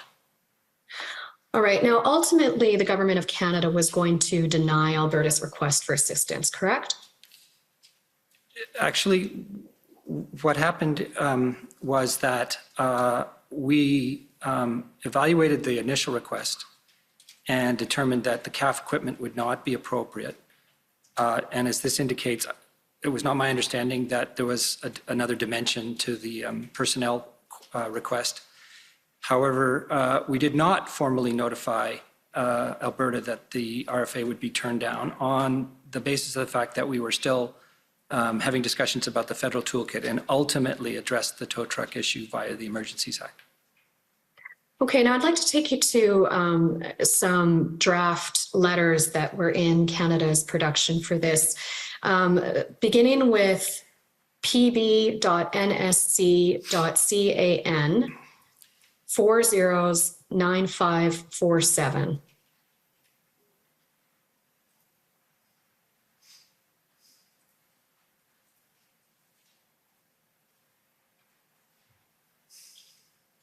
We can see that this is dated February 7th. It's addressed to the Honourable Minister McIver, which is the Minister of Municipal Affairs for Alberta. And if we scroll down to the last paragraph on the first page, it says, further, I understand that Alberta has the required authorities necessary to enforce compliance as a highway is considered essential infrastructure, and it is unlawful to willfully obstruct, interrupt, or interfere with the construction, maintenance, use, or operation of any essential infrastructure in a manner that renders the essential infrastructure dangerous, useless, inoperative, or ineffective as per the Critical Infrastructure Defence Act of Alberta. And this letter is unsigned. Do you know why it was unsigned and unsent at this time? For the reasons I just explained. Okay, but you would agree that on February 7th, the Government of Canada's position was that Alberta had the required authorities to deal with the illegal protests around Coutts, Alberta? We determined that the full suite of provincial tools had not been exhausted, which is sort of a first principle of the RFA. All right. And then there are a number of other follow-up draft letters that contain essentially the same language in it. Just for the record, I will take you to ssm.can.nsc 402745.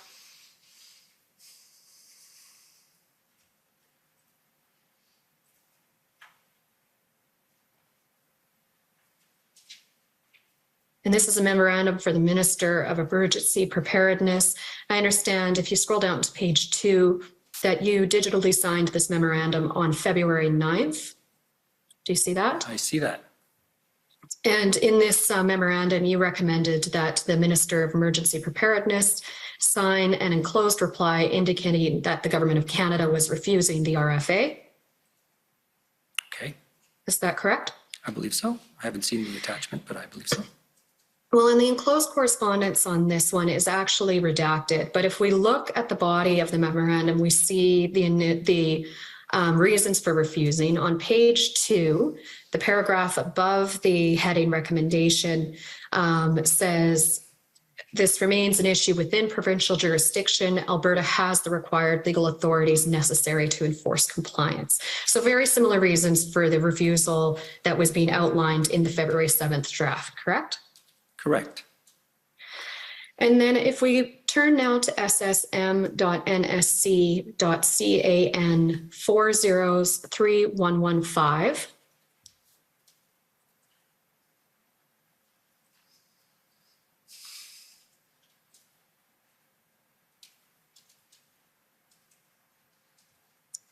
This is a series of emails from February 11th.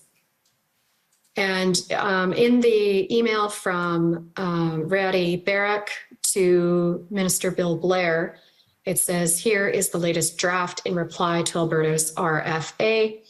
And again, going to page 2, we see a paragraph starting with further, I understand. And it says Alberta has the required legal authorities necessary to enforce compliance, and then refers to the Critical Infrastructure Defence Act. So again, here we are, February 11th, very similar reasons to those expressed on February 9th and February 7th, correct? Correct. And if we scroll to the very top of this, we see that Minister Blair approved the response. Were you aware that he had approved such a response? I was. Okay. And I told a provincial official, although I cannot remember who that was. Do you know the level of provincial official you told, or the meeting in which you told them that? A deputy minister called me and asked if we were going to approve it sometime within 24 to 48 hours of the original request. And I said, my expectation is we would not. Okay, so very early on, the decision was made it would be refused. The reasons for refusing it seem to not really have changed throughout the course of the time when the draft response was being considered. Is that fair to say? Yes. And then I'm going to take you to one last draft, and that is on pb.can.nsc.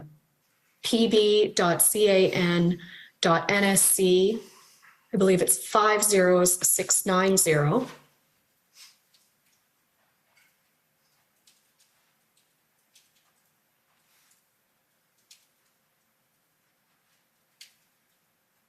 And this is an email. My understanding is with the timestamp, this time is actually the true time that this was sent should be 5 hours ahead of this. So sometime in the evening on February 12th, excuse me.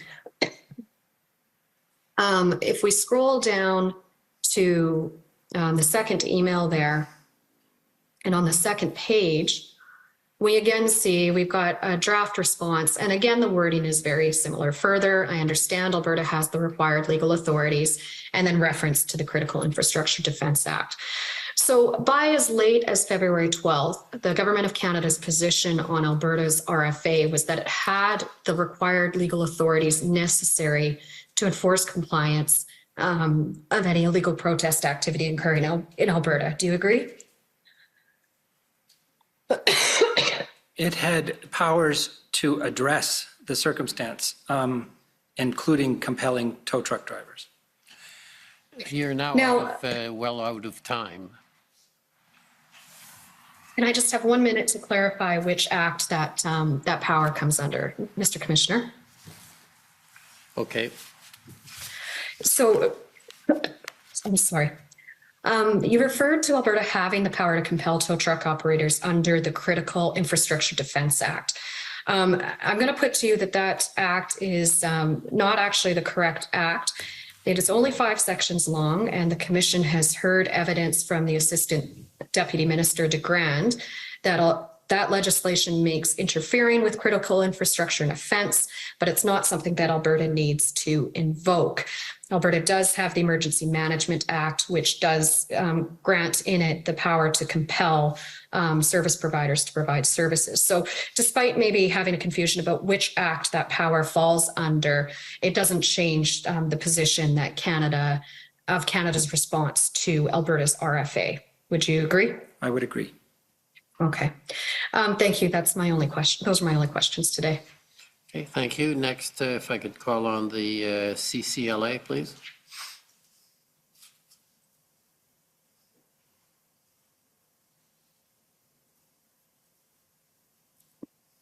Good afternoon. Can you see and hear me okay?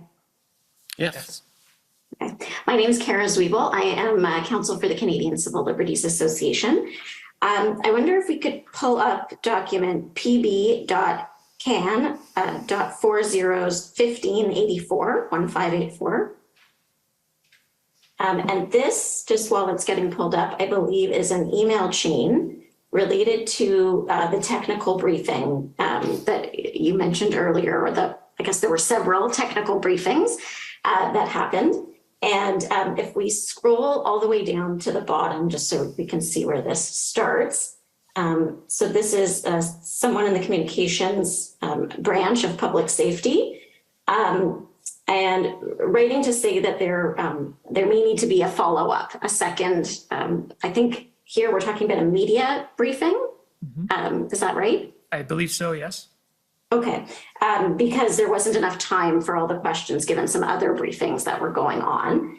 And if we scroll up a bit more, there's some discussion here about the possibility of doing this another way. Could we do this in writing? I gather at this point, everyone in your department is running on fumes, and there's quite a lot going on. And the idea of doing yet another briefing is not necessarily something you feel is the best use of time. Is that an accurate characterization?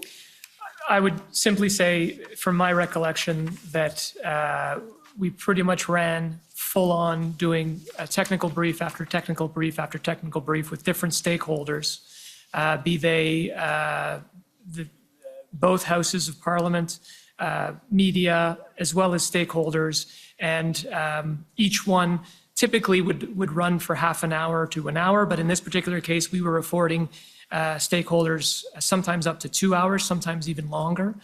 And we were trying to address as many questions, but as you can appreciate, we had a panel of experts from a great number of departments and agencies, and therefore questions stemmed from law enforcement activity to border service activity to finance, and therefore we were, I think, if I look back at this particular exchange, probably wondering whether there wouldn't be a way of having people submit questions in writing, and maybe there would be a better way of posting our answers online as opposed to continuing with the number of technical briefs that we were providing. Okay, thank you. And can we now go to document ssm.can.402668? So I think this is going to be, I believe, your speaking notes for maybe it's one, maybe it's all of these technical briefings. And if we can just go down to the first full paragraph on page 3. And I think this is the document that we were talking about earlier about the need to focus on the public safety portfolio elements a bit more and not duplicate what justice or other departments might say. And so, yes, okay. So on this page, I gather this is roughly what you communicated during these briefings. So first, noting that the Emergencies Act is a significant step, one that will help ensure law enforcement across Canada have broad and clear authority to protect public safety, ensure our borders remain open, and safeguard our national security. And then scrolling down a bit, it's also noted that this is a message to people who are participating in these protests and interfering in critical infrastructure, that there will be consequences. And then a little bit more, the next paragraph notes that these measures will supplement existing provincial and territorial measures and assist the RCMP in becoming integrated. I think it probably speaks a little bit to that question of avoiding the swearing in and some of that red tape. Indeed. And then it's this next paragraph that I want to ask about. So it says it's important to underscore that invoking the Emergencies Act does not give the federal government the authority to direct the police services of any other jurisdiction. So two questions, I guess. The first is that statement, the use of any other jurisdiction, are you saying here that using the Emergencies Act allows the federal government to direct the federal police, the RCMP? Or are you just clarifying that nothing in the Emergencies Act changes the normal situation where the government does not direct police in their operations? I would say it's the latter interpretation. Okay, thank you. But would you agree with me that while invoking the Emergencies Act doesn't give the federal government the authority to direct police services of any jurisdiction, the emergency orders that were made under the rubric of the Act grant police new authority to enforce those measures? Sorry, can you just Sorry. answer? Well, I wasn't sure if you were finished. That's why I was waiting. Apologies. Yes, I think it certainly gives them additional tools via the means of additional authorities that they can avail themselves of. Okay, right. And just like the criminal code gives the police certain tools, it's ultimately going to be police officers that will make determinations about the manner of enforcement. Yes.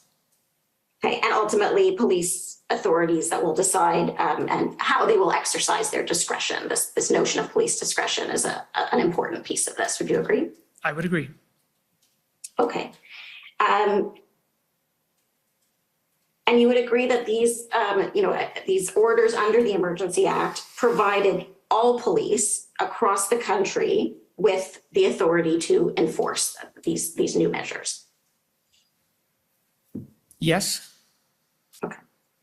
And although the federal government was not directing the police service of any jurisdiction, would you agree that by invoking a federal emergency and making the emergency orders, the federal government was clearly intending to communicate a message not just to people participating in protests, but also to law enforcement of all jurisdictions, that this is something the government takes very seriously and we're looking to you to enforce? Yes. I think at some point also Minister Blair made a comment. This was a bit before the act was invoked, but I think he was sharing with the media that this was something the federal government was considering. And he said it was important that police do their jobs. Do you recall that comment? Not specifically, no. But Okay. I don't disagree with the thought, I guess. Okay. And Mr. Stewart, in your testimony earlier, you said that enforcement, and I think this is when you were talking about the engagement proposal, that the engagement proposal was not really an alternative to enforcement. It was something that would be used to try to shrink the footprint, as we've heard, and sort of lay a path to eventual enforcement. And I think you said enforcement was only a matter of time. That's correct. And I think you also told my friend, Ms. Tamman, there was always going to be a police action to dismantle what was going on in Ottawa. It was a question of timing. That's correct. Okay. One more question related to, there was a document that you were taken to before, and this is around the relationship with the Government of Ontario and the powers that they had under their Emergency Act, or their Emergency Management and Civil Protection Act. And I think you noted that the Ontario legislation had more teeth than the federal legislation in terms of the penalties. Do you recall saying that? That's correct. Okay. But you would agree with me that the provincial legislation didn't allow for the kind of broad financial powers that were included in the emergency regulations invoked and enacted by the federal government. That's correct. So that the freezing of assets immediately without notice or due process is likely something that the province would not have been able to do, or is not contemplated under their legislation. It was not contemplated, and indeed it was done under the Bank Act. So that's a federal statute. Okay. Can we just go back to that pb.can.401584? This is the email chain again related to the technical briefing. And sorry to jump around a little. I'm just trying to use my time as effectively as I can. So if we just scroll down a little bit, let's keep going. Thank you, right there. So Mr. Rochon, this was, again, I think you're discussing sort of how to make the best use of everyone's time and what's a very busy time. And you note there was better control in the first meeting because it was one that you were chairing. Second brief was bananas, and Justice is at fault. Can you tell us a bit about that second briefing and what happened there in terms of the communications? Certainly. The way these briefs are typically handled, in my experience, having gone through many of these over the course of my career, is that you normally have a moderator. So a moderator from a particular department will invite, will essentially moderate a call. This typically will happen on a teleconference line. The teleconference line will be open to a series of stakeholders. If it's a media event, for example, you'll have a number of media spokespeople who will be in a queue. And they, having never been on the other side, I'm not sure what technology they use, but they get into a queue in order to be able to ask questions. Normally, a moderator will open up, will explain who is representing the government, will walk through the time that will be allotted to an opening statement by the government officials, then how much time will be allotted for questions, and whether or not stakeholders are afforded a follow-up to that question. Having been a former Assistant Deputy Minister of Communications in a previous department, this is protocol that we normally follow. Unfortunately, in light of the way these were being set up, this particular brief, from my recollection, Justice was supposed to be lead. So the first meeting was chaired by Public Safety. We would have followed that protocol. And therefore, we would have gotten to 6 questions because the 6 questions were likely rather broad, and they were followed by each a follow-up. And the cutoff time of an hour, if I remember correctly, that first brief ended up limiting itself to 6 questions. And there were a number of people in the queue that complained about that, which is my first point. The second brief was one that was led by justice officials. They didn't have a moderator. And so if I remember correctly, I came on and had to play the role of moderator and try to police how the call was being managed because there was no moderator, hence my comment that it was rather bananas. Okay, so it's more it's a question of the procedure. Yes, Is yes, that right? Okay. absolutely. Thank you very much. Those are all my questions. Thank you. Okay, thank you. Next is the Canadian Constitution Foundation. Yes, good afternoon. Can you hear me okay? Yes, ma'am. Okay, great. So my name is Janani Shen Muganathan, and I'm here for the Canadian Constitution Foundation. And my questions are for Deputy Minister Stewart. So, sir, in your interview summary, you explained that in Ottawa, municipal and provincial authorities were not used more extensively because the OPS was overwhelmed by protesters. Do you recall saying that? I do. And I take it what you mean by that is that authorities like the Highway Traffic Act, noise bylaws, were not being enforced by the OPS because they were overwhelmed by protesters. That's correct. So there was this resource issue in Ottawa, not enough police officers on the ground to enforce the law. That's correct.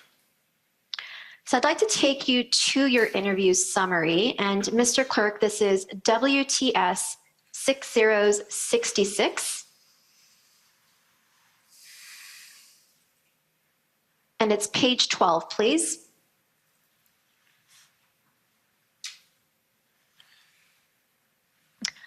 So if we look at the third paragraph under the Ottawa Police Service heading, What it says here, it says the DM, that's you, sir, also described how there was some tension between the City of Ottawa and the federal government because Chief Slowly wanted more assistance and questions were raised about how many RCMP officers and resources had been deployed to assist the OPS rather than to protect federal assets. So what you're describing here is that there's this tension because Chief Slowly wants more help to address the resource issue and is asking, well, how many of these RCMP officers are really just being used to protect federal assets rather than helping us, the OPS, enforce things like the Criminal Code and the Highway Traffic Act to deal with the protests. Is that fair? That is fair. And the tension is that OPS wants more help and is questioning, well, how much help are we actually getting, right? Right.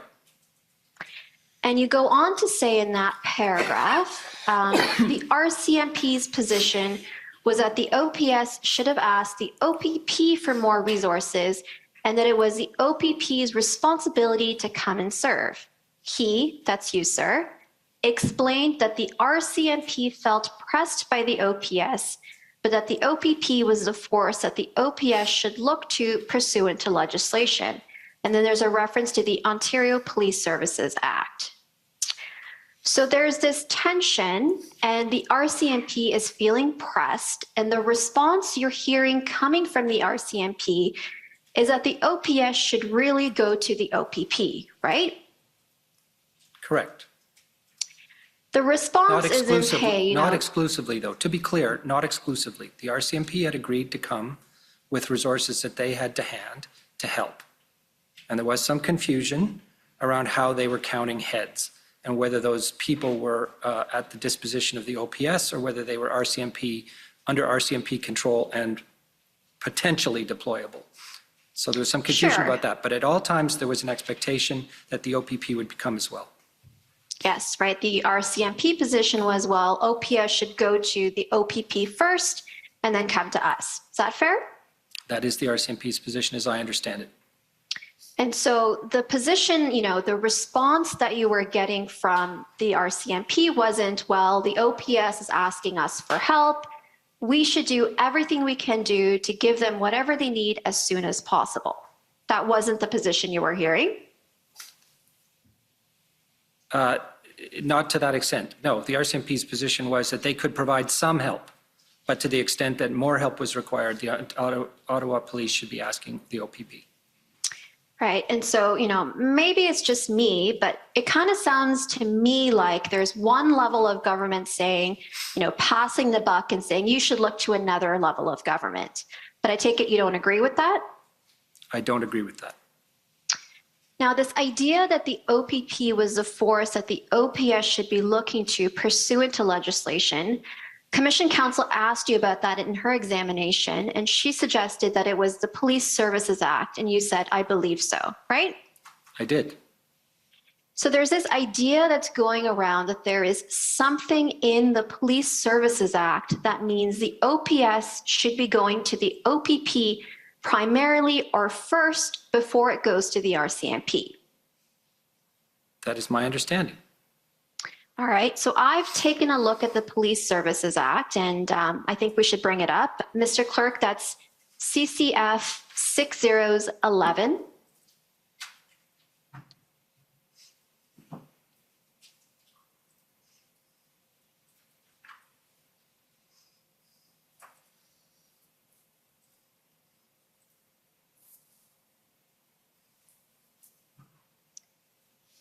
And to page 15, please.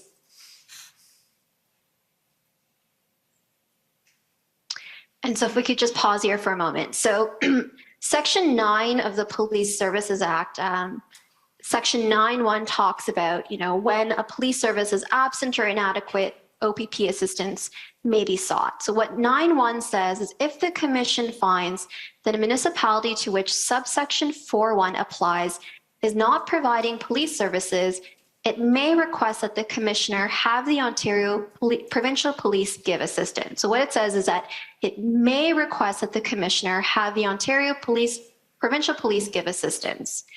And now if we scroll down to subsection 6, what it says here is a municipal chief of police who is of the opinion that an emergency exists in the municipality may request that the commissioner have the Ontario Provincial Police give assistance. So what I say is, these sections enable the OPS to go to the OPP, but I don't see anything in the Act that says the OPS cannot go to the RCMP first, or that the OPS can only go to the RCMP after they've gone to the OPP. Do you have a different understanding of this legislation? This is the first time I've seen the legislation, so I was operating on the basis of what I understood the case to be. But I think I would not agree with the way you put it. As I understood it, in the circumstances we faced, the RCMP was willing to help and did not stand on principle as to whether they were the first or the second asked. They felt the OPP was what the Ottawa Police Service should be asking. So, okay, but they were not holding off and responding because the OPS hadn't asked the OPP. Fair enough, but you do agree that it was your understanding that it was the RCMP's position that the appropriate force to be seeking assistance from was the OPP. Is that fair? Technically, yes. Okay, technically that was what the RCMP's position was. Well, not technically, that was the RCMP's position. Well, I understood it to be, and you've just obviously improved my understanding, that was what the law required. The circumstances drove a different set of considerations. Okay, fair enough. And now you're not aware of any other law or legislation that requires the OPS to go to the OPP for help first before seeking help from the RCMP? I am not. Okay, those are all my questions. Thank you very much. Okay, thank you. Next, the City of Windsor.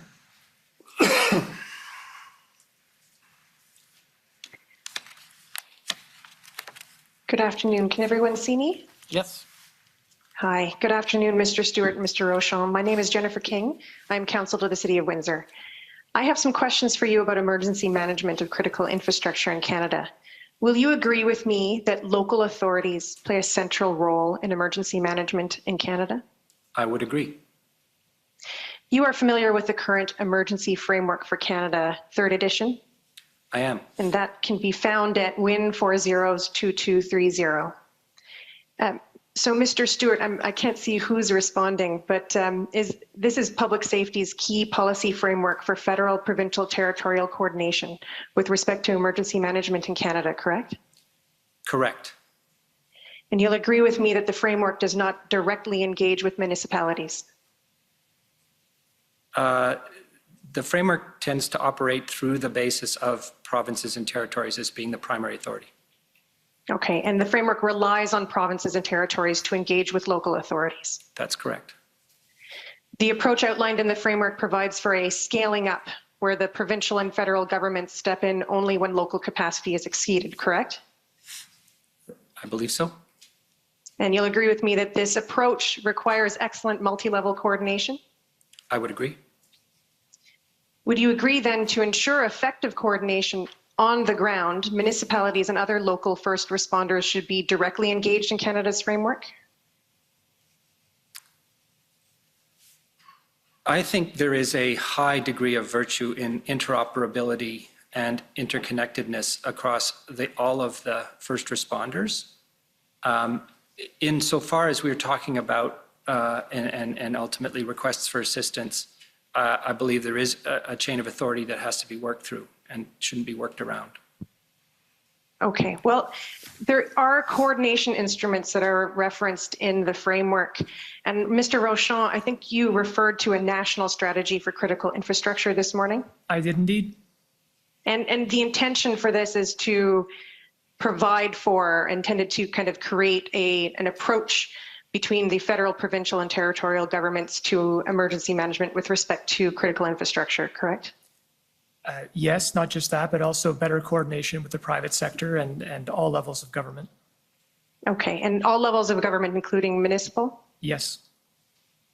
You would agree that the Ambassador Bridge in Windsor is critical infrastructure within the meaning of this national strategy? I would be inclined to agree that it is as critical infrastructure. However, I do want to clarify the point that we weren't operating in large measure in invoking the Emergencies Act under the context that framework speaks to. That framework speaks to emergencies other than law enforcement emergencies. And it doesn't address the role of the different ministries and levels of government to support a police-led response? Well, it's obviously been some time since I've looked at it, but I'm conveying to you my understanding here that we did not treat the protests as an emergency management issue, and that the framework that we have designed and agreed with provinces and territories to deploy does not typically apply to issues of public security in the sense of law enforcement. It deals with natural disasters and the like. So you're saying that the national strategy for critical infrastructure is not intended to address the type of protest that we saw in February? So those are two separate things. Emergency management is one framework. Critical infrastructure is a separate one. And the original critical infrastructure strategy written back in 2010, unfortunately, there are different strata within the management of emergencies. So a cyber event, cybersecurity, or a national security event, a terrorist event, does not fall under the rubric of emergency management, and it would follow a different set of circumstances. As it is written now, the new critical infrastructure strategy that we're pulling together, we're currently consulting, and we're leveraging various different tables in order to better understand how we can manage critical infrastructure going forward, and that is still a work in progress. Okay. Well, I think I'm running up on my time, and if I could just have 1 or 2 more minutes, I have a few questions to wrap up. I just wanted to, perhaps I won't take you to the document, but are you aware? You can have 1 or 2 minutes. Go ahead. Thank you, Commissioner.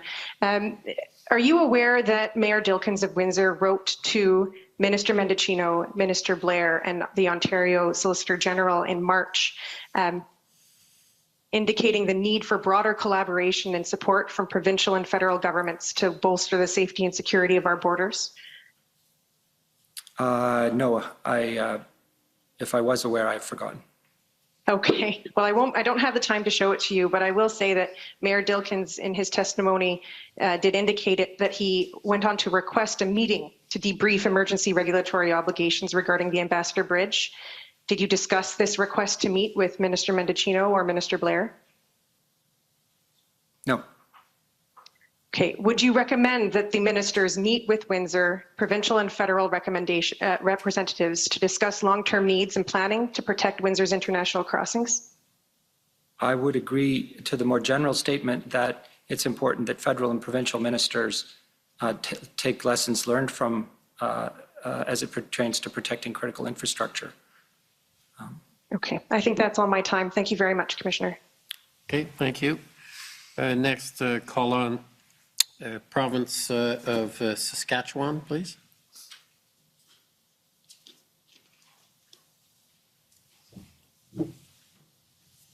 Good afternoon, sirs.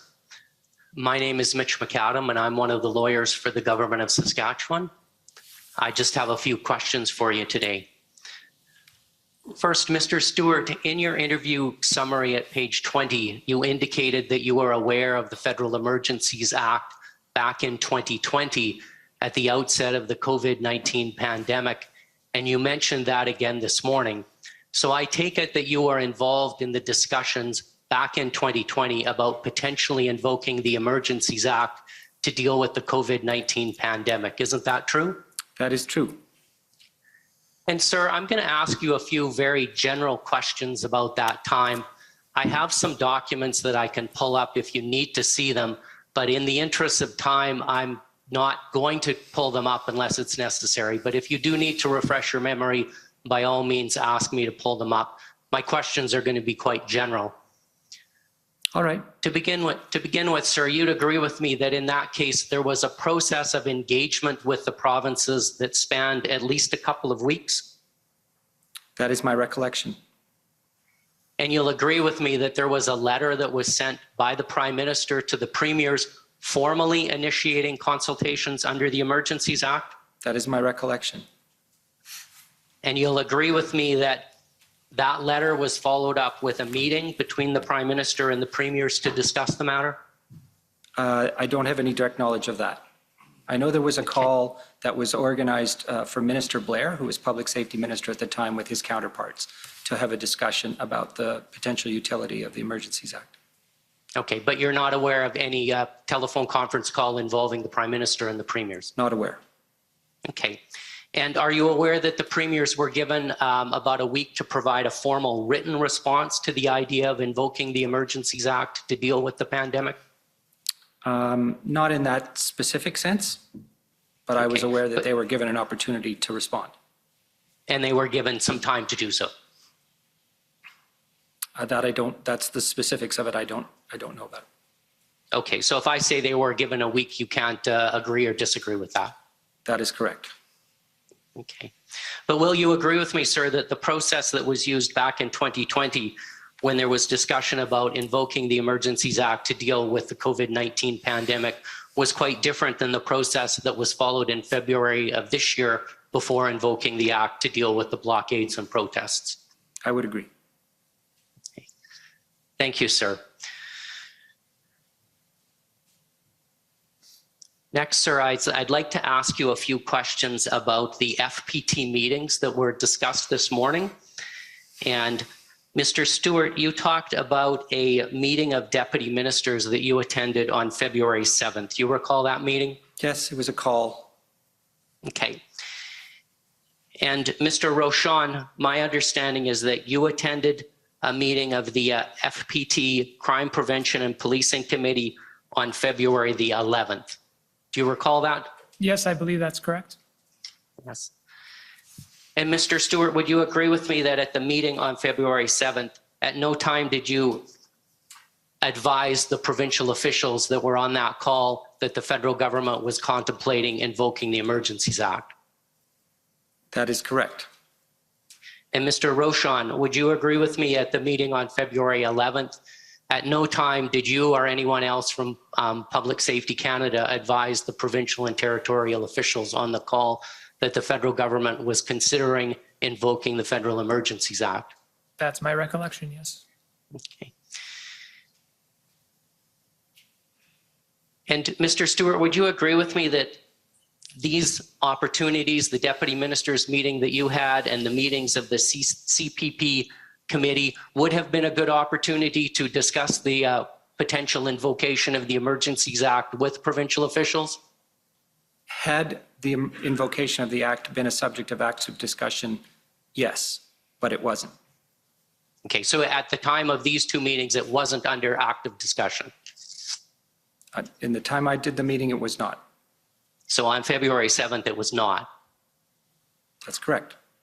Okay. And Mr. Rochon, when you had the meeting on February 11th, was the Emergencies Act under active discussion at that time? I'm trying to think.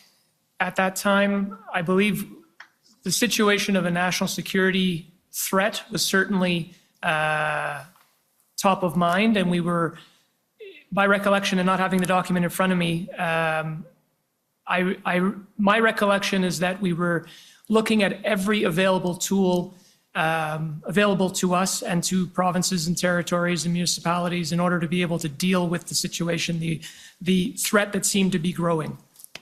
So, sorry, go ahead. Mr. Stewart, you're aware of a meeting that Mr. Dackelbaum from your department attended with officials from Alberta, Manitoba, Ontario, and the RCMP on February 13th. That's a meeting that he reported to you by email on Sunday night. Do you recall that? Yes, I do. Okay. And at that time, the invocation of the Emergencies Act was under active consideration by the federal government, wasn't it? Yes, it was.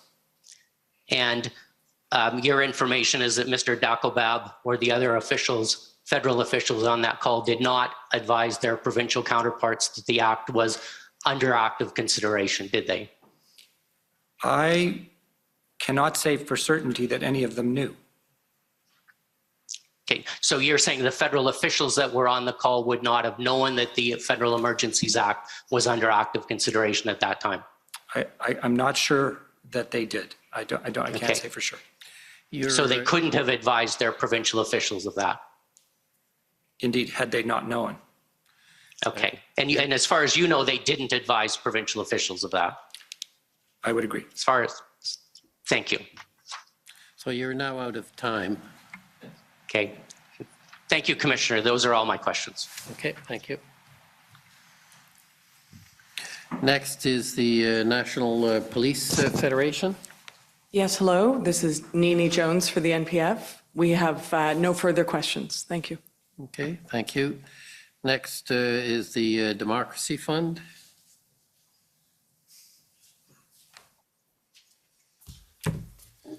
Good afternoon, Mr. Stewart and Mr. Rochon. I'm Rob Kittredge, representing the Justice Center for Constitutional Freedoms. And I only have 5 minutes today, so just to make efficient use of my time, I'm going to direct my questions to Mr. Stewart. So I apologize for leaving you out. Can we bring up document SSM CAN 1096_REL.0001, please? And this is the document that my friend representing the Convoy organizers was trying to show you earlier on when he ran out of time. Mr. Stewart, the Liberal Research Bureau is an entity within the Liberal Party that receives government funds, conducts research, and provides briefs to support the Liberal Party politicians, ministers, and MPs, right? I'll take your word for it. Yeah? I'm not familiar with it. Okay. You're not familiar with the Liberal Research Bureau at all? No, I have nothing to do with it. And you've never heard of it? Oh, I've heard of it, but I didn't know what it does. You have no idea at all what it does? No. Okay.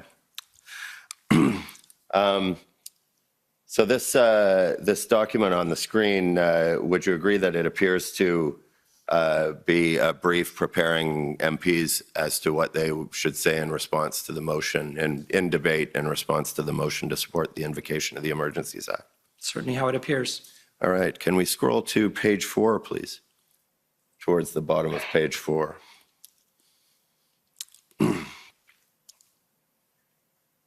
And you can see here at the bottom of page 4, it outlines the CPC's position, the BQ's position, and the NDP's position, which it indicates that the NDP will support the motion. Would you agree with that?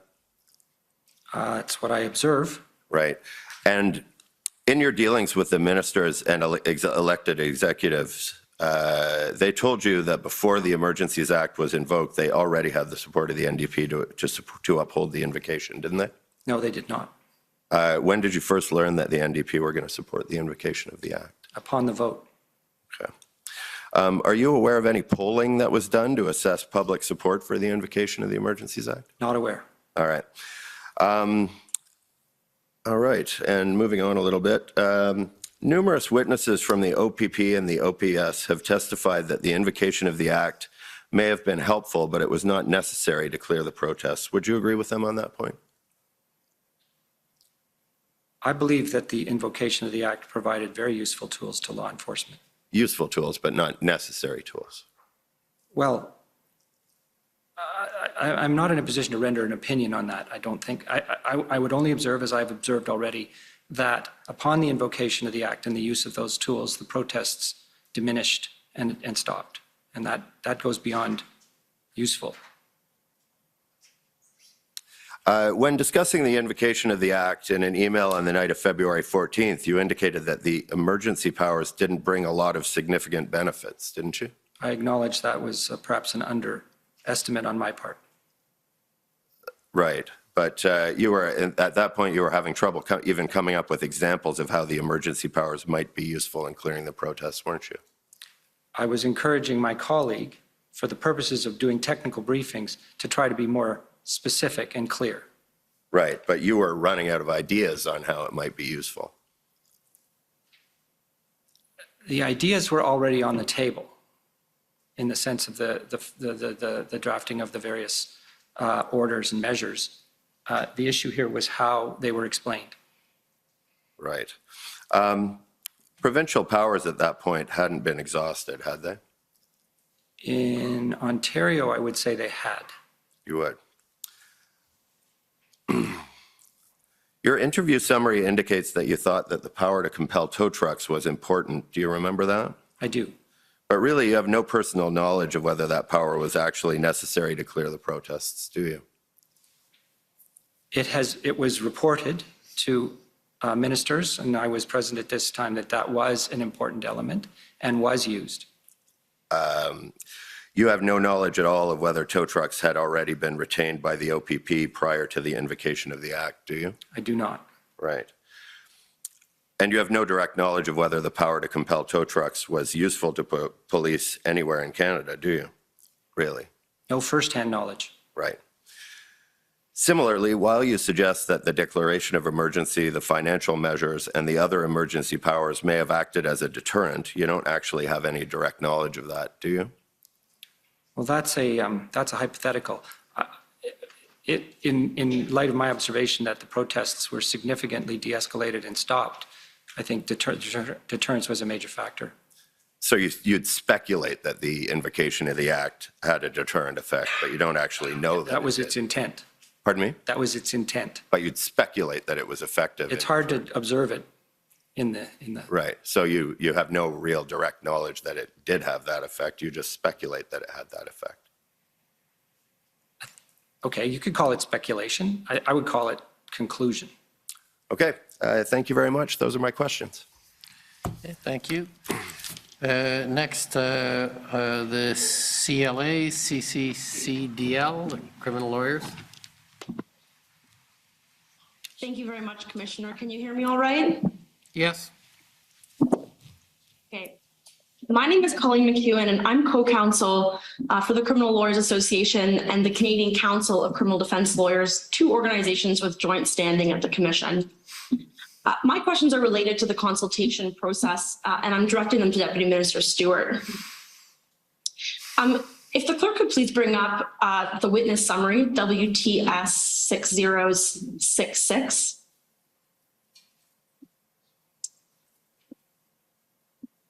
And I'm looking specifically at page 21 in a paragraph that you've already been brought to.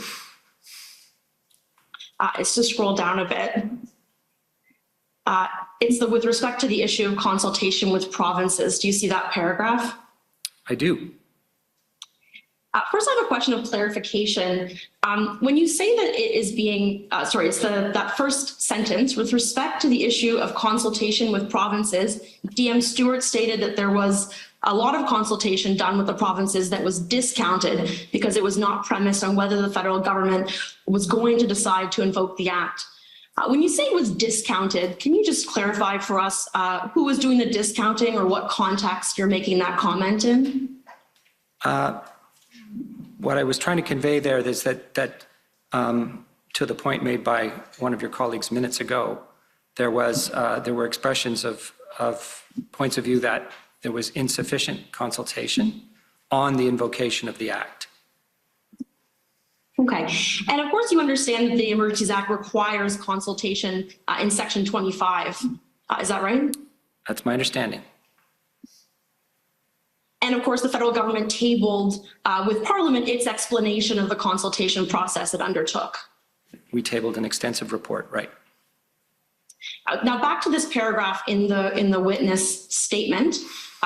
Commission counsel has already asked you what you meant by the paragraph more broadly, and what I've written down in my notes, which I welcome any corrections you have as I was furiously typing. What I've written down is that you explained that you deemed these broader discussions to be consultations on the Act because the conversations were really about the substance of what ended up being the substance of the Act, about tools, what was needed. Do you remember saying? Yes, I do. Okay, and I just want to clarify, to the extent that you're able to answer this question, is it your view that these broader consultations, discussions, they're about tools and about substance, but not about the Emergencies Act in particular? Is it your view that those can be considered consultations under Section 25 of the Act? Yes. Okay, thank you very much. Those are my questions.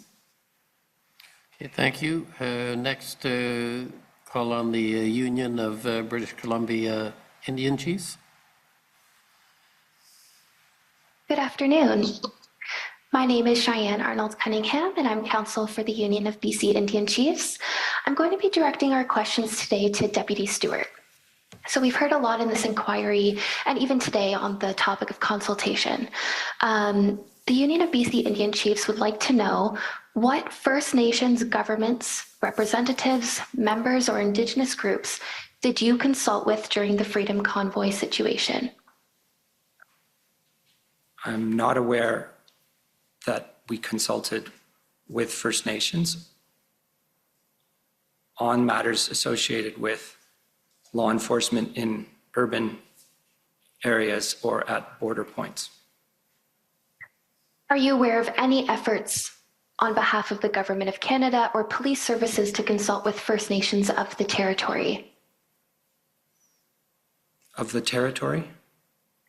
On which the events took place? Oh, sorry, excuse me. I am not aware.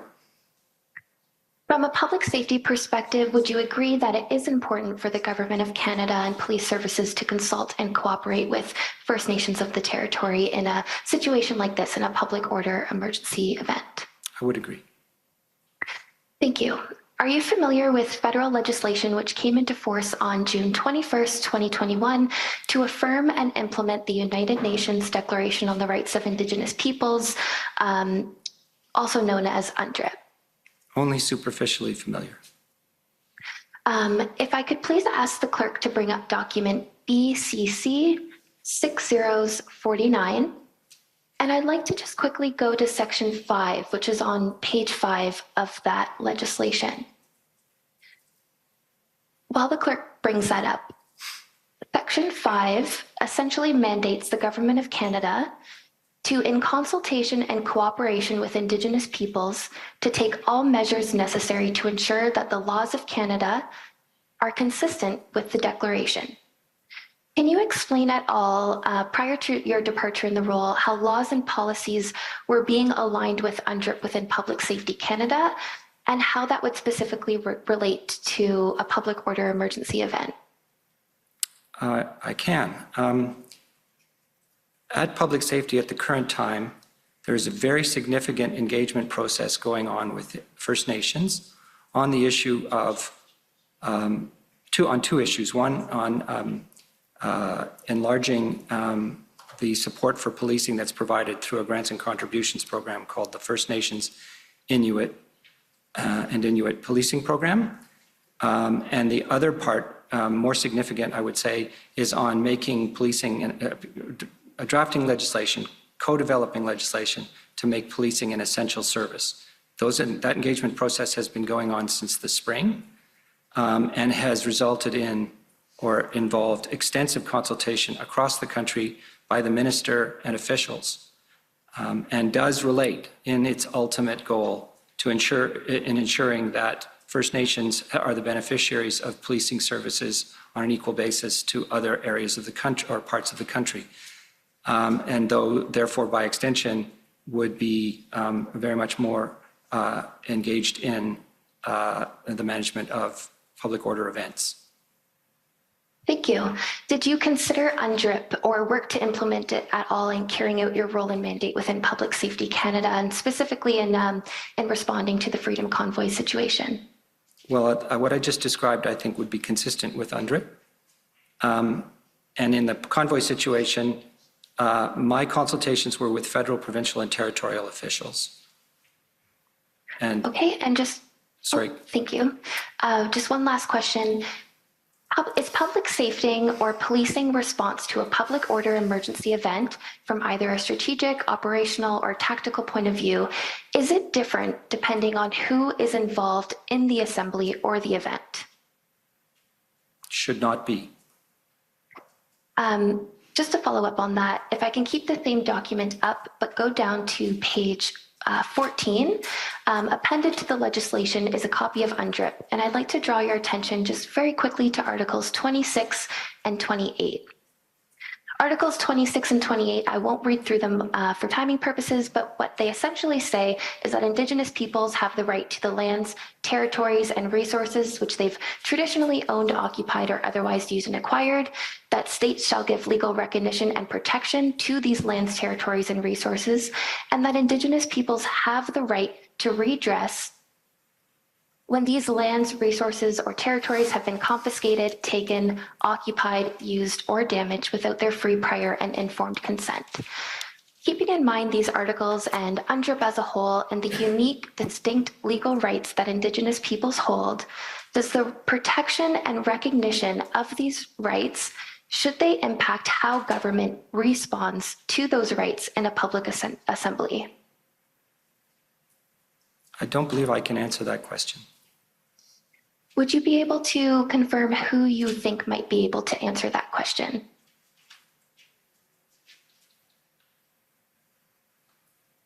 Insofar as it becomes a matter of interpretation of UNDRIP, I believe justice officials would be the first people to ask. Okay, thank you very much for both of your time, and thank you to the Commission for the opportunity to ask our questions. Okay, thank you. Next, call on the Government of Canada.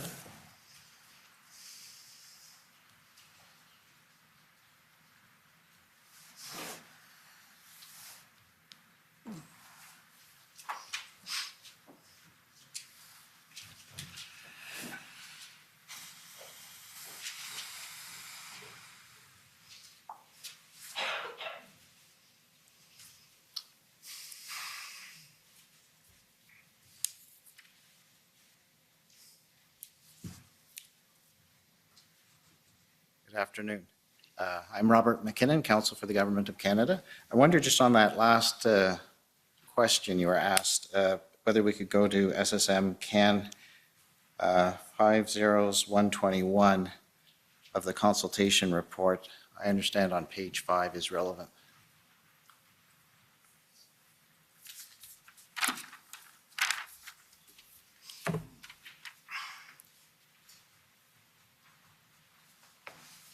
Are we on around the middle of the page of consultation? So that's the bottom. Go up a little bit. No, go up a little bit. Stop. The Government of Canada also engaged Indigenous leaders regarding the blockades. For example, the Minister of Crown Indigenous Relations spoke with the National Chief of the Assembly of First Nations, the President of the Inuit Tapiriq Kanatami, the President of the Métis National Council, the Grand Chief of Akwesasne, and the Grand Chief of the Manitoba Southern Chiefs Organization. Do you see that? I do. Is that and for the record, when I answered the question by the person in it prior, it was on my own involvement. All right. So do you see that there's a reference to consultations there? I do. Okay.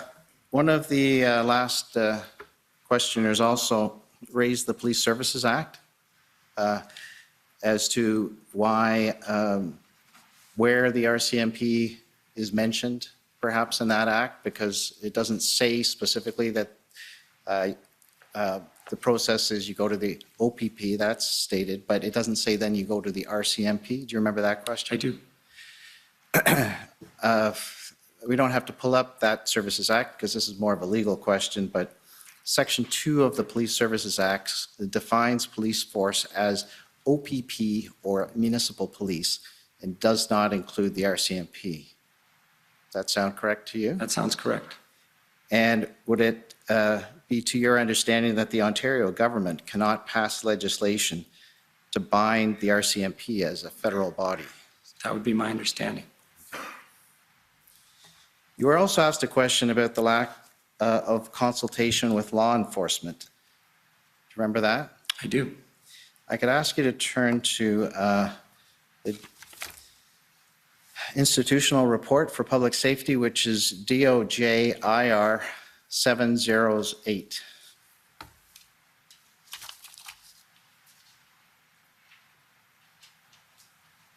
If you could go to the appendix, Roman numeral 2, that's page 27.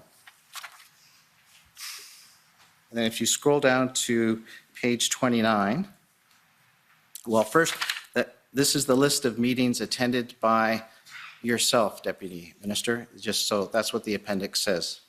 Okay. And on page 29 at the top, can you see February 5, it includes meetings with the Ottawa Police. February 6th, 7th, 8th, 10th, and 11th, it includes meetings with the OPP. Do you see that? I do. So did you have some meetings and consultations with the OPP and Ottawa Police? Yes.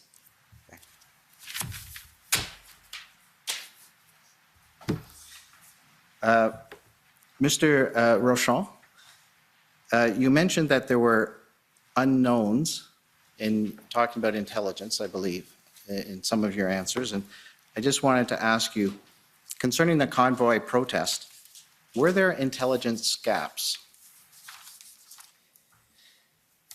I would argue there are always intelligence gaps. That's the nature of the business. Part of the art of collecting intelligence and fusing it and assessing it is to come up with questions as to what is in the art of the possible. Therefore, what is it that we know and what could also transpire and what do we need to protect Canada and Canadians against in terms of assessing threats? So when it comes to the unknown, you will have seen through a number of assessments, reports, whether it be from the Integrated Terrorism Assessment Center, ITAC, or PCO-IAS, the Intelligence Assessment Secretariat, or indeed from RCMP or other intelligence organizations. They were always flagging the level of threat. They would articulate it as medium, and they would articulate the possibility of ideologically motivated violent extremism and the fact that a lone wolf could occur. So when it comes to assessing intelligence, there's always a level of what is the likelihood that something could transpire. So when it comes to unknowns, there were many unknowns throughout the situation. And as the situation continued to be prolonged, and indeed as we saw it expand across the country, those questions as to whether or not a hostile state actor may be involved in terms of the funding, whether there were questions of extremist groups or possible extremist factions involved. Would this provide fertile ground for extremists to recruit? There were counter protests that were emerging as well. So all of that factored into a bunch of questions that I would characterize as unknowns and that needed to be taken into consideration. So it's not just factually, what did we know? Because at the end of the day, when it comes to intelligence and when it comes to law enforcement and security, it's not about dealing with something once it happens, but it's about preventing something before it happens. And in order to prevent it, you need to think through what could happen and put in place measures to protect Canada and Canadians. Because you're looking ahead at threats and you want to protect them from materializing, is that correct? That's a much more eloquent way of putting it, yes. Mr. Stewart, do you have anything to add to the unknowns at the point where the cabinet made a recommendation to invoke the act? Any kind of unknowns that were in mind to your knowledge? Well, I can only be more specific, I believe, which is to say, on the eve of enforcement in Ottawa, we knew that enforcement was challenging. and we knew there had been some very significant negative reactions to attempts at enforcement, such that the police were deterred from doing so to any great extent until they mobilized enough of a critical mass of resources. But even on the eve of that enforcement action, after the Emergencies Act was invoked, we had no awareness as to what was in the trucks or how people who were in the trucks would react to an enforcement action. So you could call that an intelligence gap or just a lack of information, but we did not have a line of sight as to what would happen. You, for Mr. Stewart, you mentioned the engagement proposal that was considered by Cabinet on February 12th, and you were taken to a comment that was made. Was the fact that the Windsor proposed engagement failed earlier that day and news later that day that the Ottawa proposed agreement appeared to fail form any part of the consideration by Cabinet and its decision to not pursue the engagement, your engagement proposal at that time? And I'm talking February 12th, the day before. I don't believe I'm at liberty to discuss what cabinet ministers said. I think it's plausible to think that was in their minds.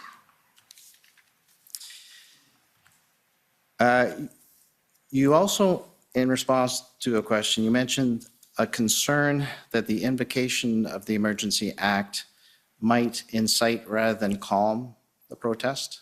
Do you recall that? As I've just tried to express, yes. Yeah. In hindsight now, having seen the evolution of it, would you agree that concern did not materialize? I would agree.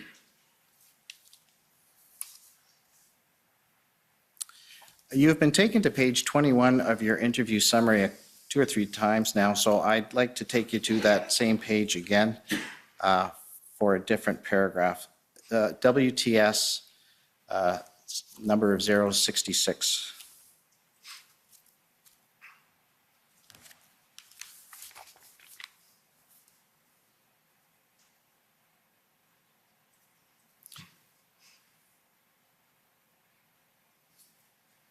At page 21.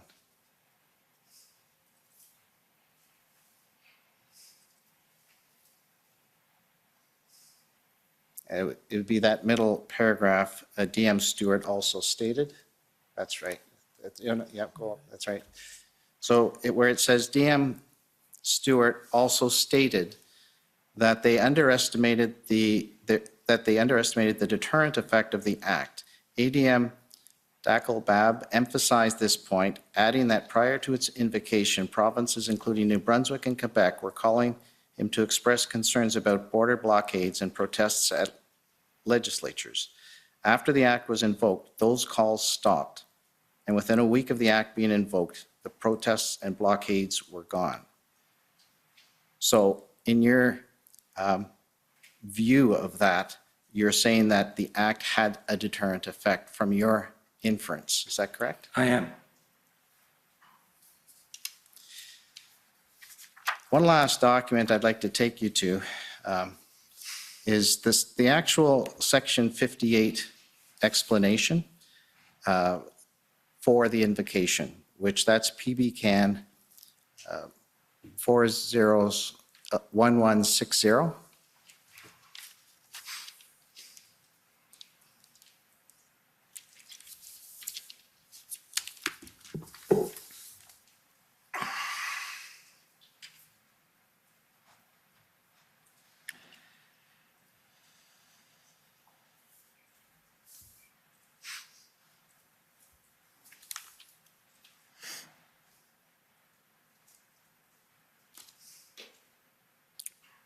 Oh, just to make sure, PB Can, sorry, yeah, 1160. Yeah, that's it. So if you go to bottom of page 5. Yeah, that's it. So where it says violent incidents. So it says violent incidents and threats of violence and protests and arrests, related to the protests have been reported across Canada. The RCMP's recent seizure of a cache of firearms with a large quantity of ammunition in Coutts, Alberta, indicated that there are elements within the protests that have intentions to engage in violence.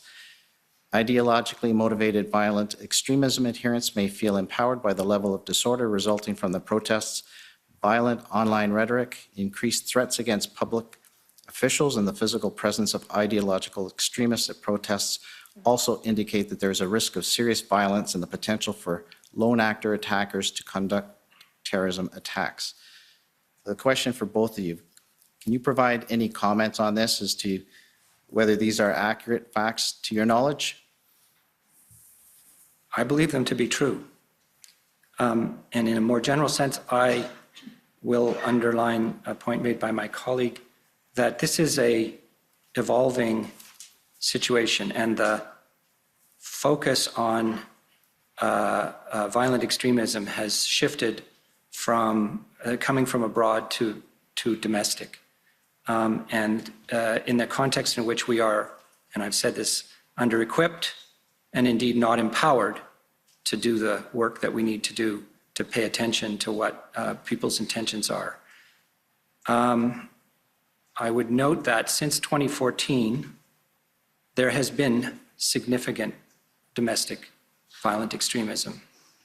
I believe the numbers are 26 people killed and 40 injured in over a dozen attacks, often by lone wolf actors with no prior indication that they would do so. So this is a very serious concern. And Mr. Rochon? The only thing I would add is that the opinion around the security and intelligence community was that the paragraph that you read was factually correct. There were indications of potential violent acts, IMVE adherents that were certainly engaging online and were making threats online. And we needed to be mindful that those threats could materialize at any moment, given the growing nature of the situation, both in Ottawa and across the country. Okay, could you turn to page, the middle of page 7?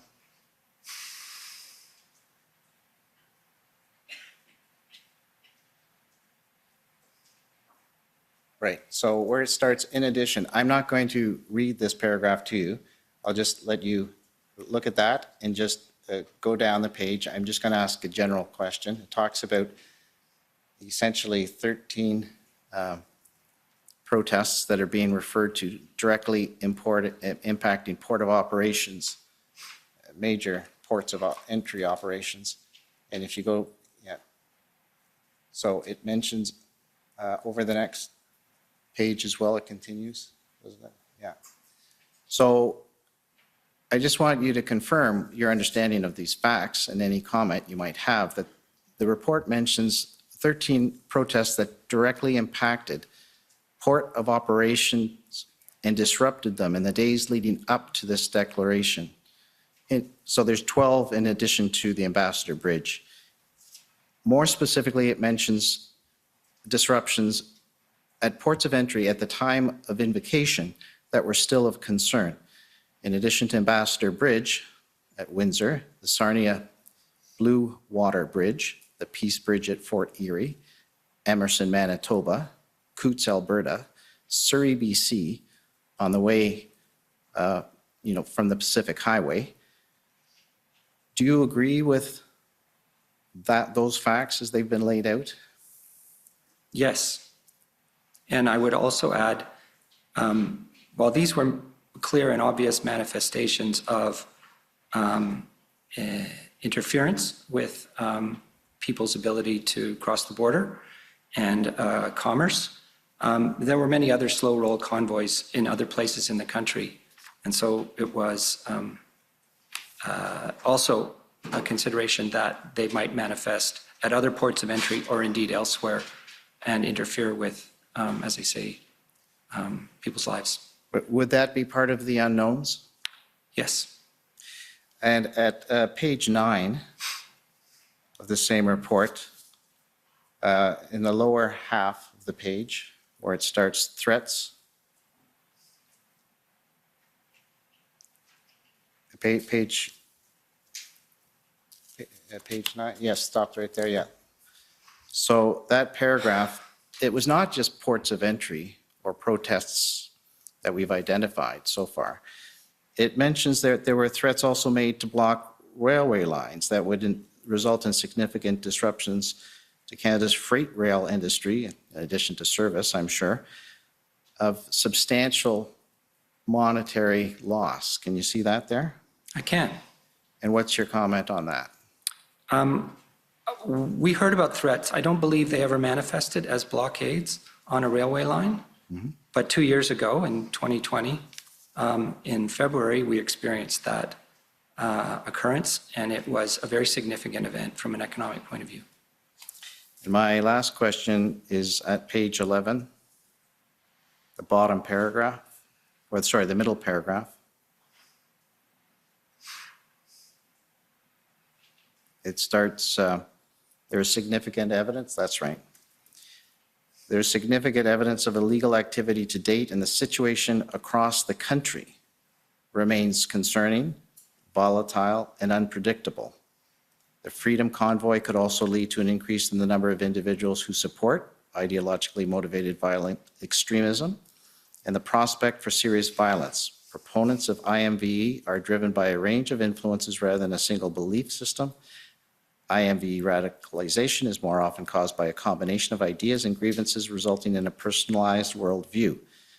The resulting worldview often centers on the willingness to incite, enable, or mobilize violence. Do you have any comment on, for both of you, that paragraph? I think it accurately reflects the views of officials in the government when the Emergencies Act was invoked. Exactly. I mean, what I was trying to explain earlier on today when I was asked the question is captured in that paragraph, and that there was the threat that the longer that this situation was allowed to happen, the more likely it was that IMVE groups would take advantage of it, and that was a significant concern for the security and intelligence community. Those are my questions. Thank you. Thank you. Any re-examination reply? Just one area briefly, Commissioner. Okay, go ahead. Mr. Stewart, this is just an area of questioning arising from the questions you were asked around police independence, and also relating to some evidence that we heard from Mr. Di Tommaso last week. So, Mr. Clerk, can I just ask you to pull up, now I've lost the document number, it's OPP, I think 404583.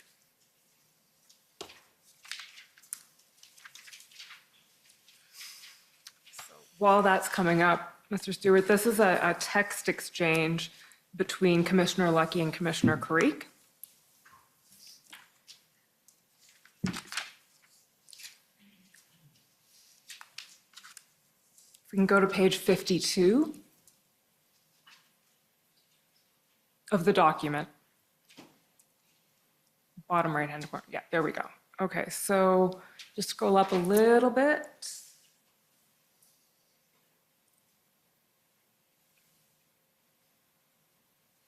So starting at the text that says, so the green here is Commissioner Carrique and the blue is Commissioner Lucky.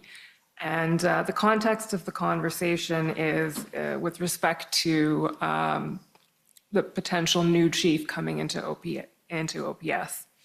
So Commissioner Carrique writes, with respect to your comments yesterday, I agree we need to ensure OPS leaves Steve in play until we have done what we need to do.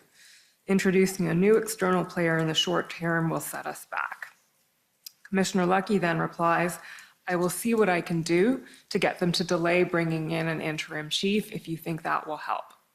Commissioner Carrique responds, if you have some influence, I think it would be helpful. Our ministry policing advisor is going to suggest the same. Just going on to the next page, 10-4 says Commissioner Lucky, and then she says, had DM Stewart reached into Steve Kay, Ottawa city manager, he assures that they are very sensitive to this, keen for the ICC plan to proceed, and don't want Bell to be replaced. Rob being you, got the sense that there's a lot of political infighting going on. And then Commissioner Cree says, thanks, Brenda. We've made the same recommendation via the province. Hopefully they stay the course.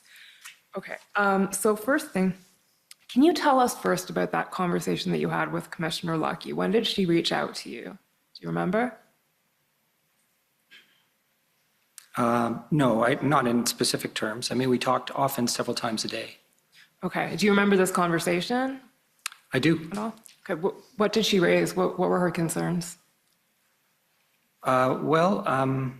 More or less as expressed by the city manager there, that they wanted to keep the ICC, which they just agreed to not that long before, and its ability to, execute on a plan going, and they worried that that would be set back. They were ready to go on the 16th of February. So that was the message. And I undertook to talk to Steve Kanalakos, and his answer as she represents it, that the city was not going to get an interim chief. They were going to go with Acting Chief Bell. Okay. Do you remember when you called Mr. Kanalakos? Well, sometime in that timeline, I would say. Fair enough. Inferred. And what did you tell him, and how did he respond? I would have said to him, I'm hearing from probably just directly the commissioner that there are concerns about, changing up the guard here in Ottawa. What's your plan? I would ask them the question. And do you remember what he replied? Kind of paraphrased by this message. Okay. And the reference here to a lot of political infighting, can you explain or elaborate on that at all?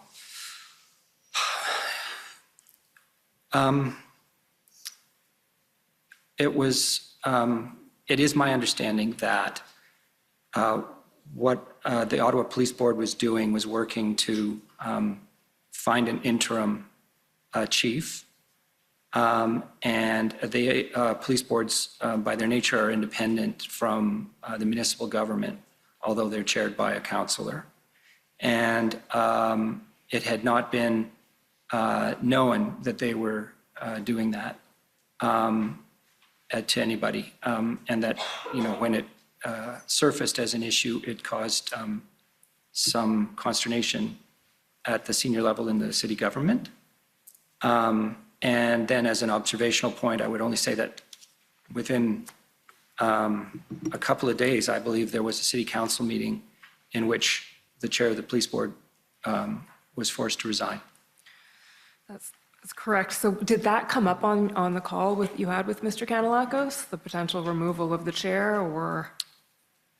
Only tangentially. Okay. Did he mention that he'd be speaking to the chair about? No, he didn't. this issue? Okay. No, he just said the mayor is upset. Thank you, Mr. Clerk. Can we now just pull up an extract from Mr. Di Tommaso's testimony? It's TRN 21 at around page 244, please.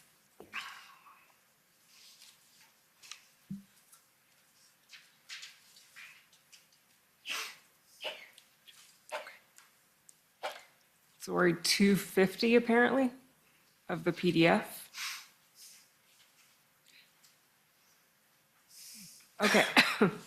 So I'm just going to take you through Mr. Di Tommaso's comments on that exchange and ask you for your view. So starting at the very bottom, so Commission Council goes through the exchange and then asks Mr. Di Tommaso, to what extent were you aware of these discussions that were being had with respect to the Chief of Police in Ottawa?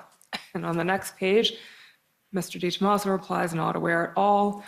And what my position was with regards to the selection of the next chief, that was the exclusive jurisdiction of the Police Services Board, and I certainly didn't want my advisor to interfere with that at all. Okay, says Commission Council, and the discussions that are being had here, would you agree that this is impermissible, the kind of political interference in something that's in the exclusive purview of the board? Mr. Di Tommaso says, I don't know whether anyone followed up with these actions at all, but I made it clear to both Ken Wetherill and the advisor that they were not to interfere with the exclusive jurisdiction of the board, and it was the board's sole responsibility to select the next chief, full stop. And then Commission Council asks, so if these actions had been taken, is it your view that this would have been improper? And Mr. Di Tommaso says yes. Can we just get your views on that as well, Mr. Stewart? Sorry, this is a domain of Mr. Di Tomaso's, of which I'm really very unfamiliar. I don't understand or have deep knowledge of the operation of local police governance. That's fair enough. Thank you. Those are my questions. Okay, well, thank you very much for your testimony. And no, you're now free to go, and we appreciate your coming to testify at the commission. Thank you, Commissioner. Thank you very much. So we'll, I think we'll take the afternoon break, 15 minutes, and when we come back, there's a new panel, so 15 minutes. The commission is in recess for 15 minutes. La commission est levée pour 15 minutes. A 15-minute pause break. Thank you very much. Good luck in your new jobs. Thank you very much. Sure, it's just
Order à l'autre.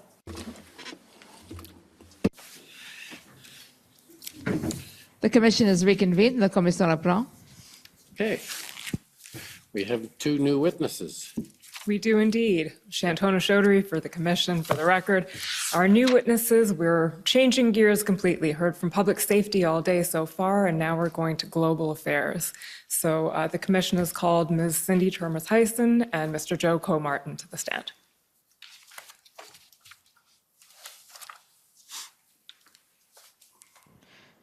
Ms. Turmes-Hyson, will you swear on a religious document or do you wish to affirm?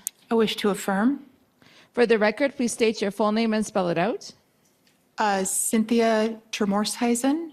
Do you want both names spelled? Yes, please. CYNTHIA-TERMORSHUIZEN. Do you solemnly affirm that the evidence to be given by you to this commission shall be the truth, the whole truth, and nothing but the truth? I do. Thank you. Mr. Comartin, will you swear on a religious document or do you wish to affirm? I'll swear in the Bible.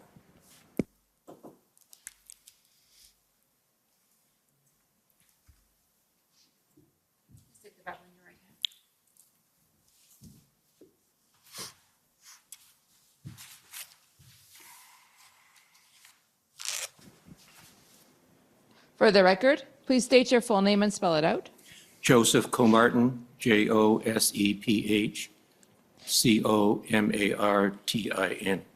Do you swear that the evidence to be given by you to this commission shall be the truth, the whole truth, and nothing but the truth? So help you God. I do. Thank you.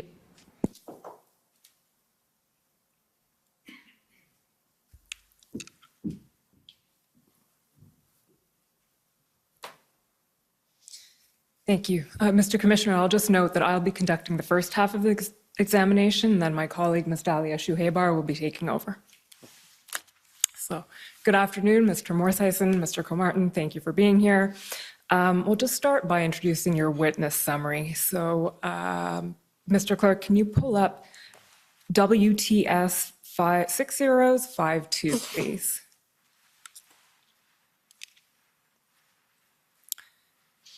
You'll recall having sat for an interview on August 23rd with Commission Counsel.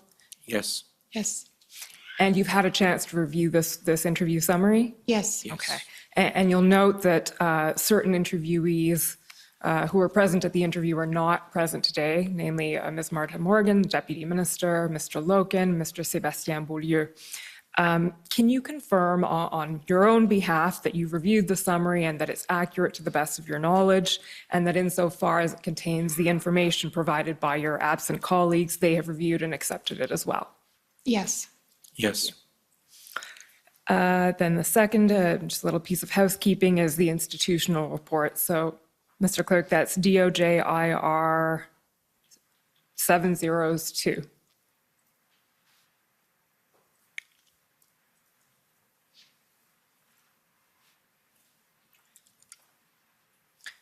So, Ms. Turmes-Hyson, do you recognize this as the institutional report provided by Global Affairs Canada? Yes. And you've reviewed it? Yes. And you confirm that it's accurate to the best of your knowledge? Yes. Filed before the commission. Okay, thank you very much. Okay, so I'll just start now by asking each of you to introduce yourselves. So starting with you, Mr. Turmes-Hyson, can you tell us, I understand you're the Associate Deputy Minister of Foreign Affairs. Can you just tell us briefly, describe that role? Sure. So maybe just by way of context, Global Affairs Canada has 4 deputy ministers. There's a Deputy Minister of International Trade, of Foreign Affairs, and of International Development. And then there's a 4th Deputy Minister, which is my role, which is the Associate Deputy Minister of Foreign Affairs. And so in that role, I support the Deputy Minister of Foreign Affairs and the Minister of Foreign Affairs in the overall management of the department, but also in the management of foreign policy files that are delegated to me. Okay, and the Deputy Minister, as we've seen, is Ms. Martha Morgan, or at least was at the time of the convoy, I think recently changed. That's correct. She retired, but she was at the time of the convoys. Okay, and the Minister of Foreign Affairs is Ms. Mélanie Joly. Exactly. Okay. And Mr. Comartin, can you tell us your position? Well, your position is Consul General of the Detroit Consulate, but tell us a little bit about what that role involves.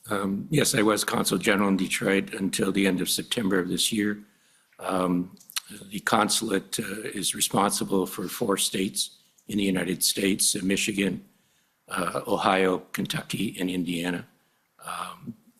I would say our primary work is divided between certainly consular affairs, but that's a small part of what we do. The other major part is a breakdown between the trading relationship between the 2 countries and the amount of work that we do in terms of contacts with, mostly with the business community. The other side of the office deals with political and academic and people like that. Okay. I'll now ask you to describe at a very high, broad level how each of your roles was engaged at the time of the convoy. So during the convoy, generally speaking, what was your role in all of this? So, for instance, Mr. Morshausen, I understand that you essentially oversaw GAC's response, GAC being Global Affairs Canada's response to the events as they were unfolding of the Freedom Convoy. Is that right? That's correct. So at the time where the convoys were starting, we actually had another crisis situation brewing, which was the imminent invasion of Ukraine by Russia. And so Deputy Minister Morgan made the decision that she would focus on Ukraine primarily and would delegate responsibility to me to handle the headquarters aspects of the convoy-related issues. So my primary role at the time was to participate in the regular meetings of the DMOC, the Deputy Minister's Operations Committee that I think you've heard about earlier in these sessions. And then also I engaged with a number of colleagues in the department, particularly our colleagues responsible for North America relations, and then also colleagues in protocol, which is a part of the department that is responsible for supporting foreign missions in Canada. Okay. We'll be getting into all of that. DMOC is one acronym that we actually have learned today, but thank you for, there are a lot, and especially in global affairs, it's challenging. And our understanding is that, along with Deputy Minister Morgan, Minister Jolie's time was very much occupied by Ukraine during this period. Is that accurate? Absolutely. She also was very focused on Ukraine. Okay. And Mr. Comartin, can you tell us at a high level what your involvement was during the time of the convoy? I'd have to say it was mostly reactive. We were being contacted both from elected officials, particularly from Michigan, but also from Ohio, and a good number of senior business people, particularly from the auto industry and the manufacturing sector as well, some from the agricultural sector, basically looking for, I guess, information from us as to how the blockade at the Windsor-Detroit tunnel was going to, or bridge was going to be dealt with. Okay, so essentially interacting with U.S. officials and business stakeholders. Okay, yes. We'll be looking at some specific examples of that. But before we get there, can you just tell about the very early days of the convoy? When did the convoy hit the radar, so to speak, at GAC? I would say it probably hit the radar when it did for a lot of average Canadians. We first started hearing about a convoy potentially coming to Ottawa in sort of late January. And so we were very much following the news, and that would be when we first were aware of it. Okay, and within the department, what was the reaction at that point or response? So I think the initial response was like a response to maybe other protests that had happened in the past in Ottawa. I mean, Ottawa is the capital city, and so protests are not infrequent. And so I think my own early thoughts were, I wonder what kind of road closures there will be. We might have to ask staff to redirect. So initially it was, I think, that kind of response. And then, of course, as the convoy actually came to Ottawa and settled in, there were other reactions. And you were attending the daily DMOC meetings as they were happening on behalf of GAC? Yeah, so the daily DMOCs didn't start until I think it was around February the 10th. According to my recollection, the first DMOC discussion that I attended where the convoy was a specific topic of conversation was January the 31st. Okay, So I think that's when it started to be a topic of discussions interdepartmentally that I was a part of. so that would be the Monday after the first weekend, essentially. I'll take your word for it that it was a Monday. It doesn't matter too much day of the week, but that's the approximate moment in time. Okay. So at what point would you say that the GAC's mandate became very engaged? So I think initially the mandate was around wanting to ensure that we were living up to our obligations under the Vienna Convention on Diplomatic Relations. So this is the international legal instrument under which we're responsible for ensuring the security of diplomatic missions in Canada. And so in the downtown core area that was affected by the convoy initially, there were about 50 diplomatic properties. Most of them were embassies, a couple of them official residences. So those are the homes of ambassadors or high commissioners.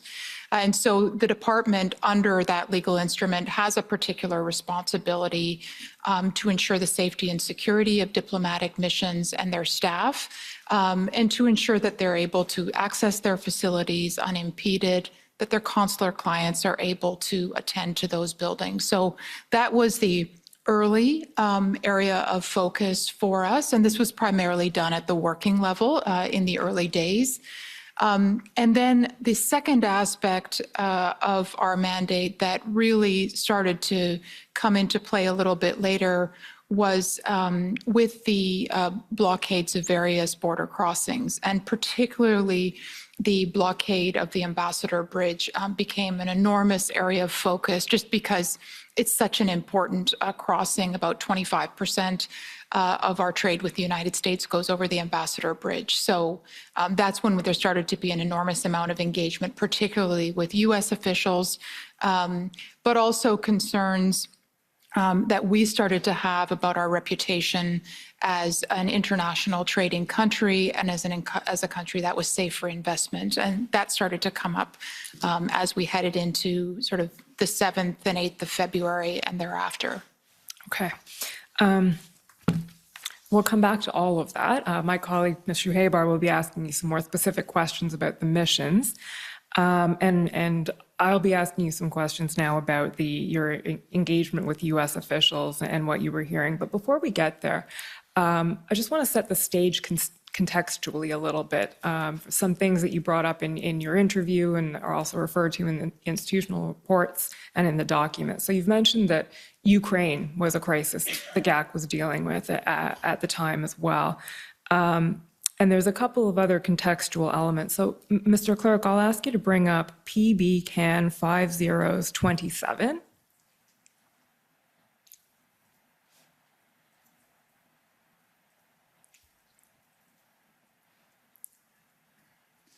And if you can just scroll down to page 3. There we go.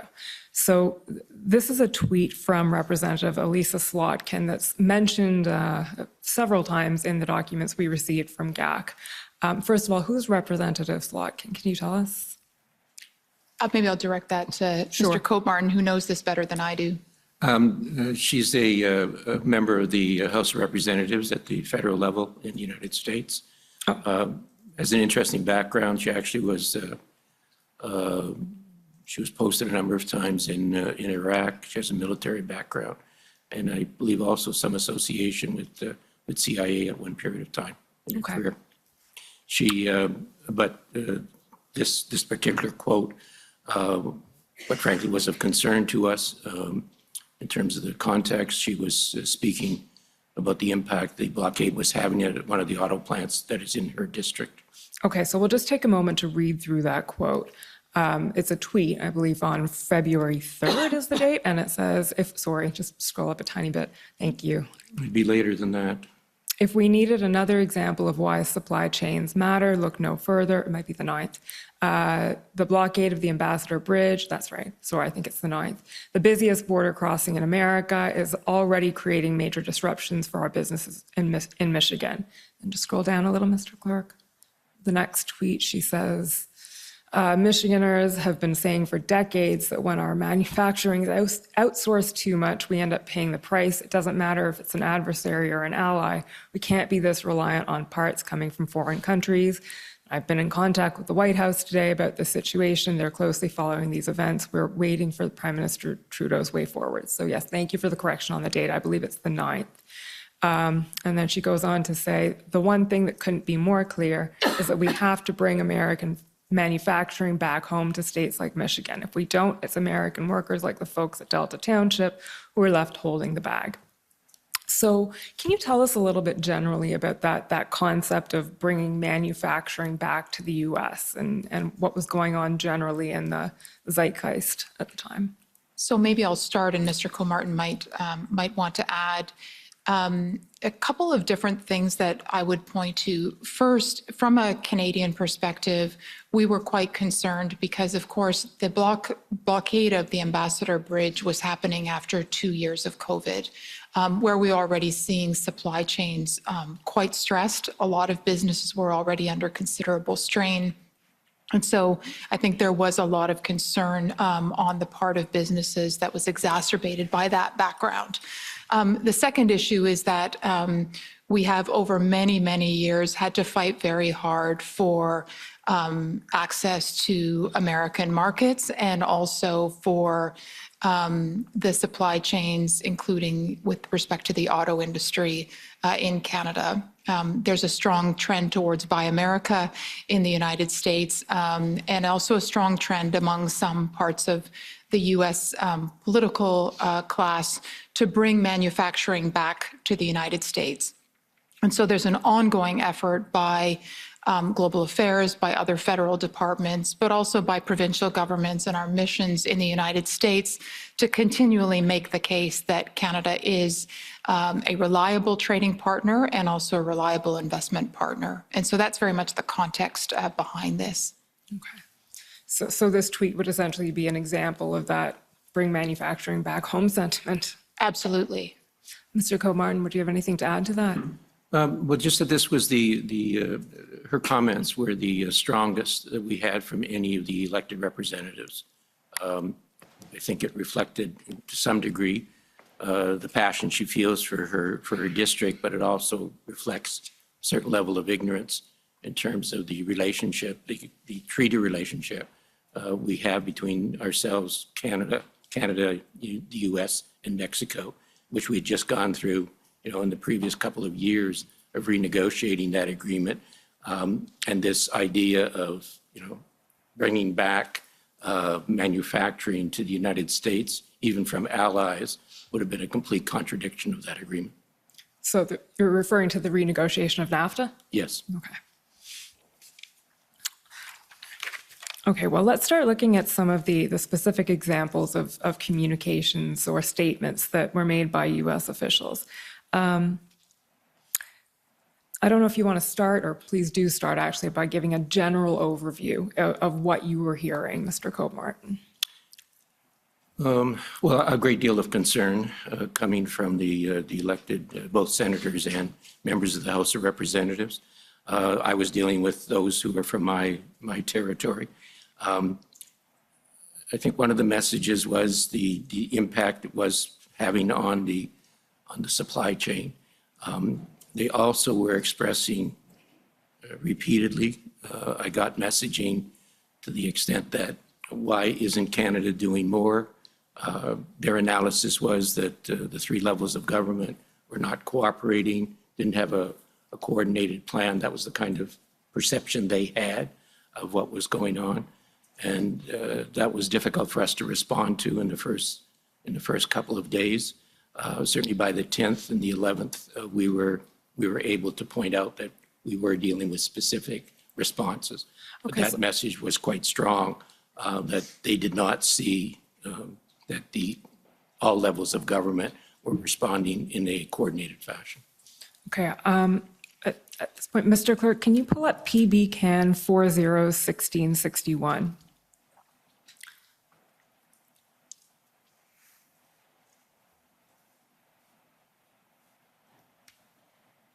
So I appreciate this isn't an email that either of you received.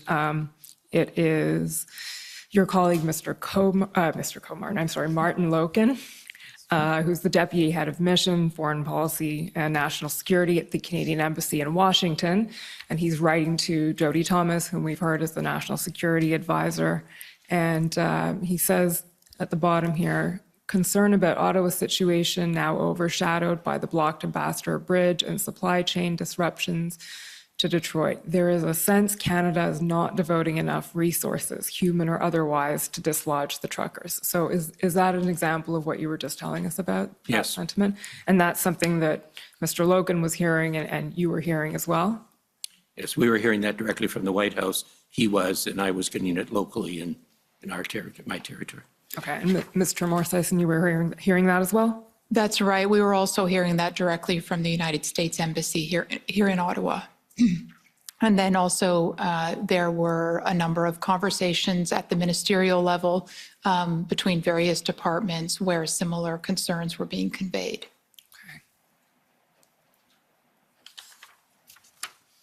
Okay. Then if we can just turn up SSM Can 50442.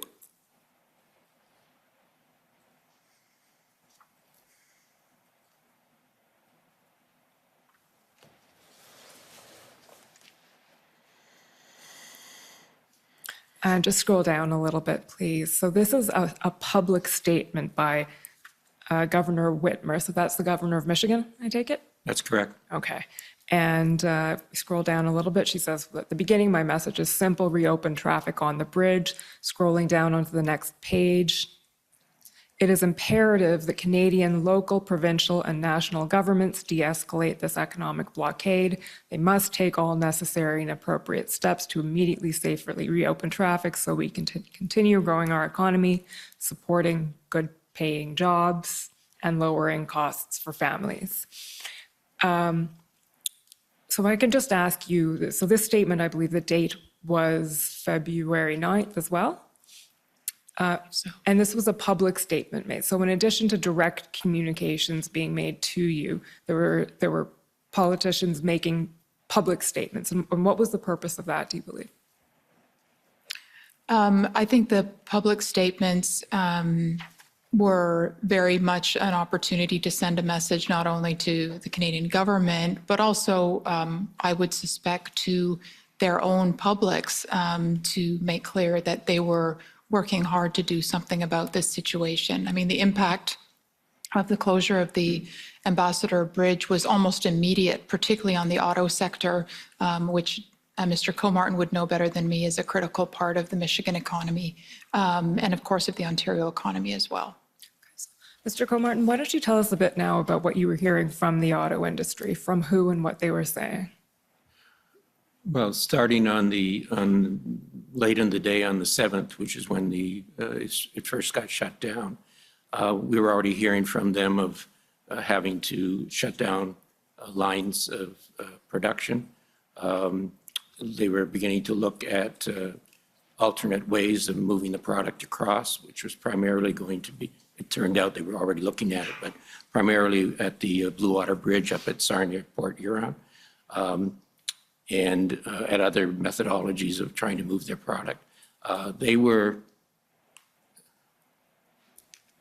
trying to wear my diplomat hat here for a second, they were much more aggressive, that's not the right term, they were much more forceful in their comments about the fact that Canada had to get their organization in place and get this stopped right away. Okay. Mr. Clerk, can we pull up SSM NSC Can 401605?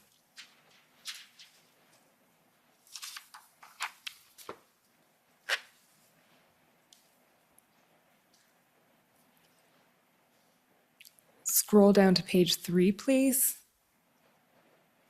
Okay, so this is a weekly advocacy report that sort of recaps what happened over the course of February 7th to 11th. And the first thing addressed, essentially, it recaps some of the conversations you've had, Mr. Comartin. So I'm hoping you can take us through a few of these with the assistance of the notes here.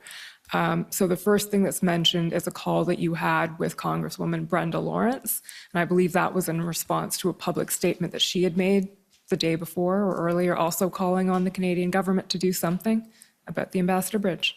That is accurate, but it also was, she had been wanting a call with the ambassador, our Canadian ambassador in Washington, and who was not available at that particular time. So it was offered that I would speak to her. Initially, I've had several contacts with her before. Worked on a number of items of relative interest to the two jurisdictions. So that's how the call came about. And she did, I believe, subsequently have a call with the ambassador. The important part about her role is that both the Ambassador Bridge and the tunnel are in her district, as is the new crossing that's being built currently. So she has a major interest in the impact that this was having. And again, she had automotive plants and other manufacturing plants that were being negatively impacted already. Okay. If we can just scroll down a little bit more, Mr. Clerk, the second call that's mentioned is with Congresswoman Dingle. Can you tell us a bit about the context of that one? Yeah, I've had quite a lengthy contact with her prior to the blockade. I had pushed for this call because she had been on As It Happens on CBC the night before, and that had been on the 10th, and had made some, which surprised me, quite frankly, because we've always had a very close working relationship, and she has with Canada as well. And made some statements that were fairly close to what the statements were that you saw from Lisa Slotkin. So I wanted to raise that with her, and so we had a good conversation. I had asked her, in keeping with what calls I had had with Representative Kildee and with Senator Peters, that we were seeking from them, for them when they were talking about this in public, that they would stress the importance of the relationship between Canada and the United States. And she assured me in the course of this conversation that she would attempt to do that going forward. I think the other point at this particular time, so it was easier for me, I think, to convince her to be sympathetic, was the injunction either had been granted. I think that call was in the morning. The injunction was granted by the Superior Court in Windsor later that day, and I had assured her that I had expected it would be a positive order and the injunction would be granted. So, proof positive, I guess, that we as a jurisdiction were moving on this. Taking some action. Okay. And then the next call referred to, just scrolling down a bit, is the Detroit Regional Chamber on February 10th. Yeah, President Ruru is been a longtime friend. He's the head of the Detroit Regional Chamber of Commerce, which takes in not only the city of Detroit, but a number of the municipalities in southern Michigan. It's the most influential chamber in the state. And again, he was speaking forcefully. This was the day before I had told him the injunction had been sought, but had been kicked over to the following day. But was quite positive in willingness, I guess, to send his messaging out to his membership and to the general public about the importance of the relationship, that it was a strong one and needed to be preserved. Okay. And the next series of calls there that are mentioned is the OESA and MEMA. Can you tell us about those conversations, who those are, those organizations, and what was said? Yeah, they're both basically manufacturing associations. The OESA stands for Original Equipment Suppliers Association, and then the Motor Equipment Suppliers. Again, we've had extensive contact with these associations over the years. They're very knowledgeable of the importance of the supply chain relationship between the two countries. They were, Ms. Freeman in particular was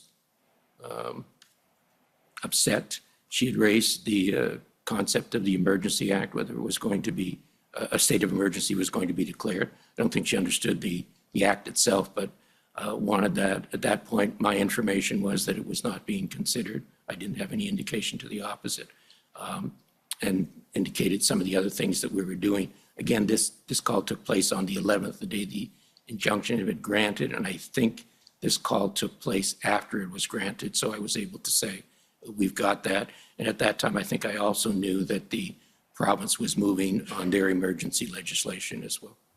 Okay, so that's February 11th, and you were specifically asked by Ms. Freeman whether the Canadian government was planning on or intending to invoke emergency legislation, and your information at that time was no. That was what I had to communicate to her. Okay.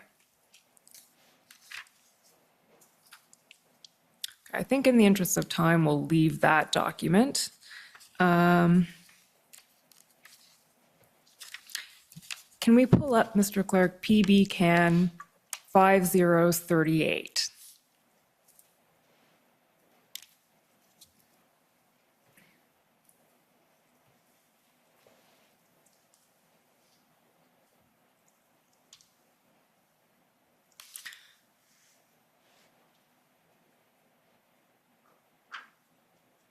Page 1, bottom half. Okay, yeah, that's exactly where we're supposed to be. Thank you.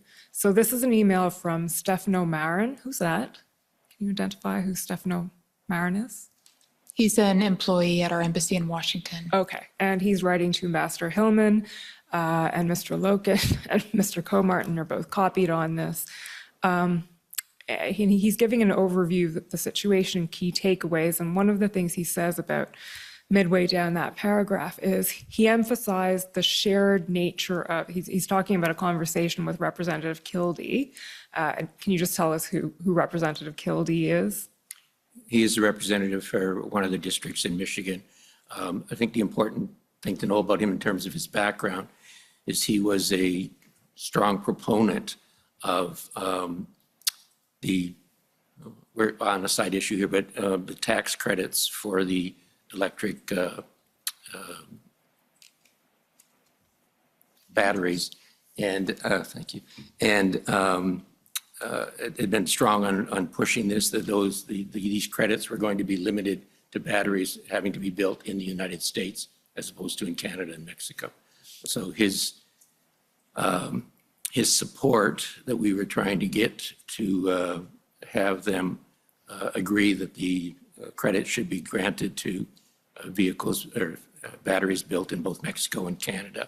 His support was really important, that we were able to do that, which we eventually did. But at this period of time, it was still up in the air.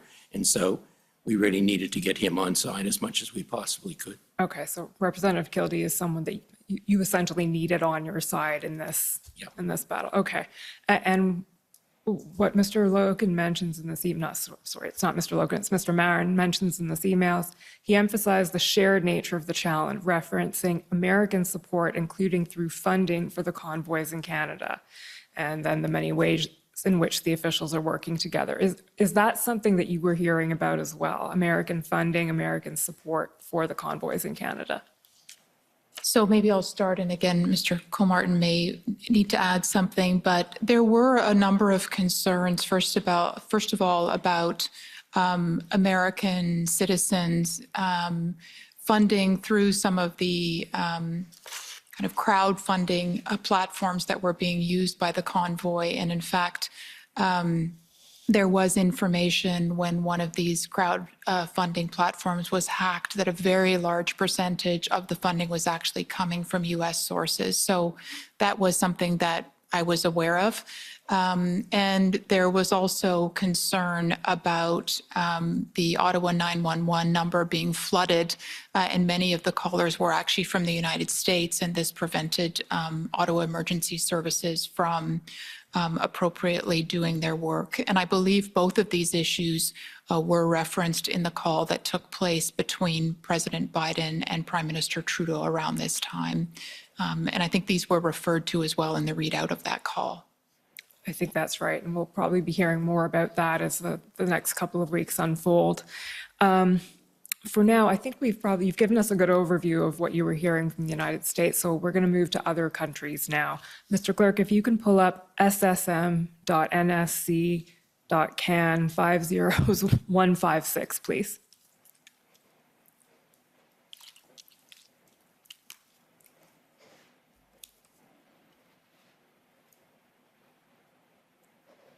So this is some material that was prepared for you, Mr. Morsison, skipping a little ahead in time on February 14th, but it gives a bit of a summary of some of the things that were being said. So if we can just scroll down a little bit, Mr. Clerk, to where it says top-level messaging there.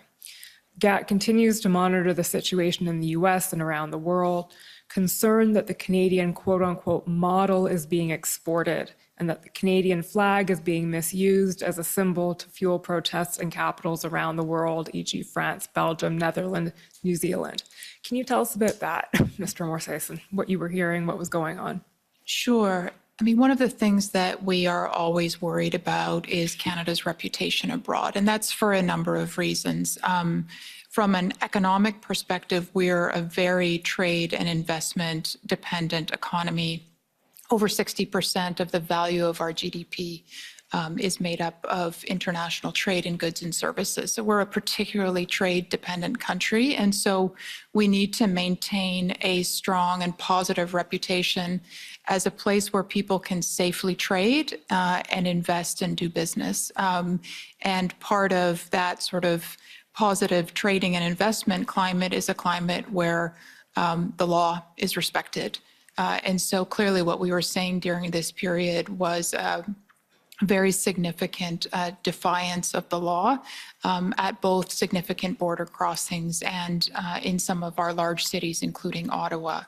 I think we were also really concerned from a broader reputational perspective that our flag was being used in some of these copycat protests that were happening around the world. The flag is a symbol of our country, and it was being used, frankly, as a symbol of defiance of the law. And we were quite concerned about those reputational impacts. Okay, we're going to come back to some of the copycat protests in this, but I just want to take you to something else right now because it came up. Mr. Clerk, can you pull up SSM NSC CAN 50141, please?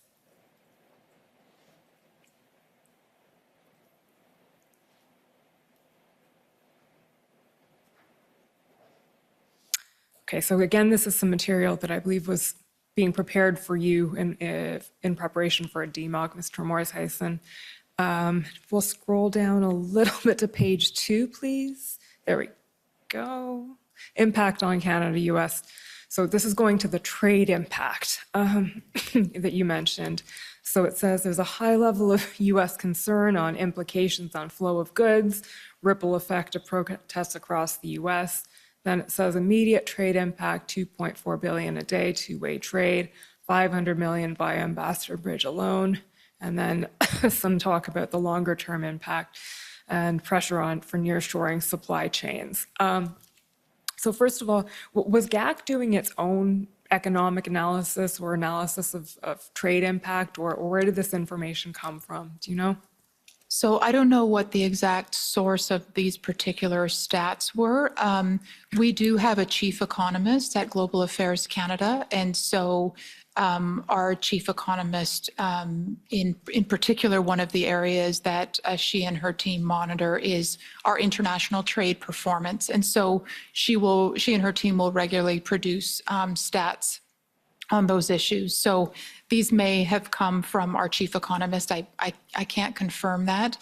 We did not do, to my knowledge at least, detailed economic assessments of the specific impact.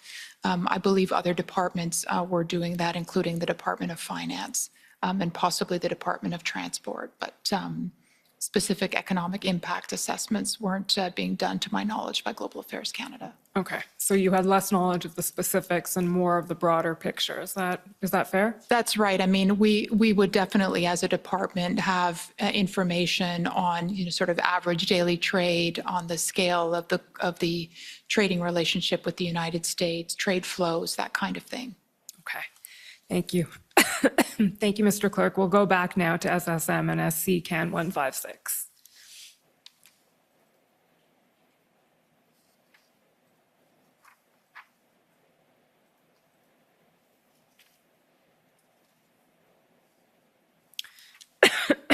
Sorry. If we can scroll down to page 2, please. Keep scrolling. Keep scrolling. Okay, so we're talking now about what happened in Wellington, being New Zealand, the Super Bowl. Can you just give us a bit of an overview of those concerns, Mr. Morris-Hyson? Sure. One of the things that we were monitoring is the extent to which the convoy protests and economic blockades in Canada were being copied, if you will, in other countries. And I would say probably the largest copycat protest that we saw was in Wellington, sort of quite similar phenomenon of large numbers of protesters entrenching themselves around the parliamentary precinct in Wellington. We also saw other protests of smaller scale in The Hague, in Paris. There were some smaller ones, I think, in Rome, in Sweden. So we were monitoring these protests. Okay. Thank you, Mr. Clerk. Next document I'd like to pull up is SSM NSC Can 50703.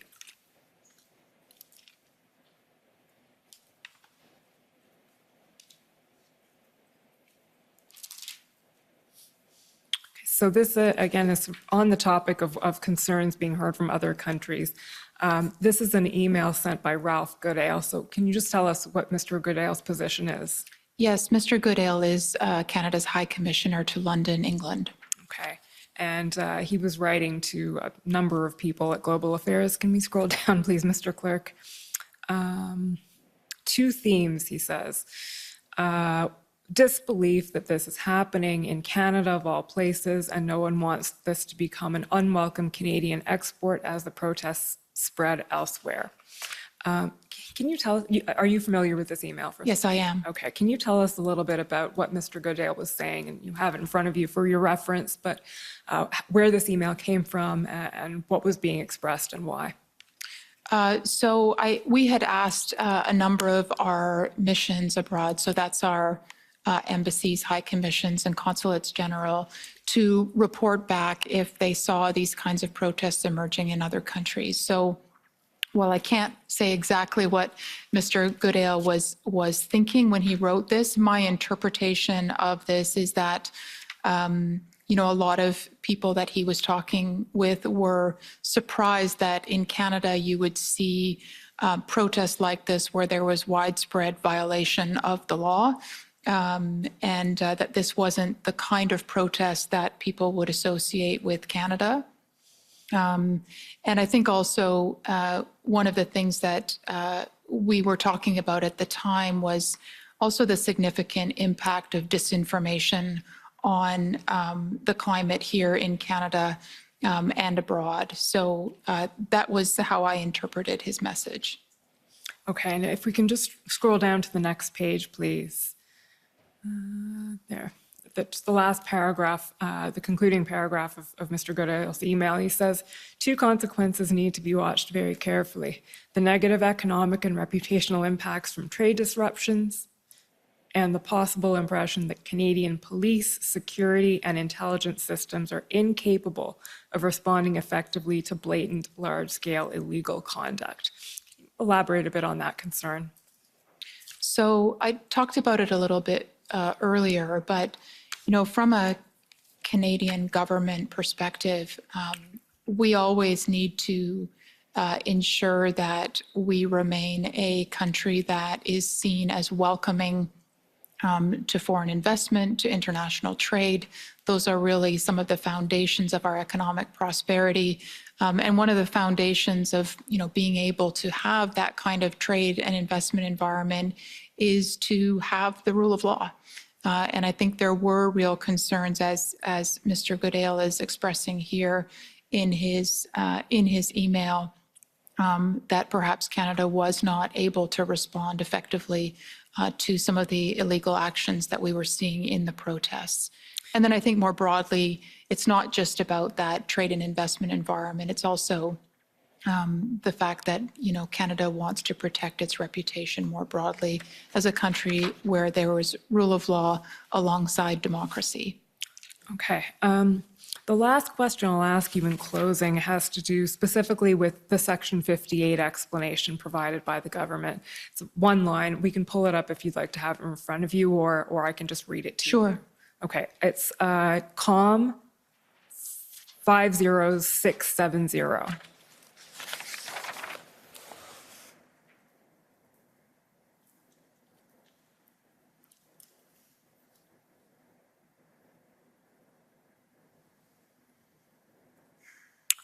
Okay, I think it's the bottom of page 1. Yeah, there we go. Bullet number 3 references as part of the justification for the Emergencies Act, the adverse effects resulting from the impacts of the blockade on Canada's relationship with its trading partners, including the US, that are detrimental to the interests of Canada. So the reference there is to its relationship with its trading partners in the plural. Did you hear any concerns directly from trading partners other than the US, or was it primarily the US?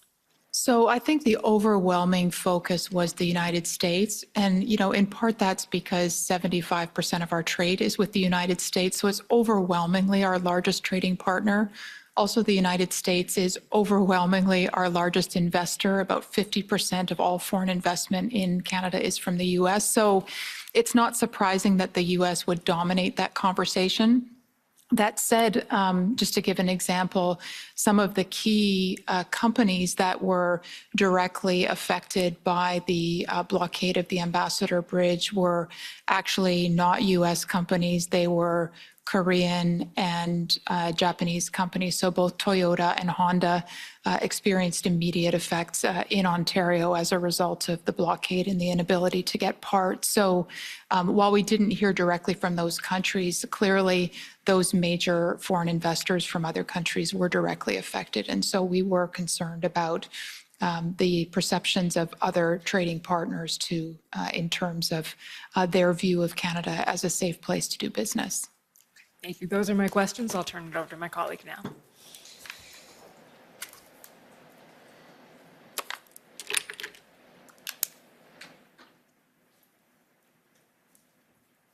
Good afternoon. For the record, I'm Dalia Shahibar with the Commission. So I have some questions for you, Ms. Termes-Hyson, about the missions and embassies in Ottawa. And so you mentioned earlier the Office of Protocol. Can you just explain a bit? Speak a little sorry, slower, yes. Can you explain in a bit more detail what the Office of Protocol is? Sure. So within Global Affairs, we have an Office of Protocol that has a number of responsibilities. One of its responsibilities is to support both incoming and outgoing high-level visits. So the Office of Protocol supports visits in and outgoing that are related to the Prime Minister, the Governor General, and the Ministers of Global Affairs Canada. But it also has a specific responsibility with respect to the diplomatic corps in Canada. So there are about 8,000 diplomats accredited to Canada. They're across the country, but of course, given that Ottawa is the capital city, they are heavily concentrated in Ottawa, and many of the embassies and consulates located across the country would engage with us. There's a whole range of things that we take care of for them. We take care of their accreditation. We provide advice, help with a lot of the documentation for them. And we have, as I mentioned earlier to your colleague, a very specific responsibility to the diplomatic presence here in Canada under the Vienna Convention on Diplomatic Relations. And that governs all of our obligations under international law with respect to diplomats here in Canada. Okay. And I understand that the office was receiving some complaints from missions during this period. Can you elaborate on those? That's correct. So we have a mechanism whereby embassies or any diplomatic presence or diplomat can lodge formal complaints or concerns with the Office of Protocol. And we have on record a number of embassies based in Ottawa raising concerns about the impact of the convoy protests in Ottawa on their ability to function effectively. I should also note that in addition to that formal channel with the Office of Protocol, there are also informal channels of communication with our geographic branches in Global Affairs Canada. So we have branches that are responsible for Europe and the Middle East, for Africa, for North America, and for Asia Pacific. And so there are daily conversations between missions and those parts of the department, and we wouldn't necessarily have formal records, but we do understand that there were also complaints lodged through those more informal mechanisms. So did they have any security concerns, or what kind of concerns did they have in particular? So we heard a range of concerns. A lot of the concerns were around access. It was very hard to get into the downtown core with any kind of vehicle, personal or otherwise. There were a lot of concerns about noise, which I think were quite similar to what you heard about from Ottawa residents earlier on in the Commission's proceedings. Also concerns about fumes. And then we, of course, were also concerned about the ability of staff to access their offices, and also for consular clients to access their offices. Okay. And I believe you raised these concerns at the DMOC meetings, is that right? Yes, I did. Okay. I'd like to pull up SSM NSC CAN 50155. And so just for context, I believe the Office of Protocol sent 3 notices to missions during this period. Yes, that's my understanding as well. Yeah, so this is the third one from February 9th. If we could just look at the part in red, so if you scroll down a little bit. Oh, it's not red on this situation. Okay, the paragraph starting in the RCMP. So the RCMP has advised the Office of Protocol that it currently has no specific concerns for diplomatic missions in connection with its event from a protective policing. Slow down again. Yeah, please? excuse me, sorry. Has no specific concerns for diplomatic missions in connection with this event from a protective policing perspective. So were you aware of this assessment from the RCMP? Yes, so maybe a couple of things to clarify, and the RCMP can probably speak to this better than I can. Usually the concerns of both embassies and consulates, and frankly our own protocol people, is around demonstrations that are focused on a particular embassy. So you'll see protests because of a certain country's policies or activities, and there are demonstrations like that quite regularly. And so we would count on the RCMP to provide protective policing if those demonstrations were to the point that we were concerned about the security of that particular facility. What was, I think, quite interesting about the convoy protests is they weren't directed at diplomatic missions at all. In fact, we were obviously concerned about the safety of diplomatic premises, but we never had any indication that embassies or official residences of ambassadors were the target of any of the issues. I think a lot of our concerns were more like the concerns that we heard from regular Ottawa citizens, which was their safety on the street. We were concerned about potential harassment because think we had heard of many cases where that had happened with public servants, with Ottawa residents. And so under international law, we have a particular responsibility to ensure the safety and security of diplomats. And so it was that broader context that we were concerned about. Would you say that Canada was unable to fulfill its obligations under the convention during this time? I think it's fair to say that we were concerned that we would be unable to fulfill our responsibilities. And I think as the convoy went on longer and there were more and more stories about assaults on the street, about unlawful conduct and unwillingness to comply with injunctions and so on, that concern just continued to rise over time. So I'd like to switch to a different topic, which is the invocation of the Emergencies Act. So when did you become aware that it would be invoked? I became aware of when it would be invoked.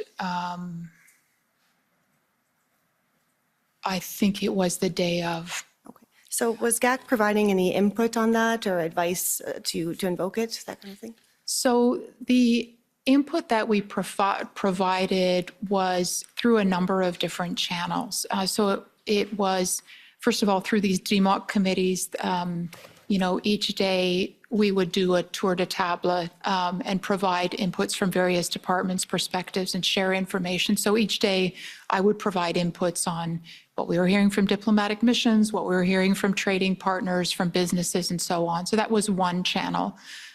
We also provided reporting into the Privy Council office on issues under Global Affairs Canada's mandate.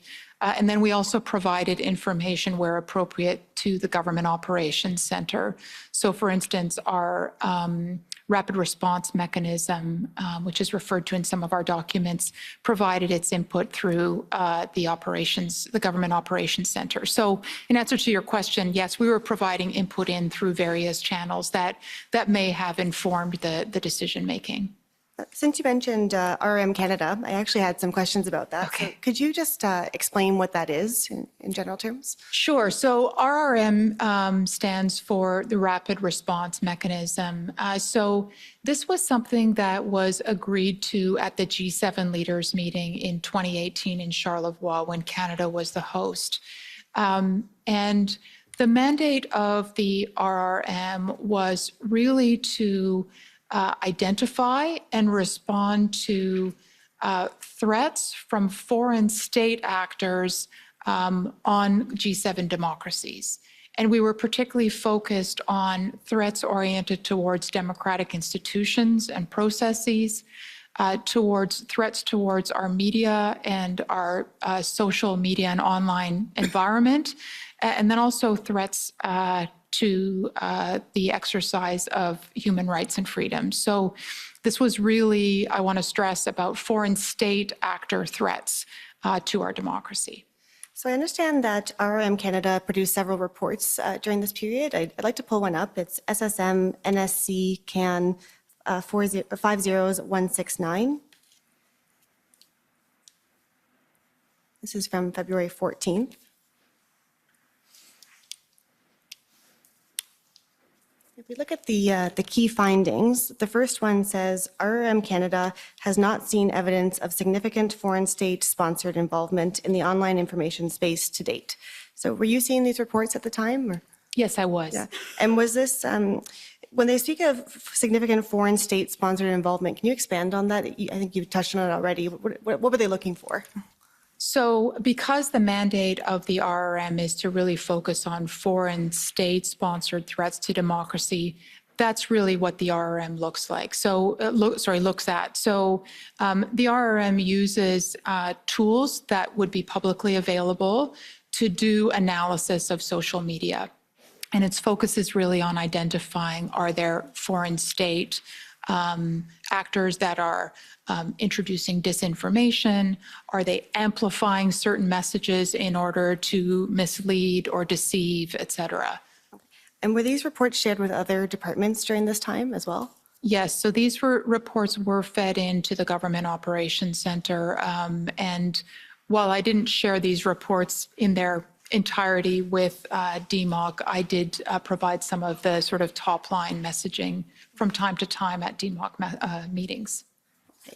So I'd like to return to just another few questions about the Emergencies Act itself. And just when we looked at the Section 58 explanation before, it talks about the adverse effects on trade corridors, international border crossings, and Canada's relationship with its trading partners. Can you comment on how the measures were designed to address those concerns? I wasn't really involved in the design of the measures, so I don't really think I can speak to that question unless I'm misunderstanding No, your that's question. okay. How did they affect the concerns, I suppose? Were they effective in the end, these measures? So, and again, maybe Mr. Kilmartin will have additional points to add, but I would say that the response from many of our, particularly U.S. interlocutors, was a sense of relief. After those measures had been invoked, the concerns about particularly the economic blockades at border crossings, and not just the Ambassador Bridge, but it was Emerson, it was Coots, it was the border crossing near Surrey in BC, and then concerns that some of these would reoccur. And so I think the sense of relief was palpable amongst many of our interlocutors in the United States at both the political level, also the business associations, and amongst unions. Do you have anything to add, Mr. Kilmartin? Like, did you hear from stakeholders? Not so much at that immediate period of time, but subsequently over the next few weeks, even few months. The same point that my colleague has raised of that sense of relief and I think a conviction that Canada was not prepared to let this happen again to the extent that they would move to invoke that type of legislation. So that messaging was fairly clear, but it sort of drifted in over a period of time. It wasn't immediate. And did the measures ultimately resolve the concerns that missions in Ottawa had as well? Yes, I mean, I think with following the invocation of the Emergency Act and the enforcement action that happened, the convoy protests were cleared and missions could go about their usual business, and our concerns about being able to uphold our responsibilities under the Vienna Convention were allayed. So I think I'm just about out of time. So just a general question, is there anything I haven't raised that you would like to raise for today? I think maybe one thing I just want to add with respect to the point about the RRM, while we did not see significant amounts of foreign interference or foreign state interference in the convoys, I think it's fair to say that there was a real underlying environment of disinformation that had been profoundly exacerbated during the 2 years of the COVID pandemic. And in fact, during the COVID period, we saw extensive information and data from the analysis that we did of significant disinformation efforts by foreign states. So that underlying disinformation environment was, I think, a really important factor for us in looking at and trying to understand what was happening around the convoys. Thank you. Anything you would like to add, Mr. Kilmartin? Yeah, maybe just to emphasize and again, I'm speaking particularly of my territory, when the blockade hit, it hit at a really crucial time, both in terms of what was going on in the auto manufacturing sector, the types of development that's coming. We're going to build a whole new supply chain in order to have the electric vehicles come online. And Canada has the potential to play a great role in that. That was jeopardized by this blockade.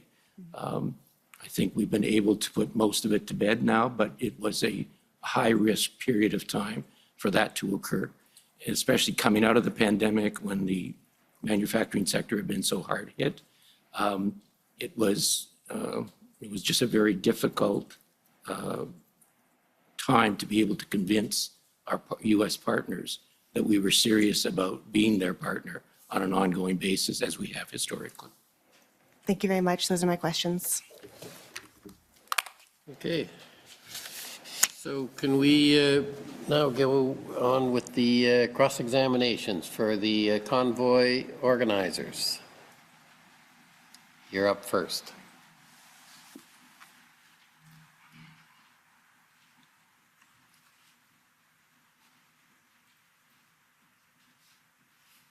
Good evening. Good evening. My name is Brendan Miller. I represent Freedom Corp, which is an entity that represents the protesters that were in Ottawa in January and February of 2022. So I take it, given your positions with respect to international affairs and all of that, your focus in the protests was more dealing with the protests that were occurring at essentially border passings, et cetera, with respect to commercial trucks and vehicles being able to come in and leave Canada, correct?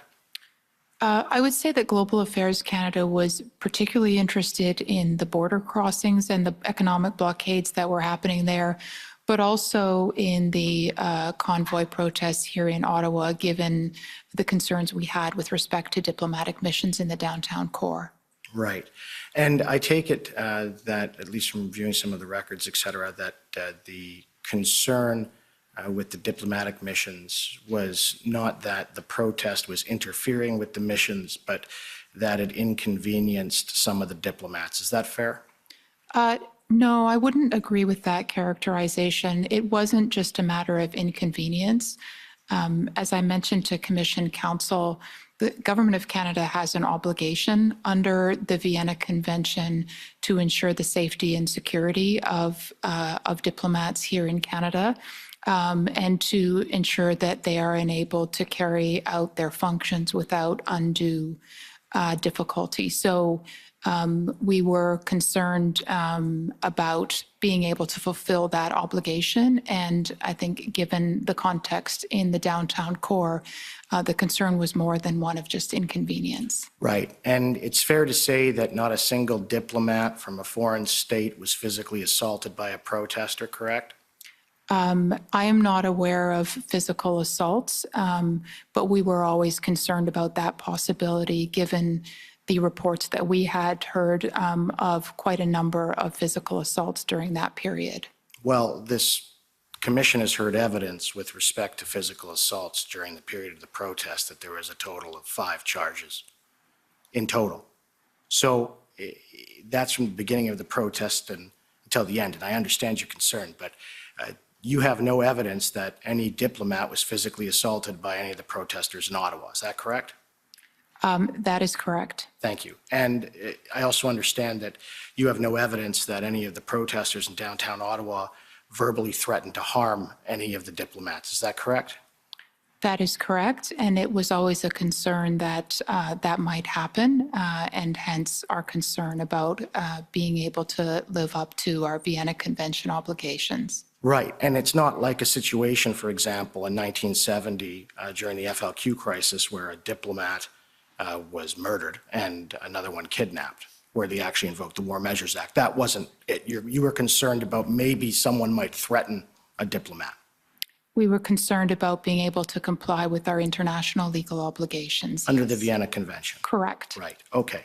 And I take it with respect to just turning your mind now to the border blockades, the information that you have, you said there was no actual report done with respect to the losses that were suffered with respect to the blockades causing those losses. Is that fair? The government has never done a full tally of what was the economic ramifications of the blockades. Is that fair? I never said that. I only said that Global Affairs Canada did not do that analysis. All right.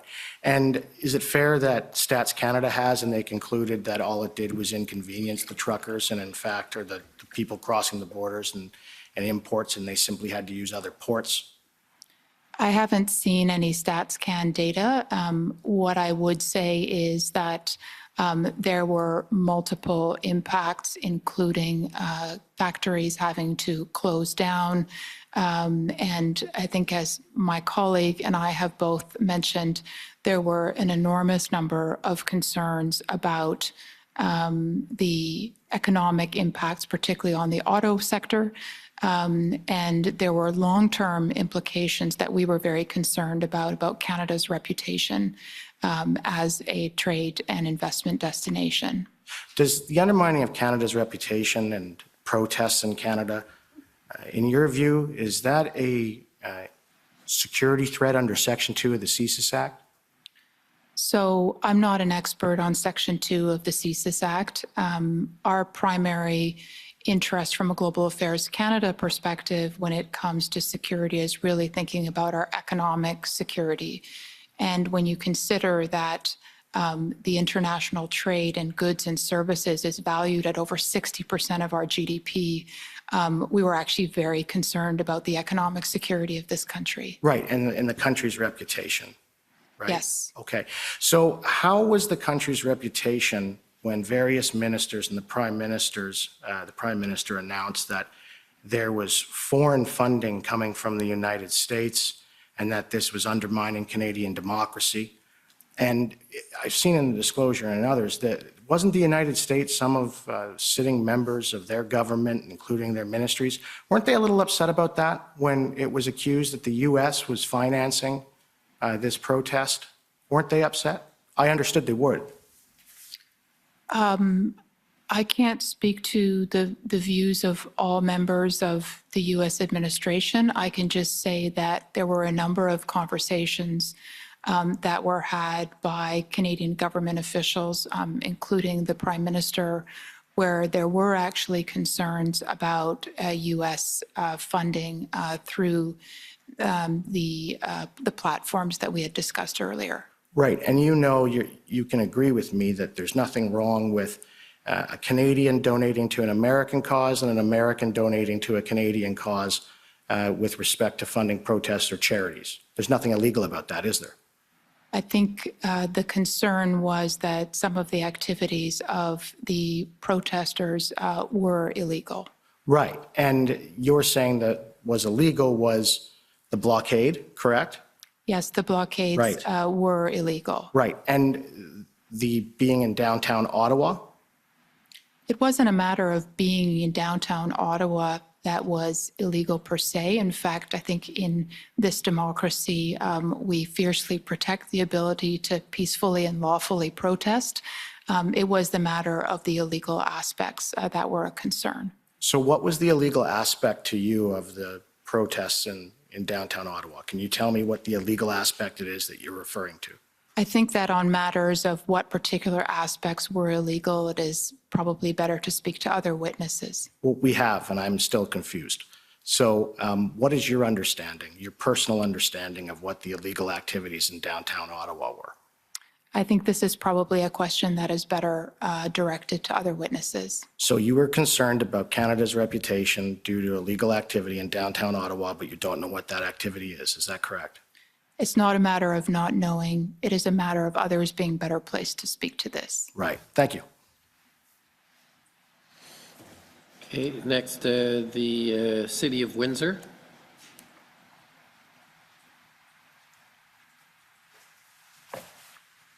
Good evening. My name is Jennifer King. I'm legal counsel to the City of Windsor. Our questions have already been canvassed. We have no further questions. Thank you.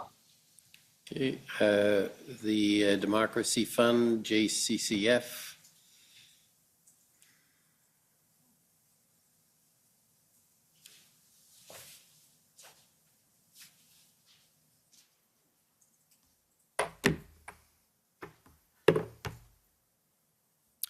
Good afternoon. I'm Hatem Kir, counsel for the Justice Center for Constitutional Freedoms.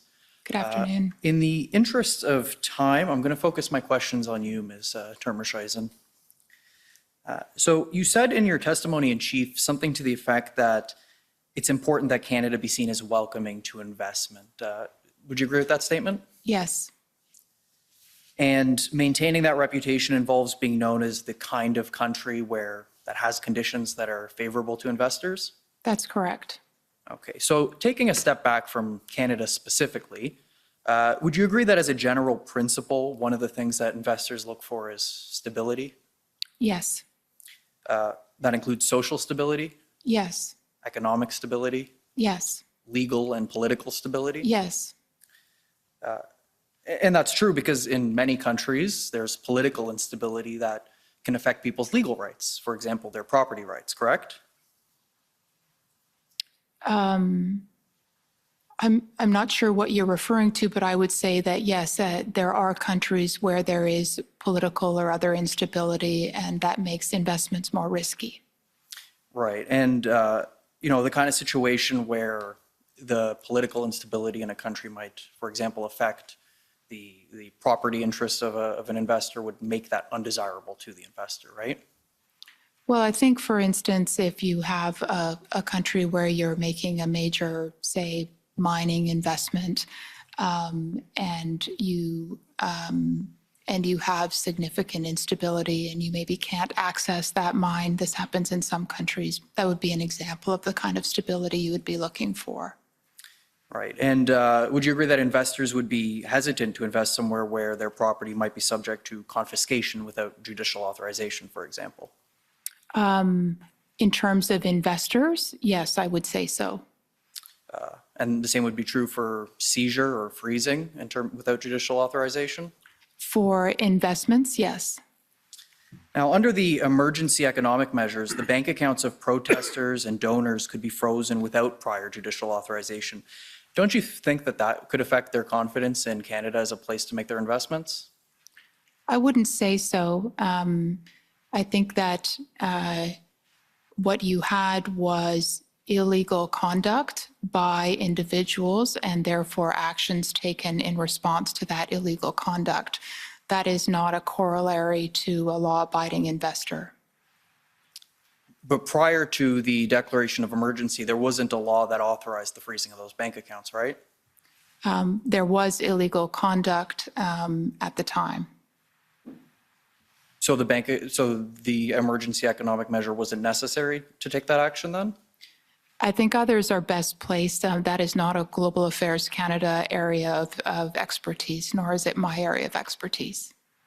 But don't you think that responding to a political protest by extrajudicially preventing people from accessing their own funds would deter people from wanting to place their money in the Canadian financial system?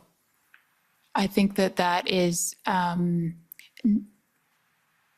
I couldn't really speak to that, but I think investors would be looking at much broader considerations in making decisions to invest in a particular country. So you don't think that subjecting property rights and the financial system really as a whole to rules made without legislative deliberation or any sort of judicial pre-authorization system would concern a potential investor? Again, I think the Emergencies Act is a very special consideration that, to my knowledge, is not applied to investors.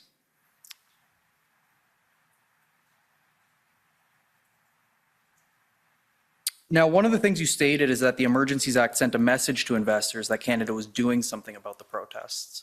But that same message could have been sent by other federal government action, couldn't it? So I think that on the Emergencies Act, I can't really speak to what other measures you're referring to. I think the reality is that there were a lot of concerns, particularly on the part of some of the U.S. entities that we spoke to, that in fact the economic blockades at border crossings were continuing, and there was a tremendous amount of concern on the part of U.S. Officials, businesses, unions, that there weren't effective measures being taken to end those blockades. But successful police enforcement would have assuaged those concerns, wouldn't it?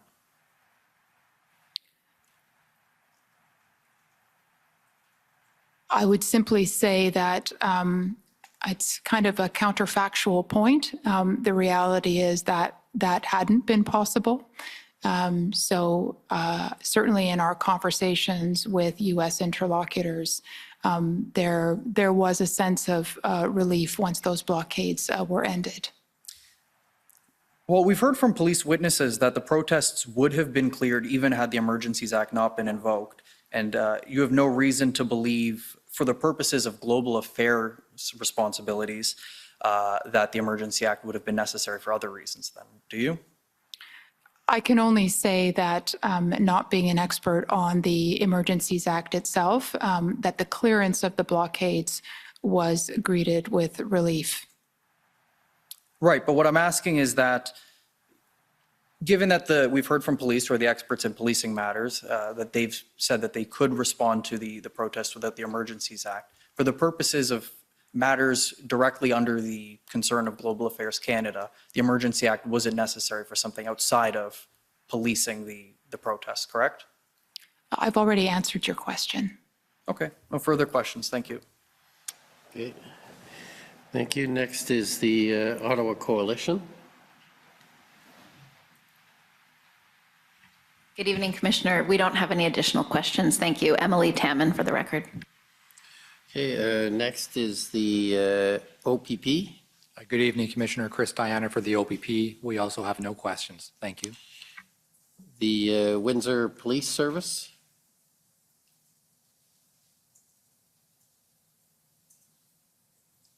You're not. Sorry, my video's not starting. Tom McRae for the Windsor Police Service. We have no questions. Thank you. Okay. Next is the Government of Canada.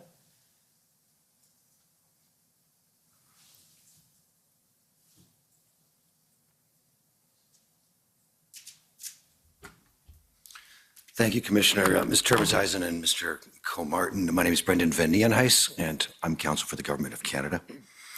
And I just wanted to follow up on a few of the items you were asked about by my friends. First of all, Ms. Termes-Eisen, you suggested that others were likely to be better placed than you to answer questions from my friends for the Convoy Organizer Group and the JCCF about specific laws being breached and about whether the Emergencies Act was necessary. Do you recall that? Yes. Was the perspective of threat to the reputation of Canada and to the economic security of Canada that you've spoken about, was that simply GAC's input into a broader consideration of that latter question? Absolutely. Global Affairs Canada has a certain mandate focused on a number of issues, and there are obviously a large number of players who fed into decisions around this matter. I wonder if we could pull up pb.can.4016. Actually, sorry, we don't need this reference. Mr. Comartin, I think you'll probably recall this. You described your call on February the 11th with Representative Debbie Dingell of Michigan's 12th District. And you recall that that was the day of the Windsor injunction being granted, right? That's correct. And what I will ask to call up, and we'll come to it in a moment, but I'll call it up now, is pp.can.401802. And just coming back to your conversation with Representative Dingell, I believe you said that it was reassuring to her that either that this injunction was being pursued and would soon be decided, or possibly that it had already been granted by the time that you spoke? That's correct also. And why was that reassuring to her? Again, going back to the comments she had made the night before, and as it happens, she was obviously concerned about the relationship and the long-term impact it would have, the blockade would have on that relationship. And at that point in time, it was not at all clear that it was going to be resolved quickly. So when I was speaking to her the following day, I was able to give her assurances that in fact it was going to be resolved quickly at that border crossing. And I think it was also on the 11th, and you're more specifically recalled when you testified earlier about it, that the injunction had been granted in Windsor by this time when you had a call with representatives of the OESA and MEMA. Do you recall that? That's correct. And those are significant manufacturers, trade organizations? They are, and they have a long history of working very closely with companies on the Canadian side. And were they too relieved that the injunction had been granted in Windsor for the same reasons as Representative Dingell? They were, but they were also concerned about reoccurrences, which was when the Emergency Act issue got raised by Ms. Freehan. Could we go then to that multimedia file at PBCAN 1802 at the 222 mark, please? Is being all the track. Police reinforced tighter restrictions on access to the site, yet protesters were freely allowed to bring gasoline and other fuel back to their vehicles where they've been living and sleeping. What's wrong with fueling up the vehicle? Police told us they can't stop the resupply effort. So will those occupying the bridge follow a court order to leave? Will they follow an injunction that is illegal?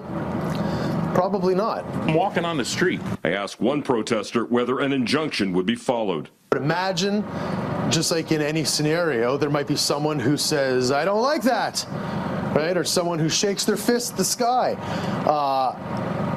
It doesn't mean violence. And a question also likely being asked by police. Do the police have anything to worry about from the perspective of pushback, fight back, guns, resistance? The only thing the police have to worry about is God's judgment on their actions. Late this afternoon, the city of Windsor and the automakers got their wish. They got that court injunction requiring the protesters to leave tonight. We are now into...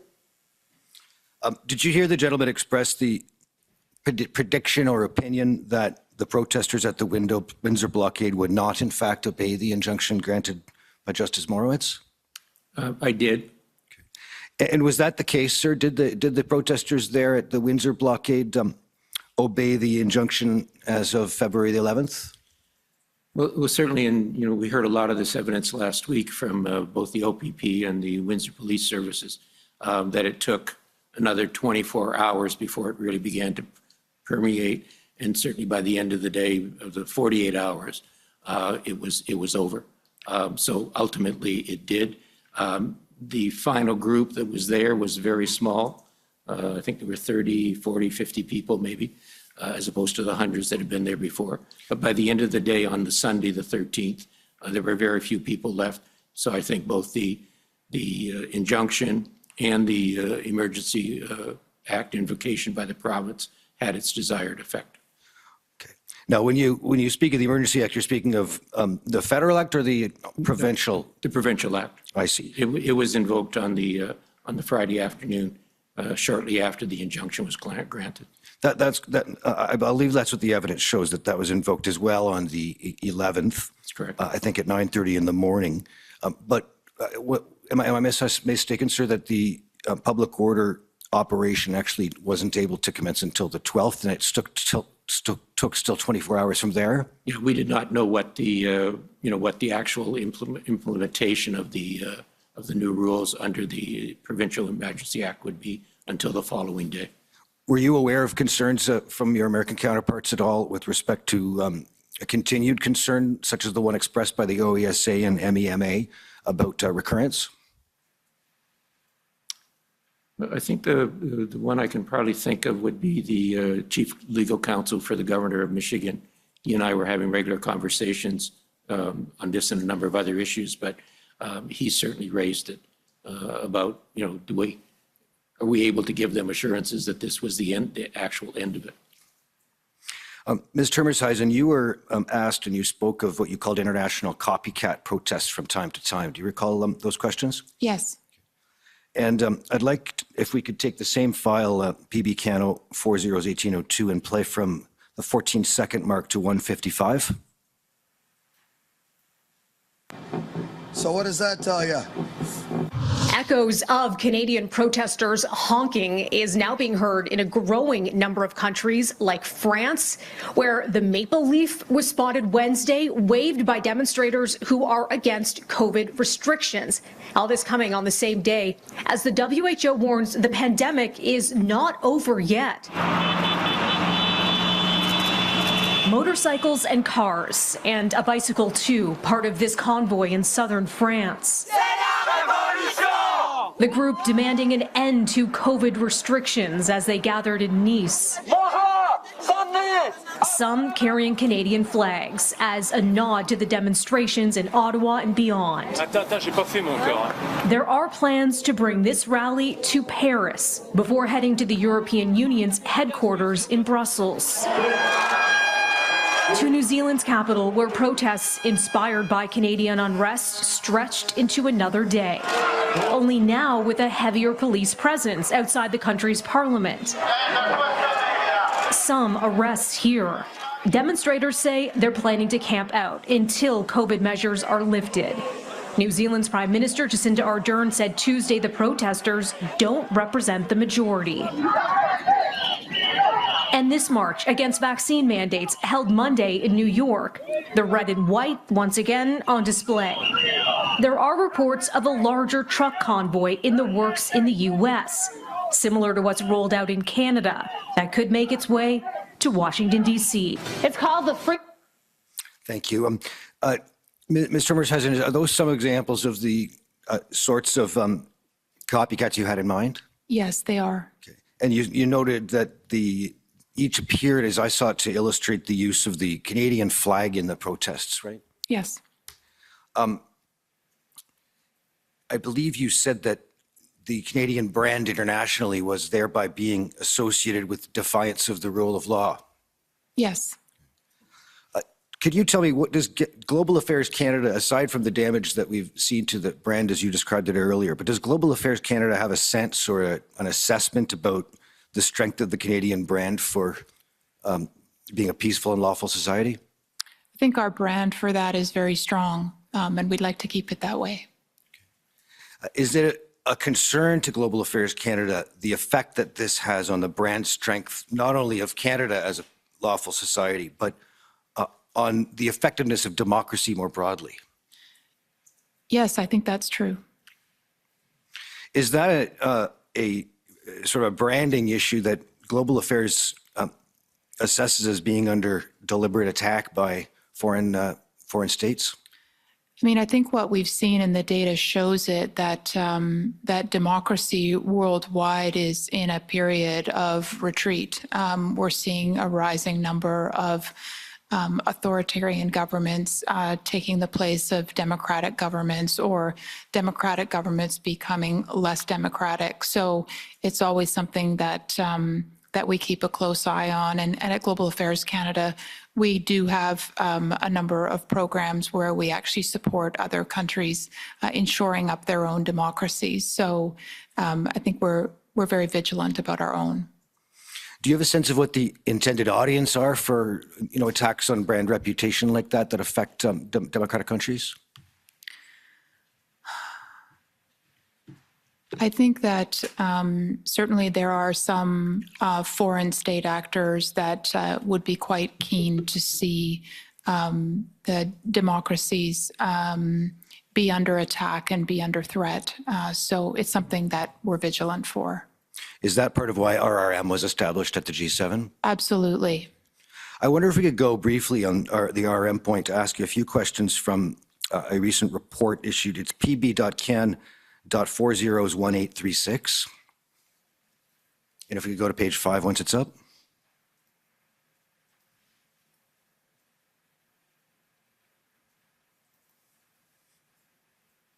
If you go down the middle of the page, and just that paragraph that starts, disinformation thrived in the context of COVID-19. And I'll highlight here what the report describes as a fertile ground for hostile state actors to manipulate the information environment. Do you see that? Yes, I do. And is that something that you saw reflected in the events of the convoy?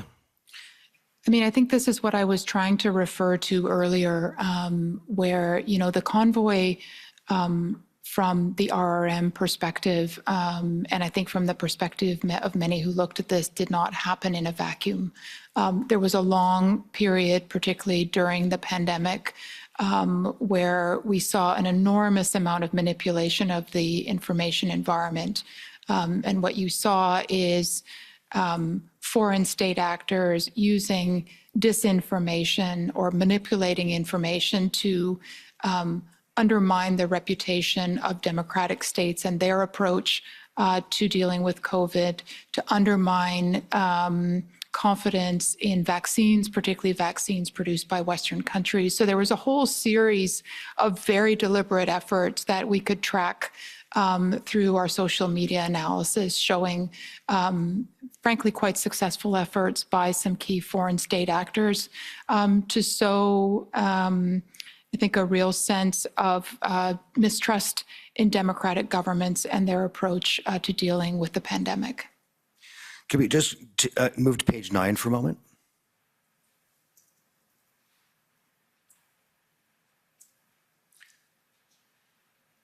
Just looking under the first heading there, implications, if you just take a look at that first paragraph, it indicates that these trends, it demonstrate that foreign-sponsored disinformation online and offline, just one tool in the broader arsenal of hostile state activity, is increasingly transnational, multidimensional, and cross-platform, and that in this context, it's difficult to distinguish between foreign and domestic actors. Do you see that? Yes, I do. And in the next paragraph, it indicates that attribution is increasingly difficult to achieve with a high degree of certainty. Yes, And finally, that measuring the real or potential impact of disinformation is challenging. that's right. Are those fair assessments at this point in time? Yes, I mean, this is very much what the RRM is finding. And I should note that this report that you've put up on the screen is a report that was done collectively by all of the members of the G7 RRM. So this is an analysis that is shared across the G7, and it also includes input from the European Union and other partners. So this is not just a Canadian RRM perspective. Is RRM quite a young organization or collaboration of organizations, I take it? It is a young collaboration. I mean, the G7 version of the RRM was stood up in 2018, so it's been around for about 4 years. And this annual report that you're referring to is the first annual report that the RRM G7 group as a whole has done. So it's a very important analysis from our perspective of the disinformation environment that we see around us. And has that disinformation environment, as you see it, and it led to the decision by the G7 collectively to establish this network called RRM, that's been going on for longer than since 2018, I take it, in your assessment?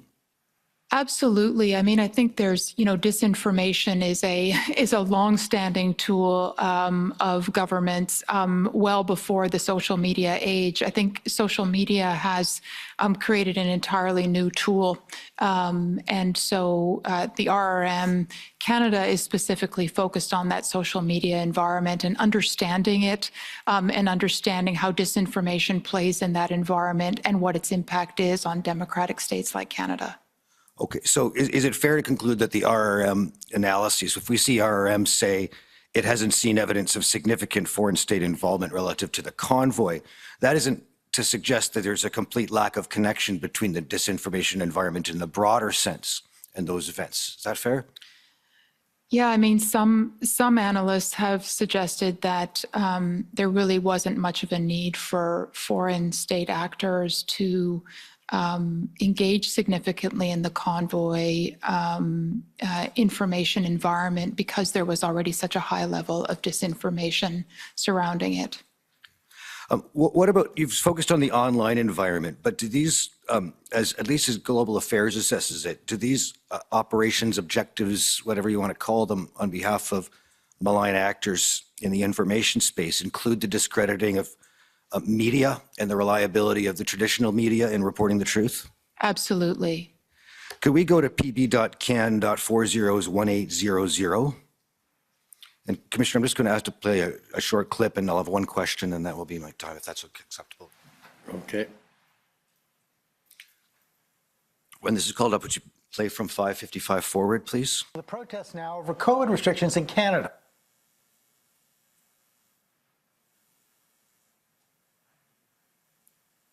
Workers here in Canada have brought part of the country's capital to a standstill right outside the National Parliament.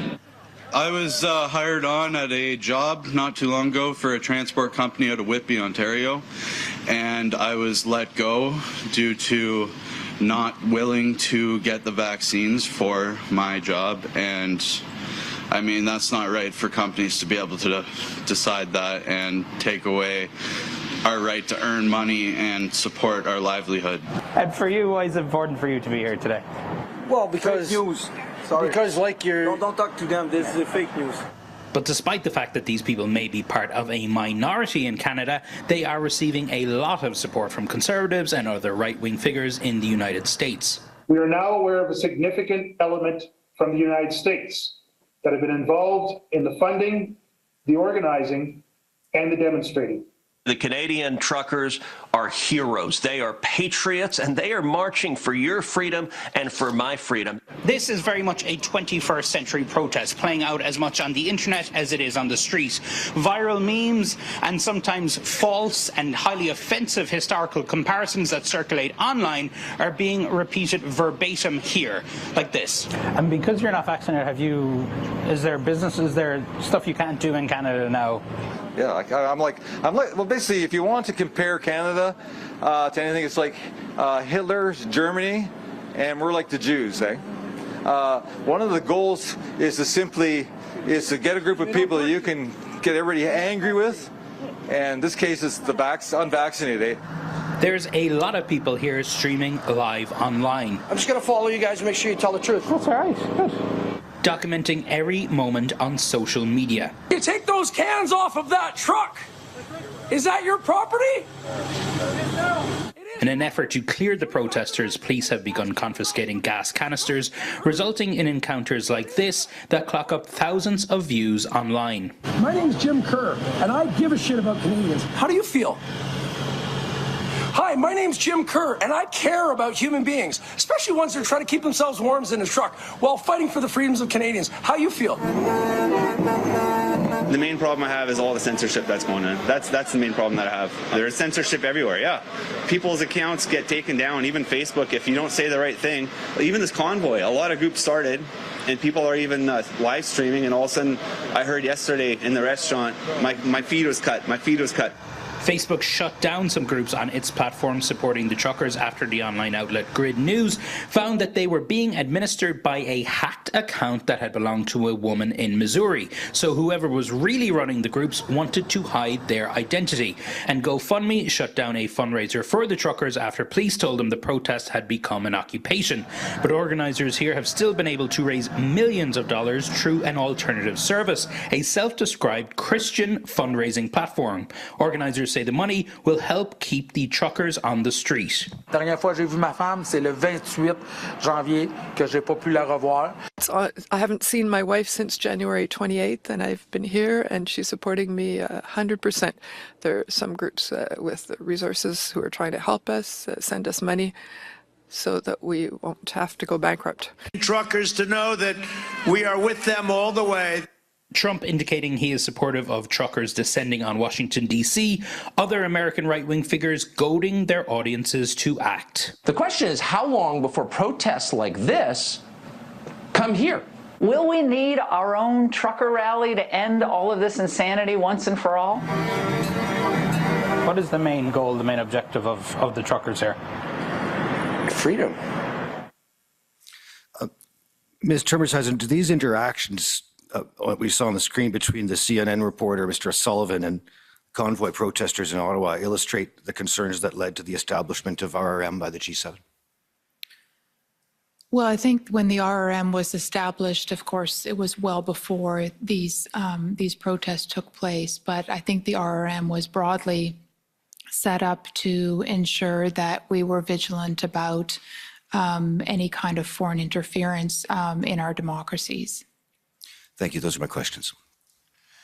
Okay, any re-examination? No re-examination. Okay, well, thank you for coming and testifying.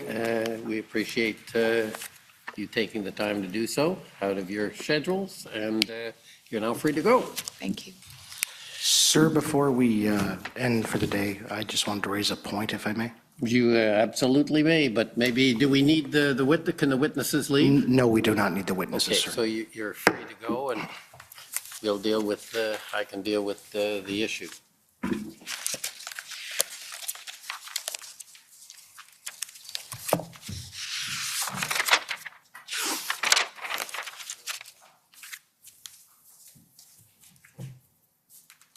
Okay, yes. So, sir, for the record, Brendan Miller appearing as counsel for Freedom Corp. Sir, there's been an issue with respect to disclosure from the Department of Justice for some time, and I just wanted to point out some things.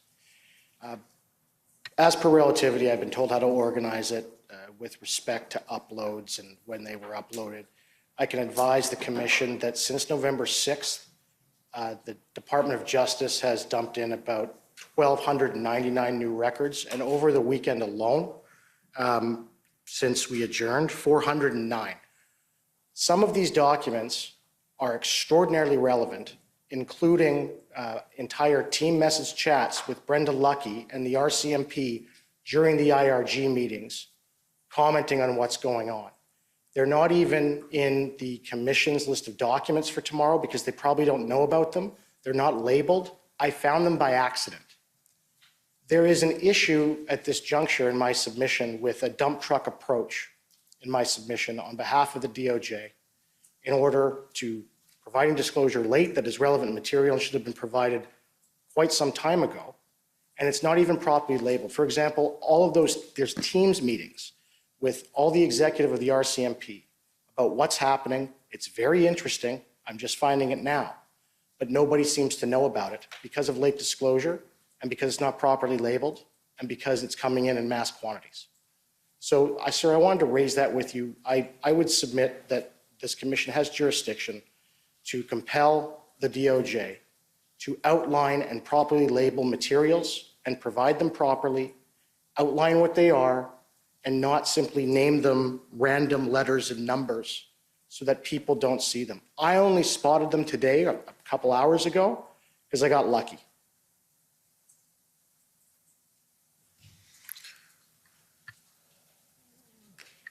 It's a rather non-specific complaint, and I don't take it my friend is seeking relief. I can assure you, Commissioner, that a large number of people are working incredible hours and have been doing so for many months to assemble documents. The Government of Canada is a large institution with many document sources, and the items that are of keen relevance accordingly take a great deal of time to identify, process, and code. If there's a specific complaint about a specific item that I can be of assistance in addressing, I think we would be more efficient to address that offline with my friend in terms of the concern, or through Commission Counsel would be the appropriate route. But in the absence of a specific request or a specific complaint, I don't think there's more I can say sitting here now. I'm not prepared to speak to the issue at the moment in more particularity. Sir, I'm simply asking if the Commission can direct the DOJ to properly label what the items are in relativity, who the parties are discussing matters in there with the proper date, as opposed to just it being dumped in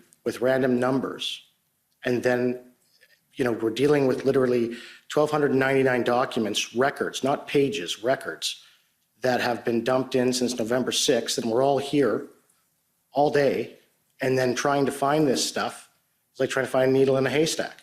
And it's not something, for example, in a civil case, we call them affidavits of records back home. I believe in Ontario, they're called a statement of records. I apologize, I'm not from here, but you're required to label the date, the actual record, and et cetera, and that's how relativity is set up. But I'm finding these extraordinarily compelling documents that not even the Commission has in their list of documents for tomorrow. And we're talking about text messages and an iMessage system of sorts between Commissioner Luckie and all the executive of the RCMP during the IRG meetings and other things about what's going to be done. And they're not labeled, and I found them by luck. And in my submission, that's just not appropriate. These things need to be labeled. They need to actually say what they are. They can't just be dumped into this system last minute in the hopes that one of us luckily finds them. I don't know what else is in there, in those 1,299 documents. I'm trying to get through them, but it's impossible to assess it by just looking at the labels, et cetera, in relativity when they're not actually labeled at all as to what they are. So if I understand correctly, you'd like to have some sort of an index or some sort of an indication of what the documents are. Okay, at this stage, I'm not in a position to respond. I don't know if the Government of Canada can respond, but it's maybe you can provide information. I think what I can say is if it's a complaint about the adequacy of the coding, we are all in the council table here in the same boat. If the Commission Council has a concern about the adequacy of the coding, we'll be happy to do our best to remedy that. Obviously, these things take time, and if they take time, then that slows the process of getting things into the database, which is the whole purpose of the inquiry, so that they can be put into the public record as appropriate. Commissioner, I think this is a concern that's probably best addressed offline. Okay, well, I think at this stage, certainly, as I did at the outset, the council are encouraged to raise issues with Commission Council as soon as they arise, and to the degree possible, they can be addressed that way. If they can't be addressed and some relief is necessary, then you bring it to me. I think your concern has been raised. I think Commission Council will look into it. I do want to cycle back and point out that I have acknowledged and continue to acknowledge that it is challenging for Council, and certainly for Council for the Government of Canada, but also Council for all the parties. And I think to the degree that you have frustration, I understand it. And I think at one level it is totally understandable because of the way the compressed timeline that the Commission has to operate under. So if it is possible to provide some relief in the way you describe, I think it is highly desirable, but not if it's going to mean that we won't get access to documents. And I know that's been a concern of mine, to make sure the record is as complete as possible. If there is a real unfairness, that's something I will certainly entertain, because ultimately the objective of this commission is to be fair and as open in the context of the constraints we're operating under. So I'd encourage you to speak to Commission Council if there's some way to alleviate, because I know the Government of Canada obviously is a very significant player in this, as are their witnesses. So I want to be sure we do what we can to ensure the best possible analysis of their documents and listening to their witnesses. So with that, I apologize for being a little preachy, but I do understand, and we'll see what we can do. So we'll adjourn till 9:30, and again, I expect it'll be a similar day tomorrow, and probably similar days this week that'll be fairly long. The commission is adjourned. La commission est adjournée.